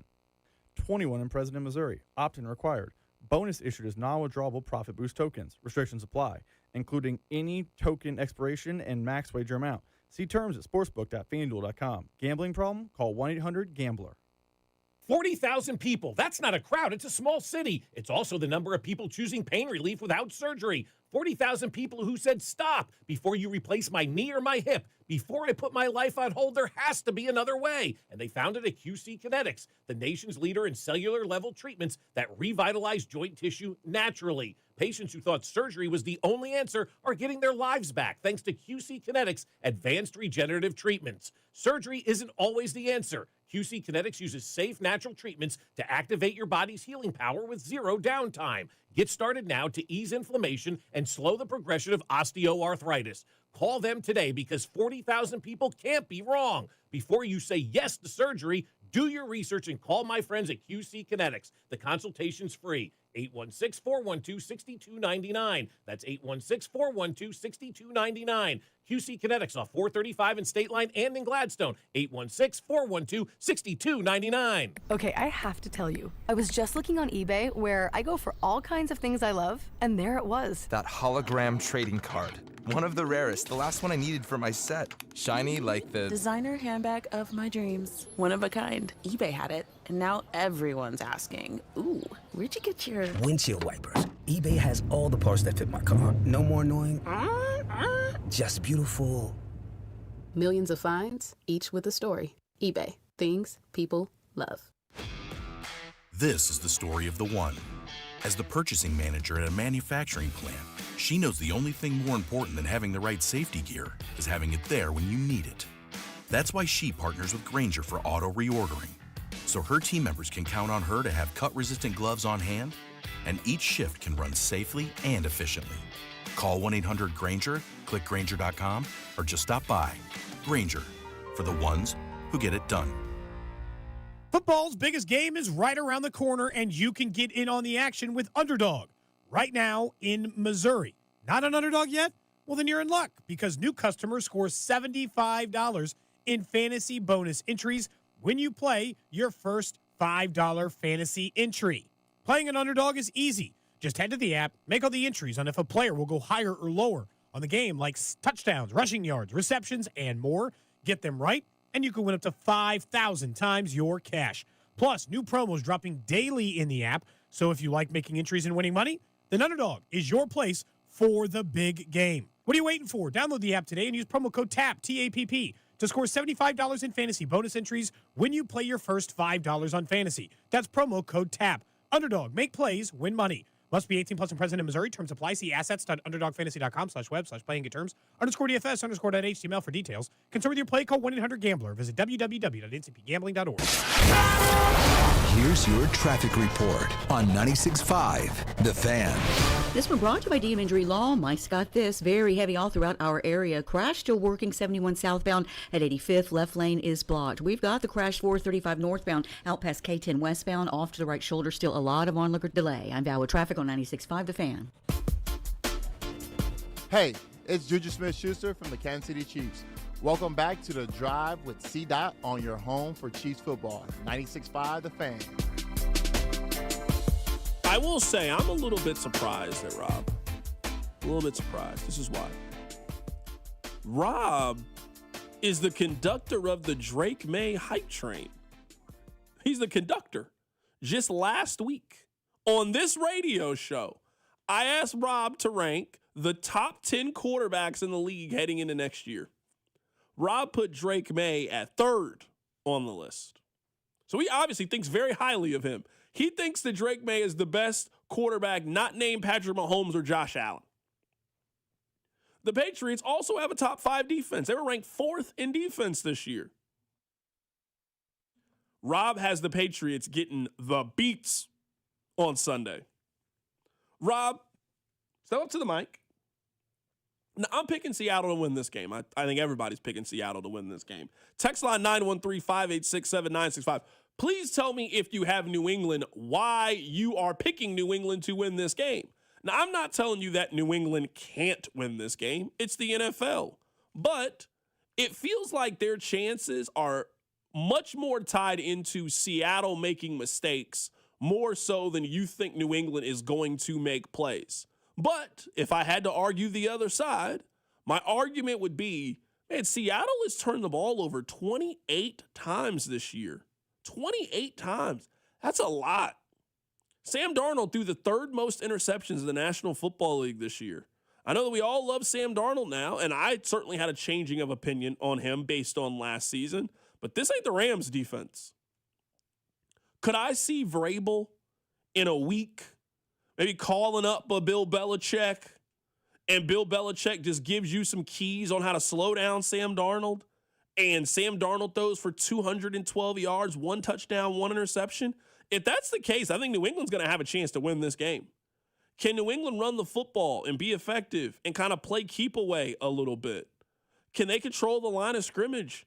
I think there's some things that New England can do, can make this thing interesting. And I think we all are in the same point. I mean, I just want a good game on Sunday. I mean, I don't really care who wins at this point. I've already kind of hedged my money on the other side, so I'm good either way. I bet on New England to win the Super Bowl. I've already figured it out where I can't lose on Sunday. I'm good. I'm good money going into Sunday. But, man, my question on all of this is just I'm surprised that you're not giving New England really any chance to make this a game and make this viable. I have this as a 27-21 Seahawks win. You have this as like a 31-10 shellacking beatdown. Why even watch the fourth quarter game? This feels like 38-21, 34-17, 31-14 type of energy. I just feel like, and maybe I am biased because of last year, I feel like I got burned. Last year, I felt like, I think the Eagles are more talented than the Chiefs, but the Chiefs have a massive advantage at coach and a massive advantage at quarterback. And that sometimes is all that matters. And we don't have to rehash what happened last year. The Chiefs got absolutely walloped. So what rings in my head is all these Philly guests who we had on the show last year saying, that's great about coach quarterback. The Eagles are more talented. And I just didn't see it. And this year I start thinking about it. Coach quarterback, I give the advantage again to New England. But I don't know there's another spot on the field where I would say the Patriots are better than the Seahawks at that. Wide receiver, running back, tight end, offensive line, defensive line, linebacker, secondary. I don't know there's a position group where I would say, oh, you know what? I'll give that one to New England. So I don't know the talent discrepancy is as large as it was last year because of injury and all the stuff, but it feels like the talent discrepancy is large, and that matters in this game. And I know I just said Mike Vrabel is the better coach. Can coaching and quarterback play overcome that level of talent difference? I just saw it fail a year ago, so I'm going to be hesitant and just be all in on the Seahawks this year. Yeah, I'm looking at Seattle this year. I don't really know if there's much of a track record to think that they're really running away with this thing. I know what they just did to San Francisco. I mean, San Francisco was just, I think the clock had expired on San Francisco a couple of weeks ago, and they were just holding it together with duct tape. Everybody was hurt on that team. Everybody was injured. But I'm kind of looking at them, and they just haven't really ran through people. Again, I'm taking them to win this game. But just a month ago against San Francisco, like before this second time that they played them, just a month ago, they scored 13 points against San Francisco. Scored 13 points. They just played a shootout against the Rams a couple of weeks ago. I think there's a chance that New England can just be competitive in this game. Can Drake May throw for 250 yards and 2 touchdowns and no interceptions? Can they get 75 yards from Ramondre Stevenson? Can you get a big play or two from Stephon Diggs? And more importantly, I mean, can Mike Vrabel come up with the scheme to slow down Seattle's offense? Can they come up with the scheme? Because if you allow it to be kind of how it was against the Rams, where it's a little bit of everybody, I mean, it's a little bit of Darnold, it's a little bit of Kenneth Walker, it's a little bit of JSN. Cooper Kupp made a couple of big plays. Their tight end Burner made a couple of plays. Like, the Rams couldn't really take anything away from Seattle a couple of weeks ago. Can the Patriots take away something? Can they hold Kenneth Walker to 45 yards rushing, and now you're asking Darnold to throw it and shoulder the load? Can you take Cooper Kupp out of the game? Can you force them? Can you make them fight in some ways with one hand tied behind their back? The Rams couldn't do that in the NFC Championship game. Can Vrabel come up with the plan? Can Vrabel come up with the scheme where it gives them a little bit of an advantage? I got a little bit more confidence, it sounds like, in New England's coaching staff to be able to do that and come up with a 1-week plan in order to just make this game a little bit more interesting and viable. Here's why I'm not buying into that as much as you are. And by the way, I think Mike Vrabel is a very good coach. I think he will eventually win a Super Bowl one day. Last week with the major talent advantage, if Sean Payton knows a blizzard is coming, they're down 10-0, and they might lose to Jarrett Stidham. They couldn't coach up Drake May to find problems in that Bronco defense. And listen, that Bronco defense is good. Really good. I'm not trying to diminish it, but it's probably comparable. Seattle's defense is just as good. I think Seattle's defense might be just as good, if not better. And you couldn't figure out anything to exploit, and that you had basically 60 minutes of football with a chance to exploit it. I mean, Carrington, the Patriots' one touchdown in the AFC title game came because Jarrett Stidham forgot if it was a throw or a fumble and just kind of chest passed it to no one. And that led to points for Drake May. You're telling me now, 2 weeks later, they're going to really scheme it up and find giant holes? And I just don't think so. I also think, earlier in the show about Darryn Peterson, now you can scheme it up no matter what you want, but sometimes you got to have a guy just go get it. For sure. Seattle has that guy. His name's JSN. It does not matter what scheme you have.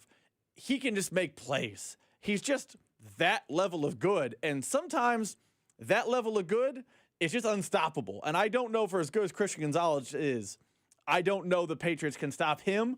And if he's cooking, the Seahawks are just impossible to stop. Yeah, and I think a big thing with them is just going to be, are they going to be able to manage the pass rush of Seattle? Because they could not manage the pass rush of the Broncos. And you could tell how disruptive it was for their offense. Now, I mean, the Broncos also had the most sacks in the NFL. I mean, it wasn't close. The Broncos had 11 more sacks than second place did this year. Think about how good you and I think Seattle's defense were. They had 21 more sacks this year than what Seattle had. I mean, so we're just talking about a defense that just completely got after. We think Houston's defense is good. I mean, the Denver had 21 more sacks than what Houston did this season. So, I mean, they were just balanced all up and down that defensive line. Can they manage the pass rush? I don't know, man. Maybe it's a hunch. Maybe I'm talking myself into it because I bet on the Patriots, a month ago or so. I don't know, man. Everybody feels so strongly about Seattle. When you feel really strongly about something in the NFL, it almost always goes opposite of what you think. I mean, New England winning would be the perfect 2025, 2026 NFL story. Think about how this season has gone. Anytime you expect something, the unexpected is happening. We got one game in which everybody expects one thing to happen. I can't think of anything that would just perfectly cap this season than a team that none of us really know how good they are. They just find themselves the Super Bowl champion. Keep it right here. It's The Drive. The Drive with Carrington Harrison on your home for K-State Athletics. 96.5, The Fan. Well, it may be the last call for football, but FanDuel, America's #1 sportsbook app, they're giving you a daily profit boost every single day leading up to the big game. Today's 30% profit boost is on the running backs. Running yards over or under, alternate rush yards, and most rushing yards. So whether you want to take a swing on Kenneth Walker, maybe you want to lower Drake May's rushing total down to 30 instead of where it is right now at 36.5. Maybe you like Ramondre Stevenson or maybe Travion Henderson to have the most rushing yards in the game. Well, all you need to do to place that bet and get that boost is to use our friends over at FanDuel. Opt in each day and place an eligible bet to get that day's profit boost. Play your game with FanDuel, an official sportsbook partner of Super Bowl 60 and also 96.5 The Fan. 21 in President, Missouri. Opt-in required. Bonus issued non-withdrawable profit boot token. Restrictions apply, including all token expiration and max wager amounts. See terms at sportsbook.fanduel.com. Gambling problem? Call 1-800-GAMBLER. At Kansas City Proton Institute, we're delivering the future of cancer care with state-of-the-art proton therapy right here in KC. If you have breast, head and neck, or brain cancer, proton therapy may be a better treatment than conventional radiation. Don't wait. Get your second opinion at Kansas City Proton Institute. Come see Kansas City's largest, most experienced, and most advanced proton therapy team. Learn more at kcpi.com. Kansas City Proton Institute, where you see the best in KC. Hey, folks, it's Carrington Harrison from The Drive here. Many men remember their first time. Not that first time. I'm talking about the first time that erectile dysfunction ruined that special moment. And if you're over 50, then the chances are then you've experienced this before. That first time can be frustrating. It can be a little bit embarrassing. But here's the good news. At Heartland Men's Health, that first time can also be the last time. Heartland Men's Health specializes in treating ED when the pills and herbals fail. With a success rate of over 90%, many men see results just after one visit. So your first visit is just $99, which includes a consult, lab work, and if medically advised, you get a test dose. And if it doesn't work right there in the office, then your visit is on the house. So don't let ED define your sex life. Call my friends at Heartland Men's Health today at 844-447-6600 or check out the website, heartlandmenshealth.com today. You can also stop by and visit any of the 3 area locations, Overland Park, Independence, and North Kansas City. Be sure to stop by Heartland Men's Health. Welcome back to Winter Hack Radio, the place for clever hacks to survive the season. Icy driveway? Well, try spreading sand or birdseed to help with traction. Snowy puppy paws? Well, grab a whisk, brush it off, done. Catch COVID-19? Well, just get... Actually, there's no hack for COVID-19. But if you test positive, prescription medications for COVID exist. Ask your doctor if they're right for you. Visit PfizerForAll.com to learn more. Sponsored by Pfizer. Hey, it's Rex here with RexBuysKC.com, your local KC home buyer. If you own a property in the Kansas City or surrounding area and want to sell it fast and at a fair price, write this number down, 816-330-6000. I'm a private real estate investor, not some hedge fund or large national chain. My family and I live right here in KC. I can pay cash and close on your timeline, even in as little as 3 days. Here at RexBuysKC.com, we're improving Kansas City one house at a time. I buy inherited houses, vacant houses, foreclosure houses, behind in payment houses, my tenant won't pay the rent houses, and properties that need complete rehabs. Do you own a house that's trashed and needs thousands of dollars in repairs? Great. If you own a house and want to sell it fast, call me at this number, 816-330-6000. That's 816-330-6000, or go to RexBuysKC.com. That's RexBuysKC.com, and I look forward to working with you. I'm Bob Burke, founder and chairman of Burke America Parts Group, a family of brands that includes RepairClinic.com, an appliance and HVAC parts solution company that's grown into an international brand. Before AmericanEagle.com, we partially launched a new technology platform developed by another firm. American Eagle helped take our technology to a whole new level with digital marketing, software development, and business insights into our key markets, appliances, HVAC, and outdoor power equipment, and did so both on time and on budget. AmericanEagle.com has the resources, experience, and talent needed to produce solutions. Our new technology platform, developed by AmericanEagle.com, has produced tremendous results with higher traffic, conversion, engagement, and online revenue. If you have any home repairs you need to take care of, check us out at RepairClinic.com.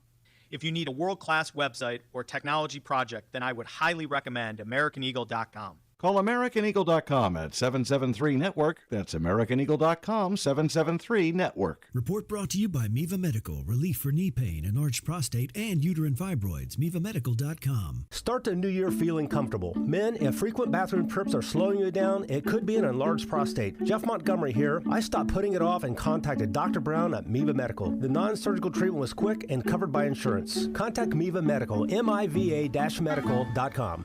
You're listening to 96.5 The Fan from the DM Injury Law Studios. Mike's got this. Car, truck, or motorcycle wreck? Remember, Mike's got this. 816-888-7500. Mike's got this. Here's your traffic report on 96.5 The Fan. We've got a crash with debris cleanup underway, 635 northbound just past State Avenue. It is the left lane blocked, and the triangle, that crash still working. 71 northbound as you approach 87th. Move to the right, left lane blocked. I'm Val with traffic on 96.5 The Fan.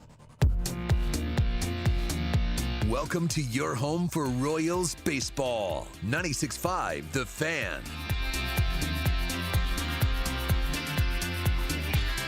Welcome back into the show. My name is Carrington Harrison. Very happy to be here with you. Rob is here as well. I am not the biggest Winter Olympics fan, but I certainly have appreciation for the athletes, and I'll certainly catch some of it. And I don't know how you couldn't find yourself rooting for this person. Listen to Lindsey Vonn. She tore her ACL last week. I completely ruptured my ACL. I also have bone bruising, which is a common injury when you tear your ACL, plus meniscal damage, which we're not sure if that was pre-existing or from the crash. But we have been doing extensive therapy, been consulting with doctors, been in the gym, and today I went skiing. And considering how my knee feels, it feels stable, I feel strong. My knee is not swollen, and with the help of a knee brace, I am confident that I can compete on Sunday. I mean, that's incredible to me. It really is. It's incredible to me. I mean, Lindsey Vonn she is 41 years old. Her first Olympics was in 2010. You've done this before, right? You've won a gold medal. You've won a couple of bronzes. You dominated world championships. I mean, you've done just about everything you can at skiing. I tore my ACL last week. I got bone bruising. I'm going to compete in the Olympics. It's just, I don't know how you don't pull for this person. I want to see this person go out there and win a gold medal. That's remarkable to me. I'll watch the ice hockey. I'll watch hockey. I'll watch the figure skating too. I'll watch, I don't mind it. That's kind of it for me when it comes to the Olympics. Like, I love the Summer Olympics. I'm a big Summer Olympics person. I love the track. I love the field. I love the swimming competitions. I love all of it. The Winter Olympics, it doesn't do it the same for me. I feel like it. Maybe I'm wrong. Isn't that a pretty common opinion? Like, I'm not trying to disrespect the Winter Olympics, but it's like sports that are very climate dependent. Like, we live in Kansas City. It gets cold. It snows. You can't ski here. You can't really snowboard here, like at a competitive level. Like, again, Kansas City gets cold. You can't really ice skate at a high level. Like, it feels like it's a set of things where it's like, oh, if you live in Colorado or in Montana or California up in the NorCal area, like the mountains are, you would really love the Winter Olympics. But like, do regular people like the Winter Olympics like that? Yeah, I mean, people are definitely going to watch it. I don't know. I mean, I think some of it is just like all of us have just had a race before. It's like very easy for me to understand, right? Like, hey, these 10 people are going to line up. These are the countries that they're from. They're going to run in a straight line, and who's the fastest? Like, yeah, sign me up. I'm all for doing that. Swimming, same concept. Hey, they're going to go down and back one time. Really? Great. Sign me up for it. Or like, I mean, I've never played volleyball at a high level. We all have played volleyball at some point in our lives. I guess it's just way more things that I have actually participated in that just make it easy for me to follow and understand. The shot put. Hey, this thing's really heavy. They're going to throw it and see who throws it the farthest. Oh, okay, cool. Yeah, I'm down for that. I don't really understand some of these Winter Olympic sports. I don't know. They just don't do it for me in the same way. I also think, to your point, and maybe I'm wrong, I feel like a lot of the Winter Olympic sports are judged by like a panel of judges. Like, when Usain Bolt is running, I can tell he wins. Like, I can see it. But when Michelle Kwan, for a throwback name, is ice skating, what she does is just as amazing as what Tanya Harding does. I don't know who was better. Now, a panel of judges who just put up numbers, the one that tells me, it's harder to identify who's good and who's bad in that regard for me. Text line 913-586-7965. CDOT, the Super Bowl is on Valentine's Day next year. Is that enough to move the Super Bowl to Saturday? I'm telling you right now that football ain't moving. Your dinner plans are likely going to move. Football ain't moving. Not at all. Football's not moving.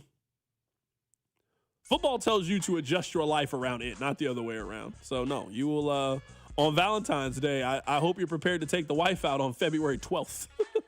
I hope you're prepared to take her out on the 13th or the 15th, because you better tell her that the 14th is a blackout date. Rob, when's the NBA All-Star game next year? It's the 20th then? Ain't no one going to watch that. Because the NBA All-Star game's this week. Mm-hmm. I've been kind of moving stuff around to make sure I can watch the NBA All-Star stuff. I still love it. I love watching it to complain about it.